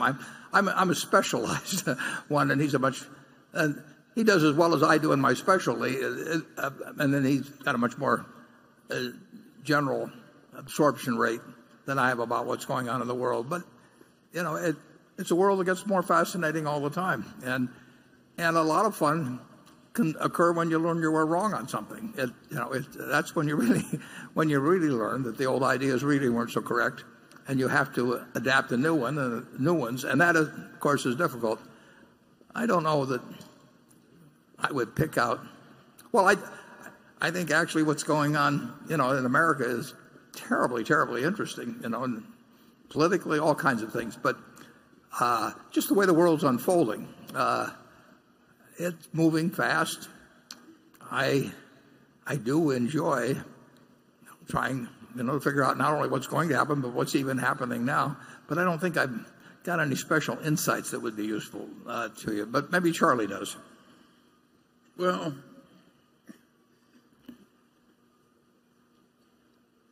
I think buying the Apple stock is a good sign in Warren. And now he did run around Omaha and ask if he could take his grandchildren's tablets away. And I mean, he did market research, and I do think we keep learning, and more important, we don't unlearn the old tricks, and that is really important. You look at the people who try and solve their problems by printing money and lying and so forth.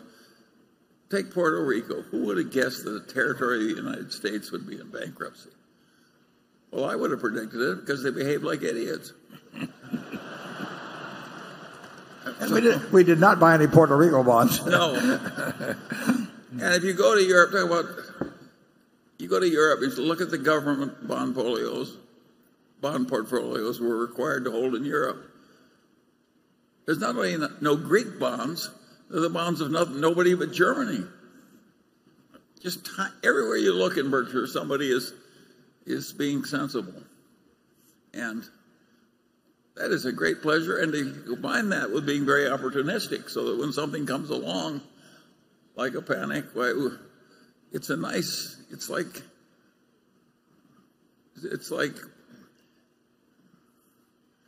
like playing with two hands instead of one in a game that requires two hands. It helps to have a fair-sized repertoire. And Warren, we've learned so damn much. There are all kinds of things we've done in the last 10 years we would not have done 20 years ago. Yeah, that's true. Although, if you take, it's interesting. I've mentioned this before, but one of the best books on investment was written, I think in 1958. I think I read it around 1960. by Phil Fisher called Common Stocks and Uncommon Profits. And all the companies went to hell eventually. But it talked about the importance, or the usefulness of what he called the scuttlebutt method. And that was something I didn't learn from Graham, but every now and then it's turned out to be very useful. Now, it doesn't solve everything, and there's a whole lot of more aspects. I saw you do it with American Express and the salad oil scandal. Yeah. You're still doing it on Apple, decades later. Yeah, in certain cases, you actually can learn a lot just by asking a lot of questions. And I give Phil Fisher credit. That book goes back a lot of years, but as Charlie said, some of the companies he picked as winners forever did sort of peter out on him. But the basic idea, you can learn a lot of things just by asking in some cases. I used to, if I got interested in the coal industry, just say, to pick one out of the air, when I was much younger, more energetic, if I went and talked to the heads of 10 coal companies and I asked each one of them way later into the conversation after they got feeling very, it felt like talking, and I would just, I'd just say, if you had to go away for 10 years on a desert island and you had to put all of your family's money into one of your competitors, which one would it be and why? And then, then I'd ask them if they had to sell short one of their competitors for 10 years, all their family money, why? And everybody loves talking about their competitors. And if you do that with 10 different companies, you'll probably have a better fix on the economics of the coal industry than any one of those individuals has. There's ways of getting at things, and sometimes they're useful, sometimes they're not. But sometimes they can be very useful. And the idea of just learning more all the time about, I'm more specialized than that by far than Charlie. He wants to learn about everything, and I just want to learn about something that will help Berkshire. But it's a very useful attitude toward the world. And of course, I don't know who said it, but somebody said the problem is not in getting the new ideas, but shedding the old ones. And there's a lot of truth to that. We would never have bought ISCAR if it had come along 10 years earlier. We would never have bought Precision Castparts if it had come along 10 years earlier. We are learning, and my God, we're still learning. Okay, Andrew. Hi, Warren. This is my final question. In 2012, you were quoted as saying, "I think the healthcare problem is the #1 problem of America and of American business. We have not dealt with that yet." Right. Do you believe that the current administration's plan to repeal and replace ACA will ultimately benefit the economy and Berkshire or not? Yeah. Well, I'll answer. I'll give you two answers here. The first one being that if you go back to 1960 or thereabouts, corporate taxes were about 4% of GDP. They bounced around some. And now they're about 2% of GDP. And at that time, healthcare was 5% of GDP, and now it's about 17% of GDP. So when American business talks about taxes strangling our competitiveness or that sort of thing, they're talking about something that as a percentage of GDP has gone down from 4 to 2, while medical costs, which are borne to a great extent by business, have gone from 5 to 17%. So medical costs are the tapeworm of American economic competitiveness. If you're really talking about it, and business knows that. They don't feel they can do much about it, but it is not. The tax system is not crippling Berkshire's competitiveness around the world or anything of the sort. Our health costs have gone up incredibly and will go up a lot more. And if you look at the rest of the world, there were a half a dozen countries that were around our 5% if you go back to the earlier years. And while we're at 17 now, they're at 10 or 11. So they have gained a 5 or 6 point advantage, the world, and even in these countries with fairly high medical costs. And that's with socialized medicine. Yeah. So it's a huge, whatever I said then goes and is accentuated now.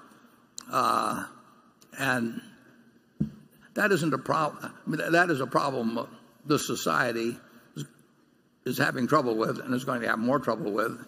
And regardless of which party's in power or anything of the sort, it almost transcends that.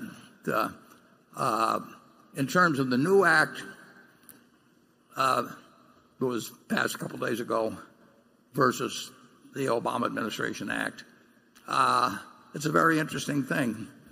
All I can tell you is the net effect of that act on one person is that my federal income taxes would have gone down 17% last year if what was proposed went into effect. So it is a huge tax cut for guys like me, and you'll have to figure out the effects of the rest of the act. But the one thing I can tell you is if it goes through the way the House put in, I mean, anybody with $250,000 a year of adjusted gross income and a lot of investment income is going to have a huge tax cut. And when there's a tax cut, either the deficit goes up or they get the taxes from somebody else. So as it stands now, that is the one predictable effect if it should pass. The Senate will do something different and go to a conference and who knows what happens. But that is in the law that was passed a couple days ago. Charlie? Well, I certainly agree with you about the medical care. What I don't like about the medical care is that a lot of it, we're getting too much medicine. There's too much chemotherapy on people that are all but dead. And all kinds of crazy things go on in Medicare and in other parts of the health system. And there's so many vested interests that it's very hard to change. But I don't think any rational person looking objectively from the outside at the American system of medical care. We all love the new life-saving stuff and the new chemotherapies and the new drugs and all that. But my God, the system is crazy. And the cost is just going wild. And it does put our manufacturers at a big disadvantage with other people where the government is paying the medical costs. And so I agree with Warren totally. If you had to bet 10 years from now, will it be higher or lower than 17% of GDP? Well, if present trends continue, it'll get more and more. There are huge vested interests in having this thing continue the way it is. And they're very vocal and active, and the rest of us are indifferent. So naturally we get a terrible result. And I would say that on this issue, both parties hate each other so much that neither one of them can think rationally. And I don't think that helps either. It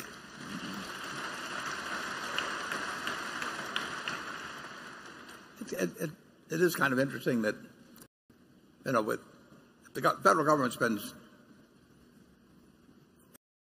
$3.5 trillion or something like that, and I mean the degree of concern everybody has about that, although that's stayed steady in the 18% or so of GDP, plus or minus a couple points, but $3 trillion plus is spent on health care, and everybody wants the best, and it's perfectly understandable, but it's a it's a big number compared to the whole federal budget. I mean, there's some overlap and all of that, but it's if you talk about world competitiveness of American industry, it's the biggest single variable where we keep getting more and more out of whack with the rest of the world, and it's very tough for political parties to attack it. Basically it's a political subject. But a lot of it is deeply immoral. We have a group of hospital people and doctors that are sort of feasting on the carcass of some dying person. It's not a pretty sight. Tell them about that group out in California that. Oh yes, this is one of my favorite stories. There are a bunch of very ambitious cardiologists and heart surgeons in Reading, and they got the thought that really what a heart was a widowmaker. So every patient that came in, they said, "You've got a widowmaker," in your chest, and we know how to fix it. And so they recommended heart surgery for everybody. And of course, they developed a huge volume of heart surgery, and they got very wonderful results because nobody comes through heart surgery better than the man who doesn't need it at all. And they made so much money that the hospital chain, which was Tenet, brought all its other hospitals. Why can't you be more like Reading? And this is a true story. And it went on and on and on. And finally, there was some beloved Catholic priest, and they said, "You've got a widowmaker in your chest." And he didn't believe them, and he blew the whistle. He was a priest, you can see why he didn't believe him. And at any rate,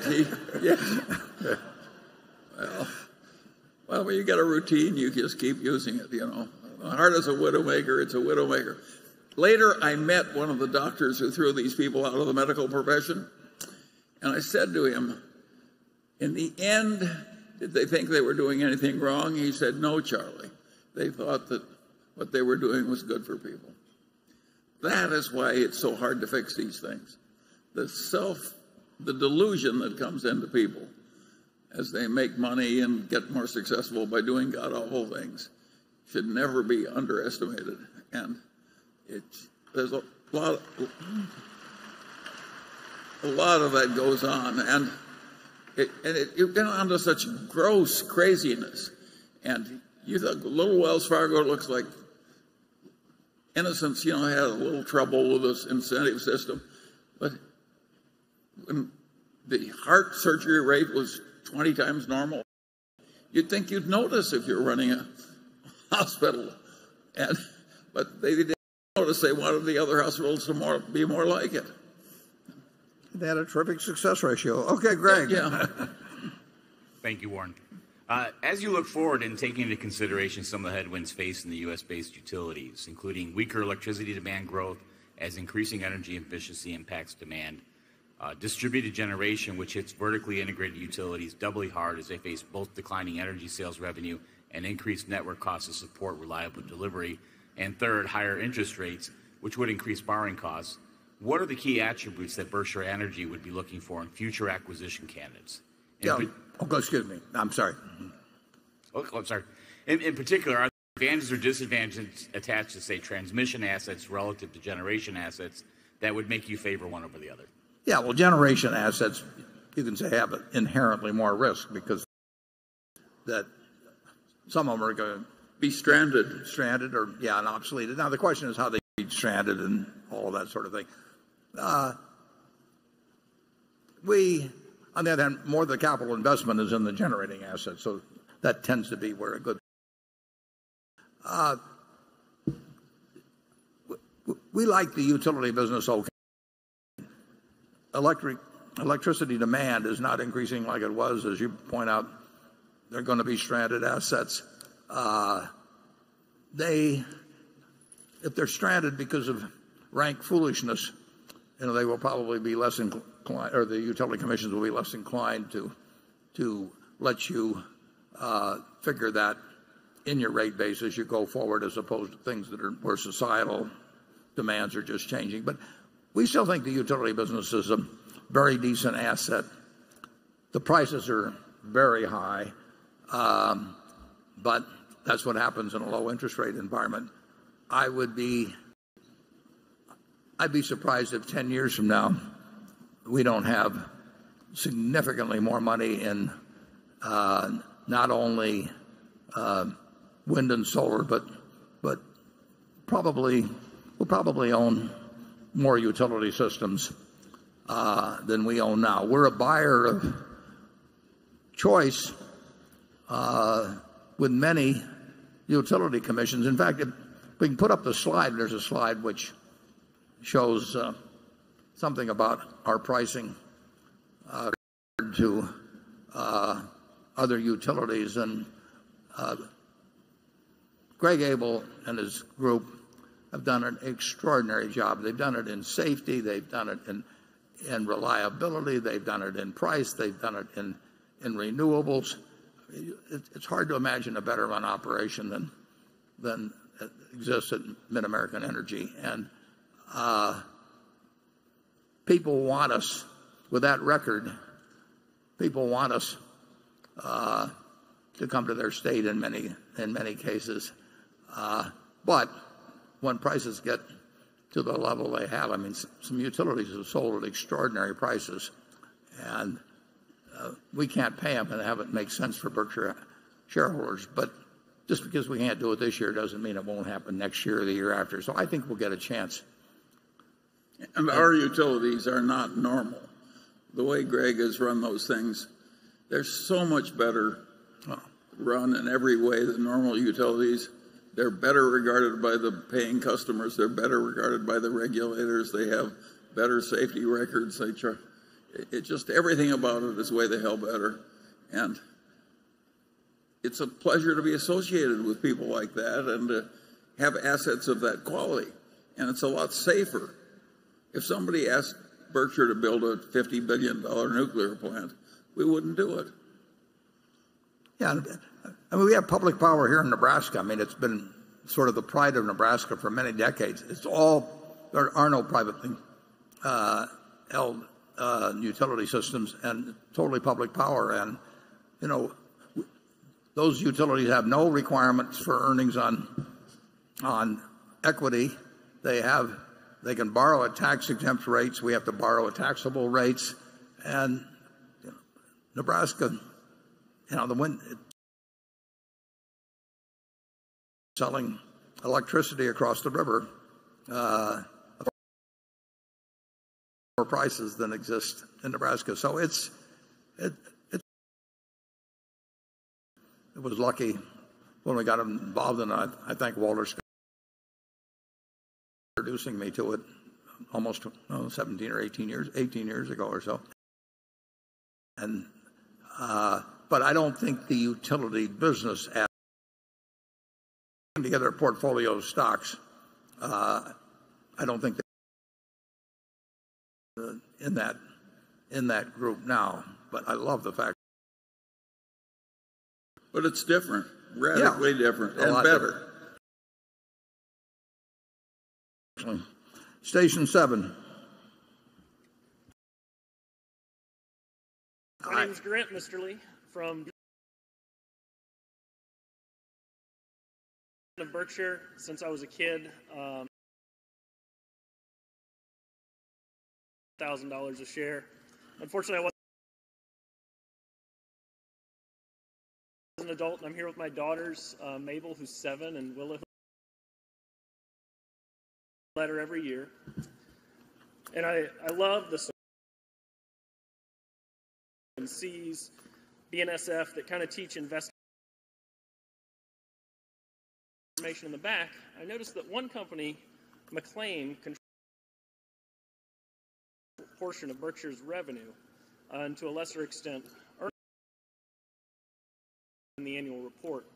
So I'm curious why we don't hear more about that company. Lessons like we get from C's and Geico that you can share about that company. Yeah, their figures separately is because the SEC has certain requirements that are based on sales. And McLean is a company that has an extraordinary amount of sales in relation to intrinsic value or to net income. It basically is a distributor of well, it's a huge customer, for example, of the food companies, the candy companies, the cigarette companies that go up and down the line of anything that goes into convenience stores. But we bought it from Walmart, and Walmart is our biggest customer. I can't tell you the precise volume, but well, if you get Walmarts and Sam's together, you're getting up to 20% plus. But it's nationwide, but in the end, it operates on about 6% gross margins and 5% operating expenses. So it has a 1% pre-tax margin, and obviously a 1% pre-tax margin only works in terms of return on capital if you turn your equity extraordinarily fast. And that's what McLean does. Being a wholesaler, it's moving things in, moving things out very fast, very efficiently, and it does this. It also has a few liquor distribution subsidiaries that have wider margins. But the basic McLean business is, $45 billion, makes 1%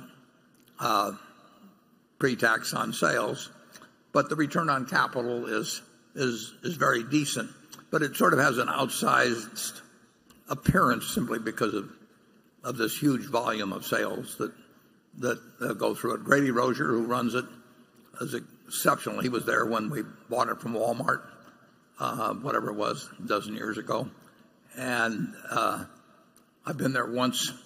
We've got thousands and thousands of trucks, big distribution centers all over the country.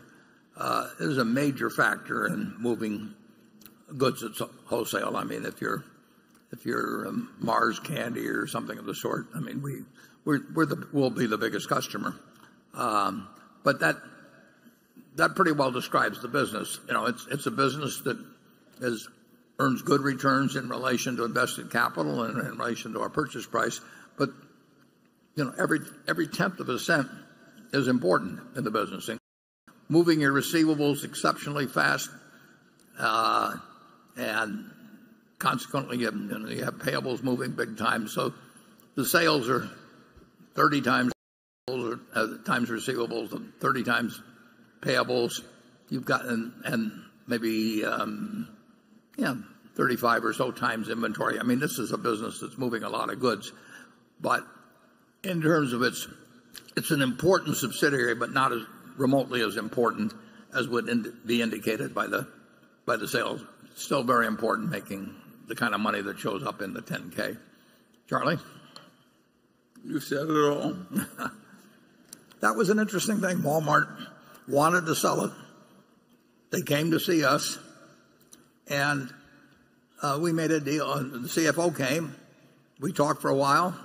He went into the other room, called the CEO, and came back and said, "You have a deal." And Walmart has told me subsequently that they never had a deal that closed as fast as the one with Berkshire. I mean, we said what we would pay. It was cash, and we got it done very promptly, and they were terrific on their side. By the way, that reputation for being quick and simple and doing what we promised and so on has helped at Berkshire time after time. Yeah, we wouldn't have made that deal without essentially having that reputation. But they knew. Well, you bought the Northern Natural Gas Company in one weekend, and they wanted the money on Monday. They needed the money on Monday. Before the lawyers could complete the legal papers. We managed to do it. Well, not only that, but I think it took some clearance in Washington, and essentially I think I wrote a letter and said that if they decided after looking at it they didn't want to clear it, we'd undo the deal. But these guys needed the money so bad, we were going to give them the money essentially based on the deal clearing. And there wasn't any reason why it wouldn't clear, but there was just a procedural problem. But most companies can't do that. I mean, we can. We've got a flexibility that really in most large companies just plain doesn't exist. There's too many people have to sign off on it or something of the sort. So the Northern Natural deal would not have been made if we'd had to follow the normal timetable. But, and it's a lovely business to own. Yeah, absolutely. Now we're moving from one station to another between now and 3:30, so we now go to Station 8. Good morning, or good afternoon, Warren, Charlie, from West Des Moines, Iowa. You guys have iron bladders. We won't tell. I was wondering about a contraption under the table. All right. Hey, I had a question for each. I was fortunate to ask you a question, I think in 2011, about legacy and what years from now, and I'm kind of curious to hear what Charlie would like to be known for. So I guess you started doing this when I was born. Memory from your first annual meeting. My first memory was the subject, and they asked him what he wanted said at his funeral. He said, "I want them to all be saying that's the oldest looking corpse I ever saw." And that may be the smartest thing I ever said. No, well, with me, very simple. I really like teaching, so basically that I've been doing it formally and you can say somewhat informally all my life, and I certainly had the greatest teachers you can imagine. So if somebody thought that I did a decent job at teaching, I'd feel very good about that.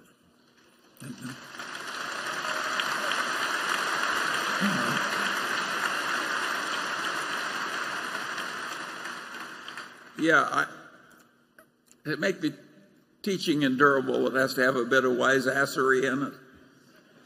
And that we've both been able to supply.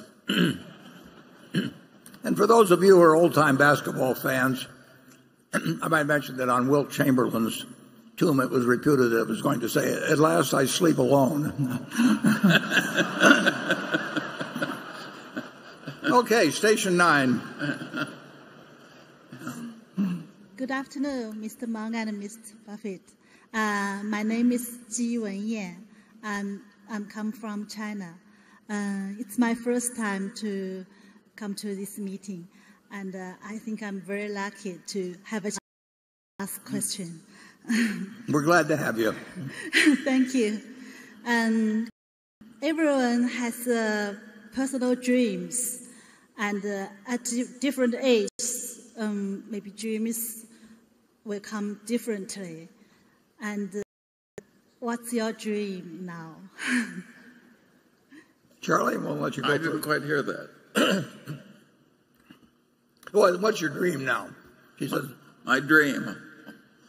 Well, let's skip the first one.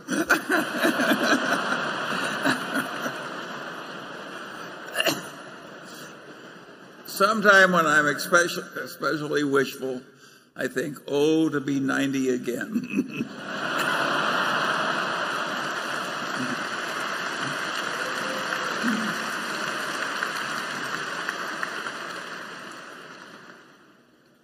And I got some advice for the young. If you've got anything you really want to do, don't wait till you're 93. No, do it. No, that's the same thing I would tell students, is that you can't always find it the first time or the second time, but when you go out in the world, look for the job that you would take if you didn't need a job. I mean, don't postpone that sort of thing. Somebody, I think it was Kierkegaard, said that life must be evaluated backwards, but it must be lived forwards. And you want to sort of. Charlie says all he wants to know is where he'll die, so he'll never go there. And so you do want to do a certain amount of reverse engineering in life. I mean, that doesn't mean you can do everything that way, but you really want to think about what will make you feel good when you get older about your life, and you at least generally want to keep going in that direction. And you need some luck in life, and you got to accept some bad things that are going to happen as you go along. But life has been awfully good to me and Charlie, so we have no complaints. What you don't want to be is like the man when they held his funeral and the minister said, now it's the time for somebody to say something nice about the deceased. And nobody came forward. And nobody came forward. He says, surely somebody can say something nice about the deceased. And nobody came forward. And finally one man came up and he said, well, he said, his brother was worse. Yeah.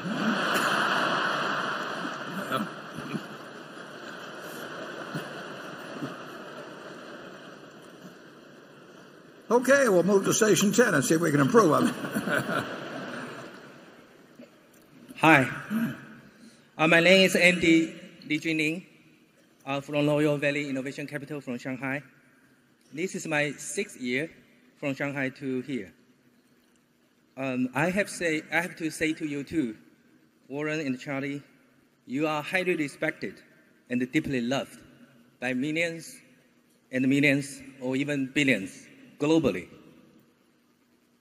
I have 2 questions today. First question, in your letters to shareholders, you said you believe EBITDA is not a good parameter to value a business. Why is that? Second question, you, with great respect, in retrospect, do you have regret? Thing you would have done differently? Family, personal? Yeah, I don't think you should expect us to answer that on personal, but if in business, I would say I wish I'd met Charlie earlier. We've had a lot of fun ever since I was 29 and he was 35, but it would have been even more fun if we'd started many years earlier. We had a chance to. We worked in the same grocery store, but not at the same time. In respect to EBITDA, depreciation is an expense, and it's the worst kind of an expense. You know, we love to talk about float, and float is where we get the money first and we have the expense later. Depreciation is where you spend the money first, you know, and then record the expense later. And it's reverse float, and it's not a good thing. And to have that enter into a multiple, it's much better to buy a business that has, everything else being equal, has no depreciation, because it has essentially no investment in fixed assets and makes X, than it is to buy a company that where there's a lot of depreciation in getting to X. And I may write a little bit more on that next year, just because it's such a mass delusion. And of course, it's in the interest of Wall Street enormously to focus on something called EBITDA, because it results in higher borrowing power, higher valuations, and all of that sort of thing. So it's become very popular in the last 20 years. But it's a very misleading statistic, can be used in very pernicious ways. Charlie, on either one of those subjects? I think you've understated the horrors of the subject and the disgusting nature of the people that brought that term into the valuation of business. It would be like a leasing broker of real estate you had a 1,000 square foot new suite to be leased, and he says it's got 2,000 feet in it. That's not honorable behavior, and that's the way that term got into common usage. Nobody in his right mind would think that depreciation is not an expense. Yeah, but it's very much in the interest of Wall Street. Yes, that's why they did it. Yeah. It made the multiple seem lower. And what's amazing is the way it's accepted, actually. But anyway,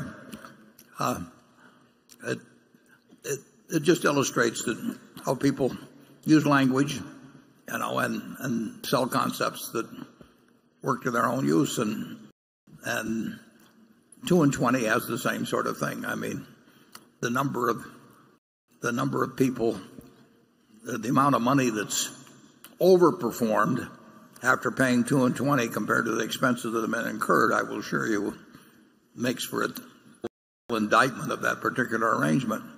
But as long as it can get sold, it will get sold. And now they use it in the business schools. Now that is horror squared. I mean, it's bad enough that a bunch of thieves start using a term, but when it gets so common, the business schools copy it. That's not a good result. Okay. Station 11. Good afternoon. I'm Whitney Tilson, a shareholder from New York. My question is related to the ones asked earlier about job cuts. Perhaps the only thing that makes American workers angrier than layoffs is to shut down an operation entirely and move the jobs overseas. Ask anyone in Ohio or Michigan, and they'll tell you stories about companies that have been operating in those states for decades, benefiting from the educational system, infrastructure, and so forth, things that were paid for by local taxpayers. But then some high-paid consultants came along and showed the company how it could reduce its costs by relocating production to Mexico or China, and poof, the good U.S. jobs disappeared. My observation is that most investors and those in corporate America today worship at the altar of maximizing shareholder value, which is code for doing whatever is necessary to boost as possible. But in doing so, companies are taking actions that make millions of workers feel at best fearful and left behind, and at worst deeply harmed by corporate America. It makes so many people so angry that I think it's testing the post-World War II economic order, which is rooted in free trade and even the strength of our democracy. I'd argue that it was decisive in our last election. So my question to you is, do you think that businesses should consider factors outside of pure economics when making these types of decisions? What obligations, if any, do they have to their employees and communities in which they operate? And lastly, if a Berkshire CEO came to you and asked for your approval to close a U.S. operation and relocate it overseas to save money, what questions would you ask beyond the economics of this decision? Thank you. Yeah, well, the truth is that in certain cases, production that would otherwise, that formerly been in the United States has definitely been some that come from other parts of the world. Originally, I was there when it was called Union Underwear and bought by Graham Newman Corp. In 1955, I believe, and it was probably all domestic then. And the truth is, if it was all domestic now, it wouldn't exist. We had the same thing happen with Dexter Shoe, and it was a wonderful company and workers. And in the end, if we sold the shoes at a price that yielded what they cost, they were not competitive with shoes from around the world. Now, trade, I would argue, both ways, export, import, massive trade should be and is actually enormously beneficial, both the United States and the world. Greater productivity will benefit the world in a general way. But to be roadkill, to be the textile worker in New Bedford that was put out of a job eventually, to be the Dexter to be was put out of work, it would be no fun to go through life and say, I'm doing this for the greater good. Shoes or underwear will sell for 5% less or something. So what you need is two things, in my view. You've got an enormously prosperous country. You've got $60,000 of GDP per capita. It's unbelievable. 6 times terms. So we've got the prosperity, and that prosperity is enhanced.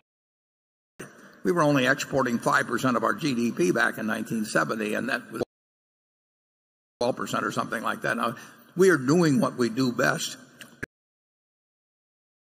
In chief, who logically the president, I don't mean this specific president, any president that's been around for decades, has to be able to explain to the American public the overall benefits of essentially free trade. And then beyond that, we have to have policies that take care of the people who become the roadkill in the process, because it doesn't make any difference to me, as far as I'm concerned, if my life is miserable because I've been put out of business by something that's good for 320 infinitesimal way, and it's messed up my life when I've tried to live it in a proper way. So resources to take care of those people. The investors I don't worry about. I wrote about this. Can diversify their investments in such a way that overall trade probably benefits them and they don't get killed by a specific.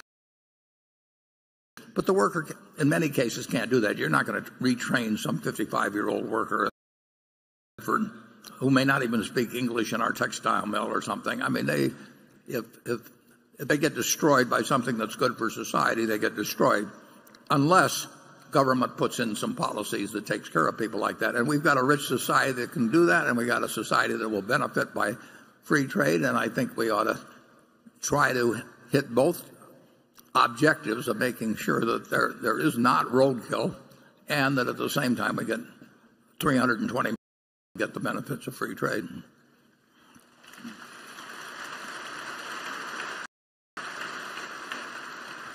Charlie?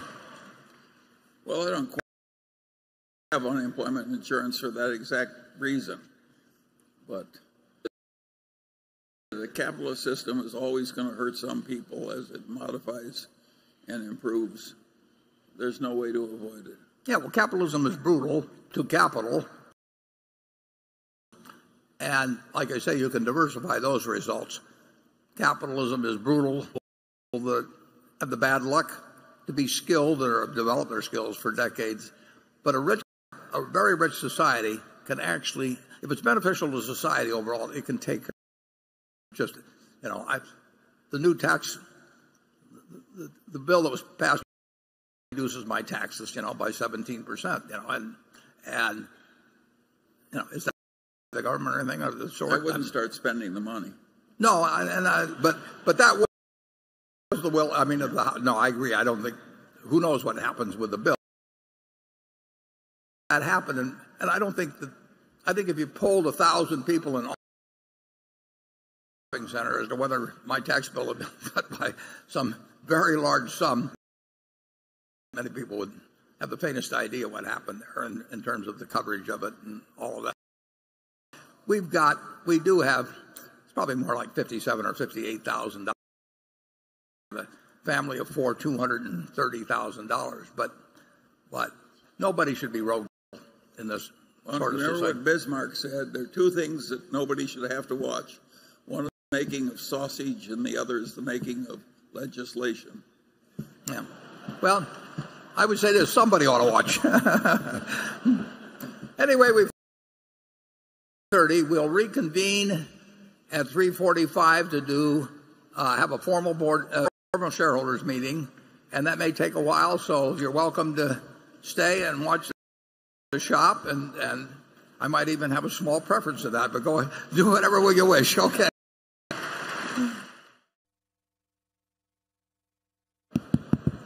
Okay. Let's regroup.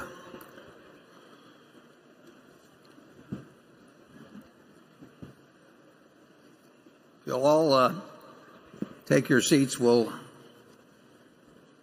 begin the formal meeting. And I'll work from a script in this. The meeting will now come to order. I'm Warren Buffett, Chairman of the Board of the Directors of the company. I welcome you to this 2017 annual meeting of shareholders. Hathaway directors that are present. Also with us today are partners in the firm of Deloitte. Sharon Heck is Secretary of Berkshire Hathaway, and she will make a written. Becky Ammett has been appointed Inspector of Elections at this meeting, and on votes cast in the election for directors and the motions to be voted upon at this meeting. For this meeting are Walter Scott and Mark Hamburg. Does the Secretary standing? If you don't mind, keep the lights on a little more so I can read this. Outstanding, entitled to vote, and represented at the meeting. Yes, I do. As indicated in the proxy sent to all shareholders of record on the meeting, there were 770,000 Class A Berkshire Hathaway common on motions considered at the meeting, and 304,247 common stock outstanding, with each share entitled of one vote on motions considered at the meeting. 915 4,450,000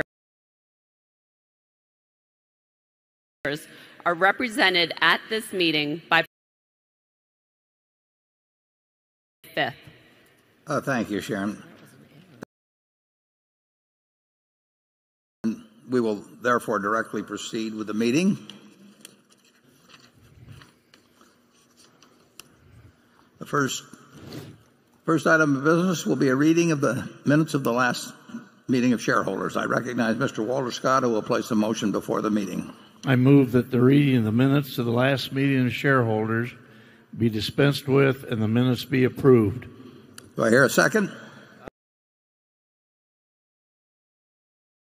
And we will vote on the motion by voice vote. All those in favor say aye. Oh, didn't hear very many, but opposed? The motion is carried. The next item of business is to elect directors.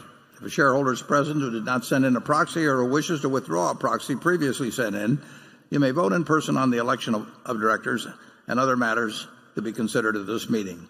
Please identify yourself to one of the meeting officials in the aisle so that you can receive a ballot. I recognize Mr. Walter Scott to place a motion before the meeting with respect to election of directors. I move Buffett, Charles Munger, Gates, David Gottesman, Walter Scott, and Merle Whitmer. It's been moved and seconded that Warren Buffett, Charles Munger, William Gates, David Gottesman, Charlotte Guyman, Thomas Murphy, Ronald Olson, Walter Scott, and Merrill Whitmer be elected as directors. Are there any other nominations or any discussion?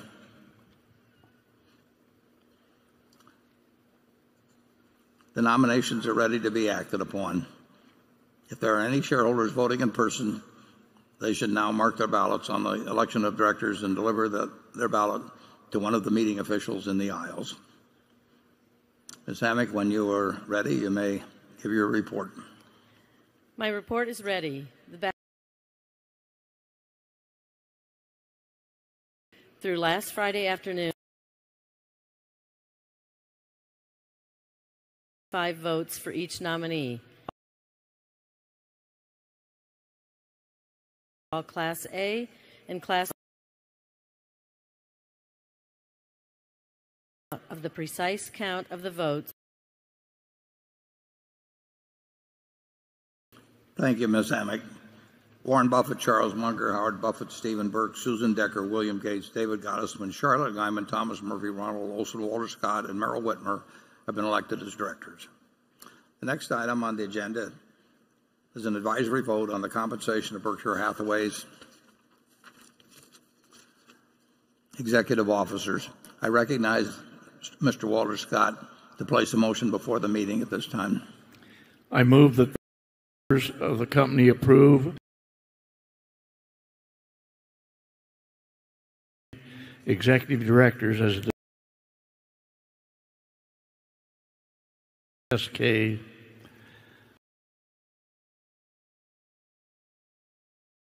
and the accompanying compensation table 2017 annual. Second the motion. It has been moved. Compensation paid to the company's named executive officers. Ms. Amick, when you are ready, you may give your report. My report is ready. The ballot received through last Friday afternoon. 65 votes to approve. Company's named executive officers. Of all Class A and Class law of the precise count of the votes. Thank you, Ms. Amick. Named executive officers is passed. The next item on the agenda is an advisory vote on the frequency of a shareholder advisory vote on compensation of Berkshire Hathaway's executive officers.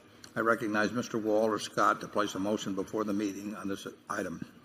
I move that the shareholder company determine on an advisory basis triennial with which they shall have named executives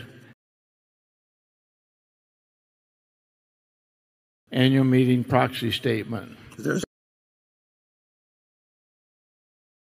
Shareholders of the company determine the frequency with which they shall have an advisory vote on compensation of named executive officers, with the option being every 1, 2, or 3 years. Ms. Amick, when you're ready, you may give your report. My report is ready. In response to proxies that were received, 31,268 votes for 954 votes for a frequency of 76,661 votes of an advisory vote on the compensation paid. The certification required by Delaware Secretary to be placed with the minutes. Advisory basis that they shall have an advisory vote on the compensation paid to the company's named executive officers every 3 years. The next item of business is a motion put forth by Clean Yield Asset Management on behalf of shareholders Tom Beers and Mary Durfee. The motion is set forth in the proxy statement. The motion requests that the company provide a report on its political contributions. The directors recommended that the shareholders vote against the proposal. I will now recognize Eileen Dury, I hope I'm pronouncing that right, to present the motion. To allow all interested shareholders present their views, I ask to limit her remarks to 5 minutes. And the microphone at Zone 1 is available for those wishing to speak for or against the motion. Zone 1 is the only microphone station in operation. For the benefit of those present, I ask that each speaker for or against the motion, with the exception of the original proposer, limit themselves to 2 minutes and confine your remarks solely to the motion. And do we have at Station 1 the representative of Clean Yield Management? Clean Yield Asset Management. Yep. Good afternoon, Mr. Chairman, Board of Directors, and my fellow shareholders.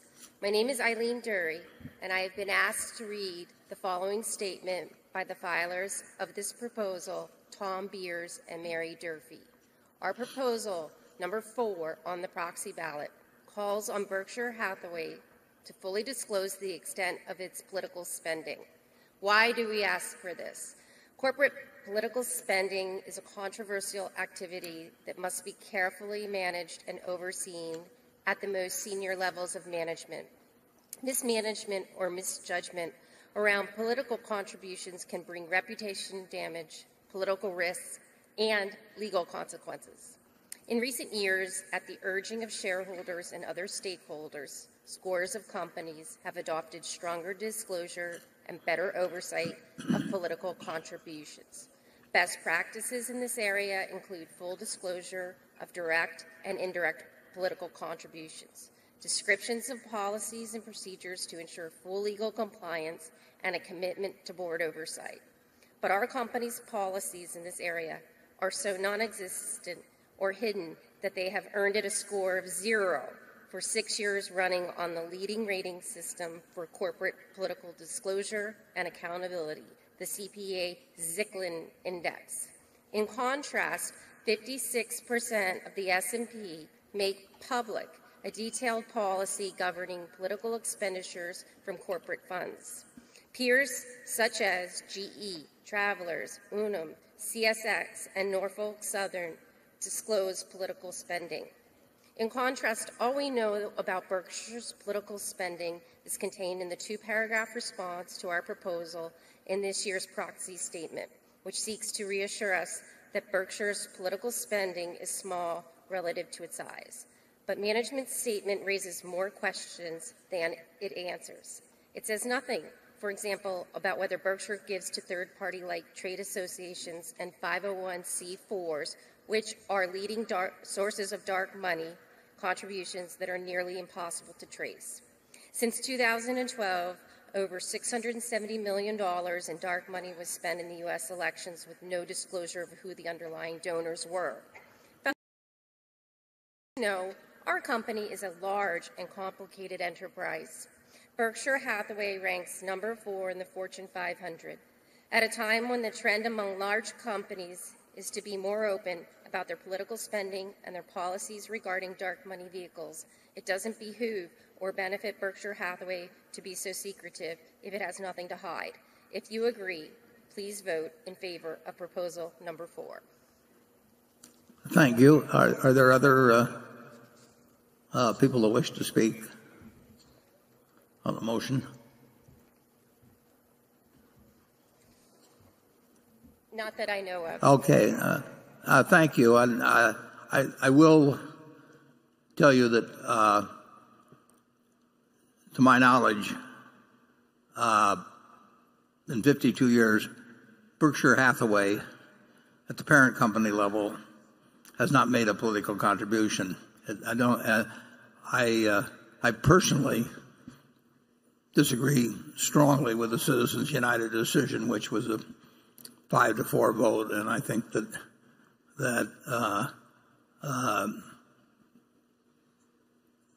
having unlimited contributions by wealthy individuals through super PACs and or wealthy corporations, I do not think it's a plus at all, and I think it's a minus in our democracy. And I think that big money does can often distort the political process. It's a reality that any of our subsidiaries in heavily regulated industries are probably going to have to make some political contributions. Their competitors do it. And I tell our managers basically, if they I don't want them making contributions on their own personal preferences in elections to be made from corporate funds, and I would regard that as a breach of trust with Berkshire. But I do recognize that if they're in the railroad industry or the electric utility industry or whatever it may be, that there is a necessity essentially to make political contributions. And I'm sure they give money to people that I wouldn't vote for, but that is a reality of doing business in certain businesses which have a significant political aspect to their activities. So my heart is with you to some extent in terms of I wish Citizens United had gone the other way. I don't like the idea of great sums being spent, but I do not think I think personally, I think that it could be disadvantageous to actually list all of the political organizations to which people contribute when competitors don't. And I think there's expense involved in all three of the proposals that are coming up on this one. So I personally voted against the proposition. But I do hope, like you, that money plays a lesser part in politics, big money in the future and undisclosed money than it does now. And I don't think the odds are good that the Supreme Court is going to reverse Citizens United. So with that, I would say the motion is now ready to be acted upon. If there are any shareholders voting in person, they should now mark their ballot on the motion and deliver their ballot to one of the meeting officials in the aisles. Ms. Amick, when you're ready, you may give your report. My report is ready. The ballot of the proxy holders in response to proxies that were received through last Friday afternoon cast 4,300.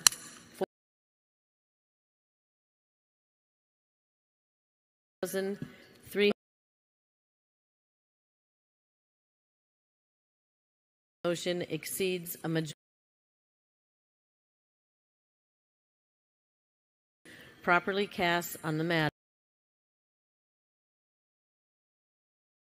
The certification required of the votes will be given to the Secretary to be. The proposal fails. The next item of business is put forth by Baldwin Brothers, Inc., on behalf of shareholder Marcia Sage. The motion is set forth in the proxy statement. The motion requests that the company provide a report reviewing the company's policies, actions, plans, and reduction targets related to methane emissions from all operations. The directors have recommended that the shareholders vote against the proposal. I will now recognize Eileen Dury to present the motion.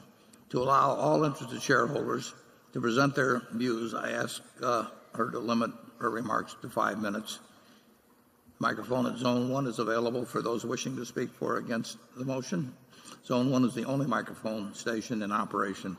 For the benefit of those present, I ask that each speaker for and against the motion limit themselves to 2 minutes, although, Ms. Ray, that's 5 minutes in your case, and to confine your remarks solely to the motion. Good afternoon, Mr. Chairman, members of the board, fellow shareholders. My name is Eileen Dury. I am here to move Arjuna Brothers' proposal on behalf of Marcia Sage, a long-term investor in our company. Proposal 5 seeks to protect shareholder value by ensuring the transparent disclosure of information regarding methane emissions. The reason for this proposal are clearly in the interest of protecting long-term shareholder value. Leaked gas has a direct economic impact on our company, as it is no longer available for sale, establishing a clear business case for reduction targets and control processes. In fact, leaked methane represented $30 billion of lost revenue in 2012, equivalent to 3% of gas produced globally. The National Resources Defense Council estimates that capturing currently wasted gas for sale could reduce methane pollution by roughly 80%. And while the climate benefit of replacing coal with natural gas has been widely publicized, it is negated when leakage rates exceed 2.7%, as methane 84 times the global warming impact of CO2 over a 20-year period. Recent academic studies are particularly troubling, as they have identified methane leakage far north of current EPA estimates. Additionally, gas storage presents outsized risk. The 2015 failure of a gas injection well at Southern California gas company's Aliso Canyon storage field in Los Angeles revealed major vulnerabilities in the maintenance and safety of natural gas storage facilities. The incident exposed both a lack of oversight and contingency planning in the face of a well blowout. Berkshire Hathaway has storage facilities that face similar risks, as it is estimated the 11th highest volume of natural gas in the country. Facilities around the country, many of which were drilled decades ago. Numerous have concluded that if natural gas is to lead to a more sustainable energy future, emissions must be addressed. Ongoing concerns have spurred public debate and action at the state and federal level. A strong program of target setting and disclosure would indicate a reduction in regulatory risk, as well as efficient operations, maximizing gas for sale and shareholder value. Given this, we believe our company has a tremendous opportunity to move forward by providing shareholders with this important information. IS provider of proxy voting advice agrees and has recommended a vote. Disclosures would allow shareholders to better understand the company's management emissions and any related risks. Thank you for your consideration. Other people who wish to speak on this motion? I don't believe so. Okay. The motion is now ready to be acted upon. If there are any shareholders voting in person, they should now mark their ballot on the motion and deliver their ballot to one of the meeting officials in the aisles. Ms. Amick, when you're ready, you may give your report. My report is ready. The ballot of the proxy holders in response to proxies that were received this afternoon cast 52,870 votes.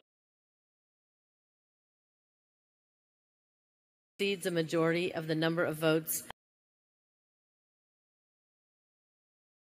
cast on the matter, as well as all required by Delaware law of the precise placed with the minutes of this meeting. Greg, incidentally, is there a live microphone here? Yeah, there.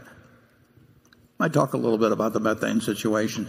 Sure, Warren. So thank you for your comments. And when you think about methane emissions, it is a serious issue relative to carbon. It was highlighted 84 times worse than a carbon emission, but I'd be very pleased to report on our situation at Berkshire Hathaway. So 3 different issues were raised in the comments. One was overall emissions from oil and gas production.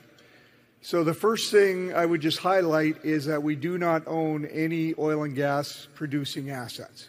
So we don't have any wells and effectively don't have that risk. The second thing that was highlighted was the significant loss of gas at Aliso Canyon. It was a injection well that failed. Took many months to fix the well. And if you fundamentally look at the problem, and we do own other storage facilities, but we do not use their technology or that type of well.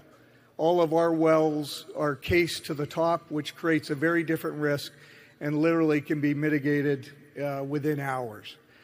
And then the third issue which was raised was leak. And it was highlighted, at least in a proposal, that the leading companies in the industry have a leakage rate of 1%.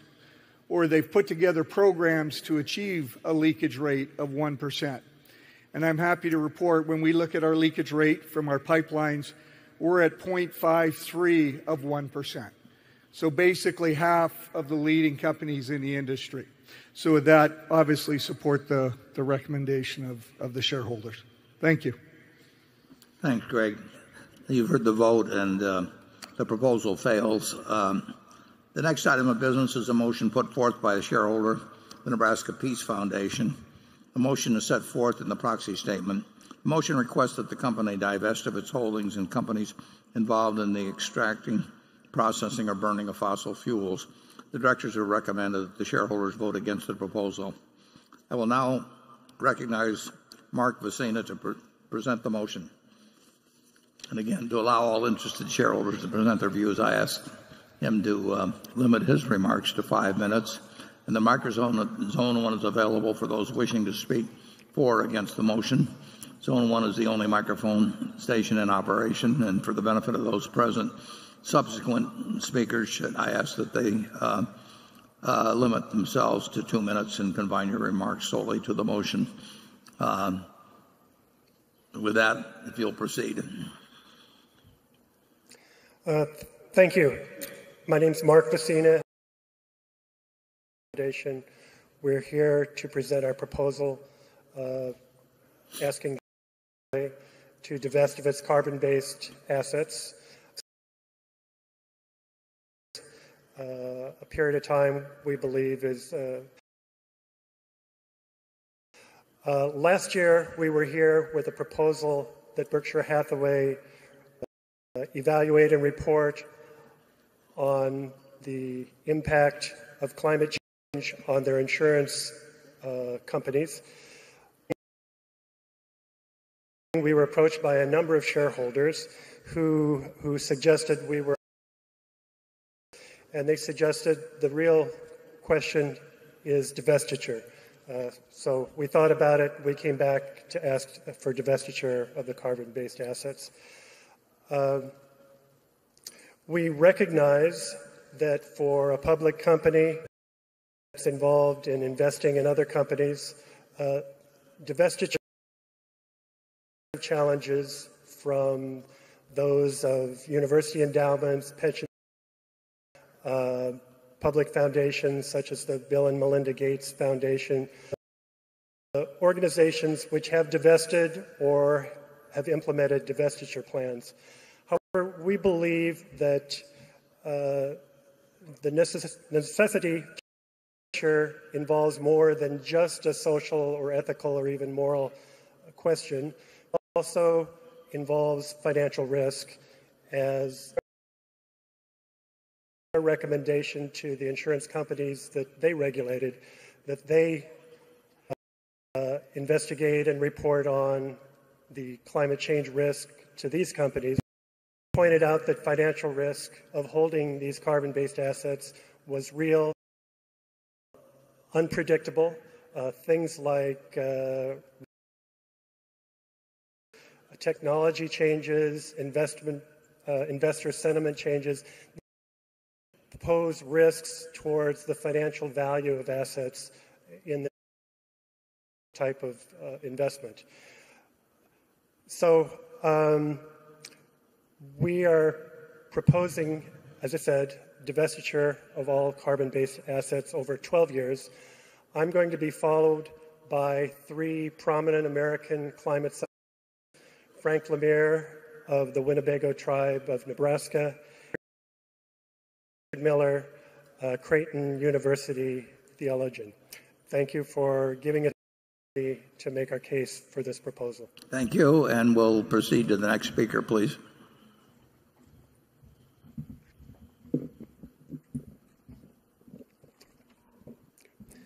Chairman Buffett, board members, and shareholders. My name is Michael Mann. I'm a professor at Penn State University and a climate scientist. And as a scientist, communicating the reality and threat of climate change, it's an honor to have this.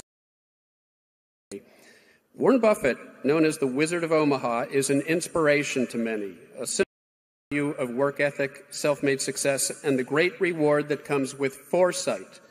Now, foresight means recognizing both opportunity and risk. And when it comes to risk, there is no better example than climate change.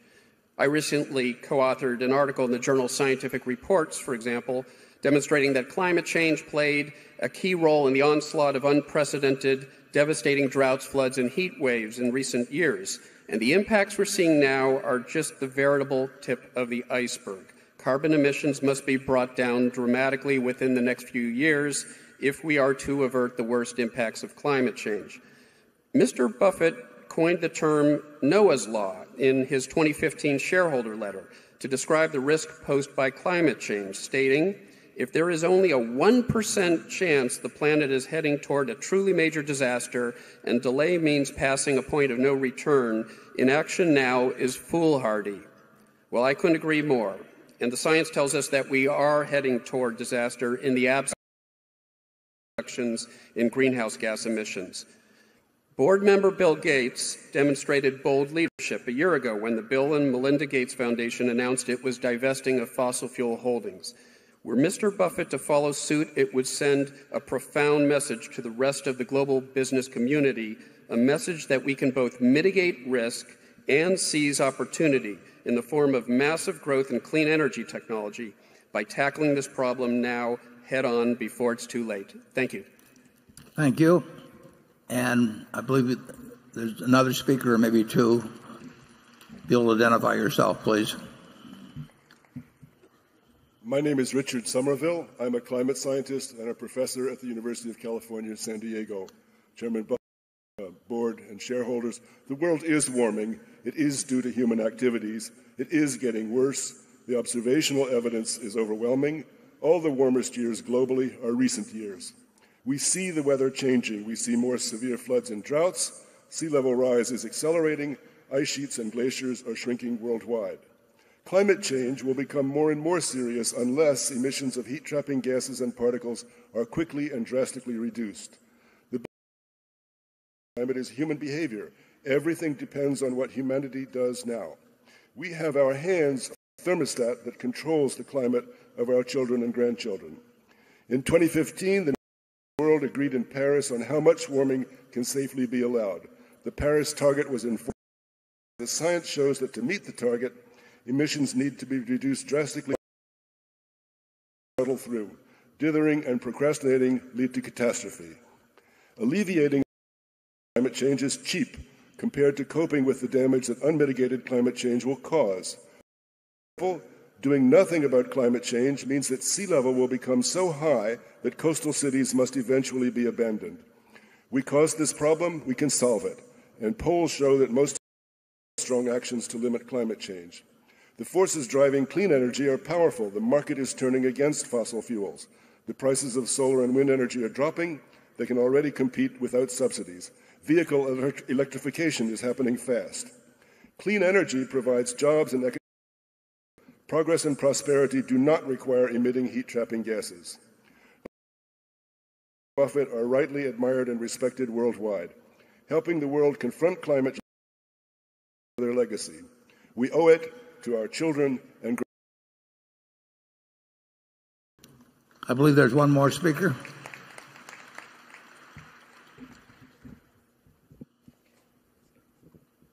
Thank you, sir. I am David Titley, retired Rear Admiral, former oceanographer of the Navy, and now a professor of practice at Penn State. I've been a shareholder of Berkshire Hathaway since December 2000. Thank you, sir, for your leadership of this enterprise. When I was stationed at the Pentagon, I had the privilege of working directly for the Pentagon's foremost strategic planner, Mr. Andrew Marshall. He taught me to think about risks, and especially risks that may seem distant or low probability, but one with very high impact, such as weapons of mass destruction. Climate change is a fat-tailed, emerging risk. It's really a risk to people, to us. And when this risk is not managed, we have a security problem. One example would be Syria. Climate is one of the links in a long chain of events that led to the non-climate events, such as over 1 million refugees pouring into Syrian governance. Then about a decade ago, an exceptionally intense drought, high confidence to a changing climate, devastated Syrian agriculture. Now you have millions of desperate people with nothing and a breeding ground for extremists. Syria is an example of why in the security community we say that climate change accelerates the risks of instability. It can make bad places worse, a lot worse. Senior military officers know you must address risks and take precautions while you can, before it's too late. The U.S. Defense Department understands the risks of climate change and has been working quietly to adapt to the changing climate for years. Winston Churchill is alleged to have said Americans can always be counted upon to do the right thing after exhausting every other possibility. But we will prevail, and you, sir, can help. Here's my ask. What are government and business leaders doing to stabilize the climate? We should reduce, rather than accept, the risks of unchecked climate change. Because the ice doesn't care which party controls the White House or the Congress, it just melts. Thank you.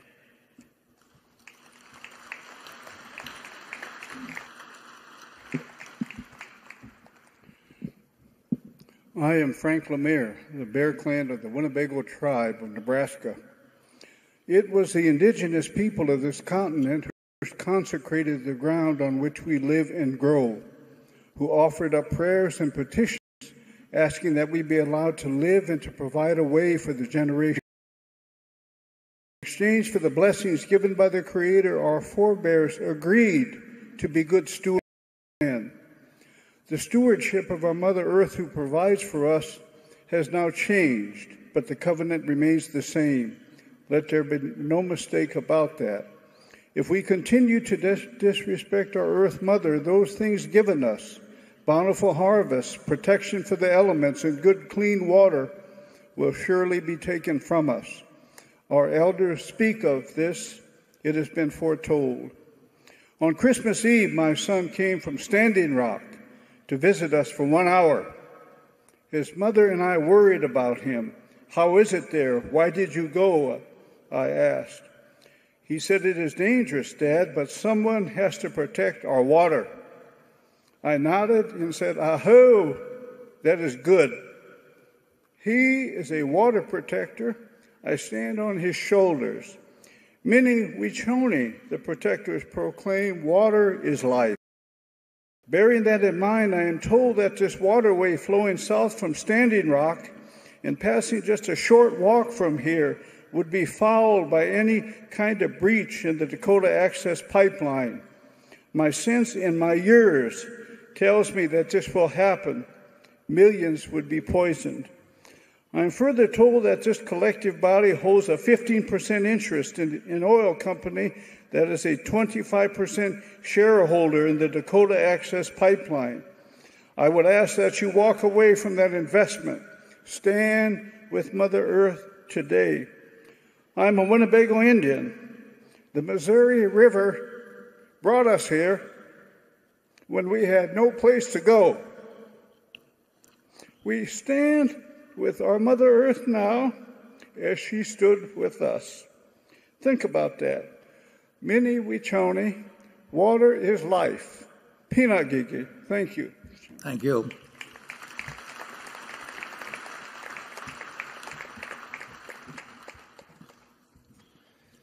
Dear Chairman Buffett, board members, and shareholders, I am Richard Miller. I'm an associate professor of philosophical theology and sustainability studies at Creighton University. I write and teach on ethical issues raised by the climate crisis.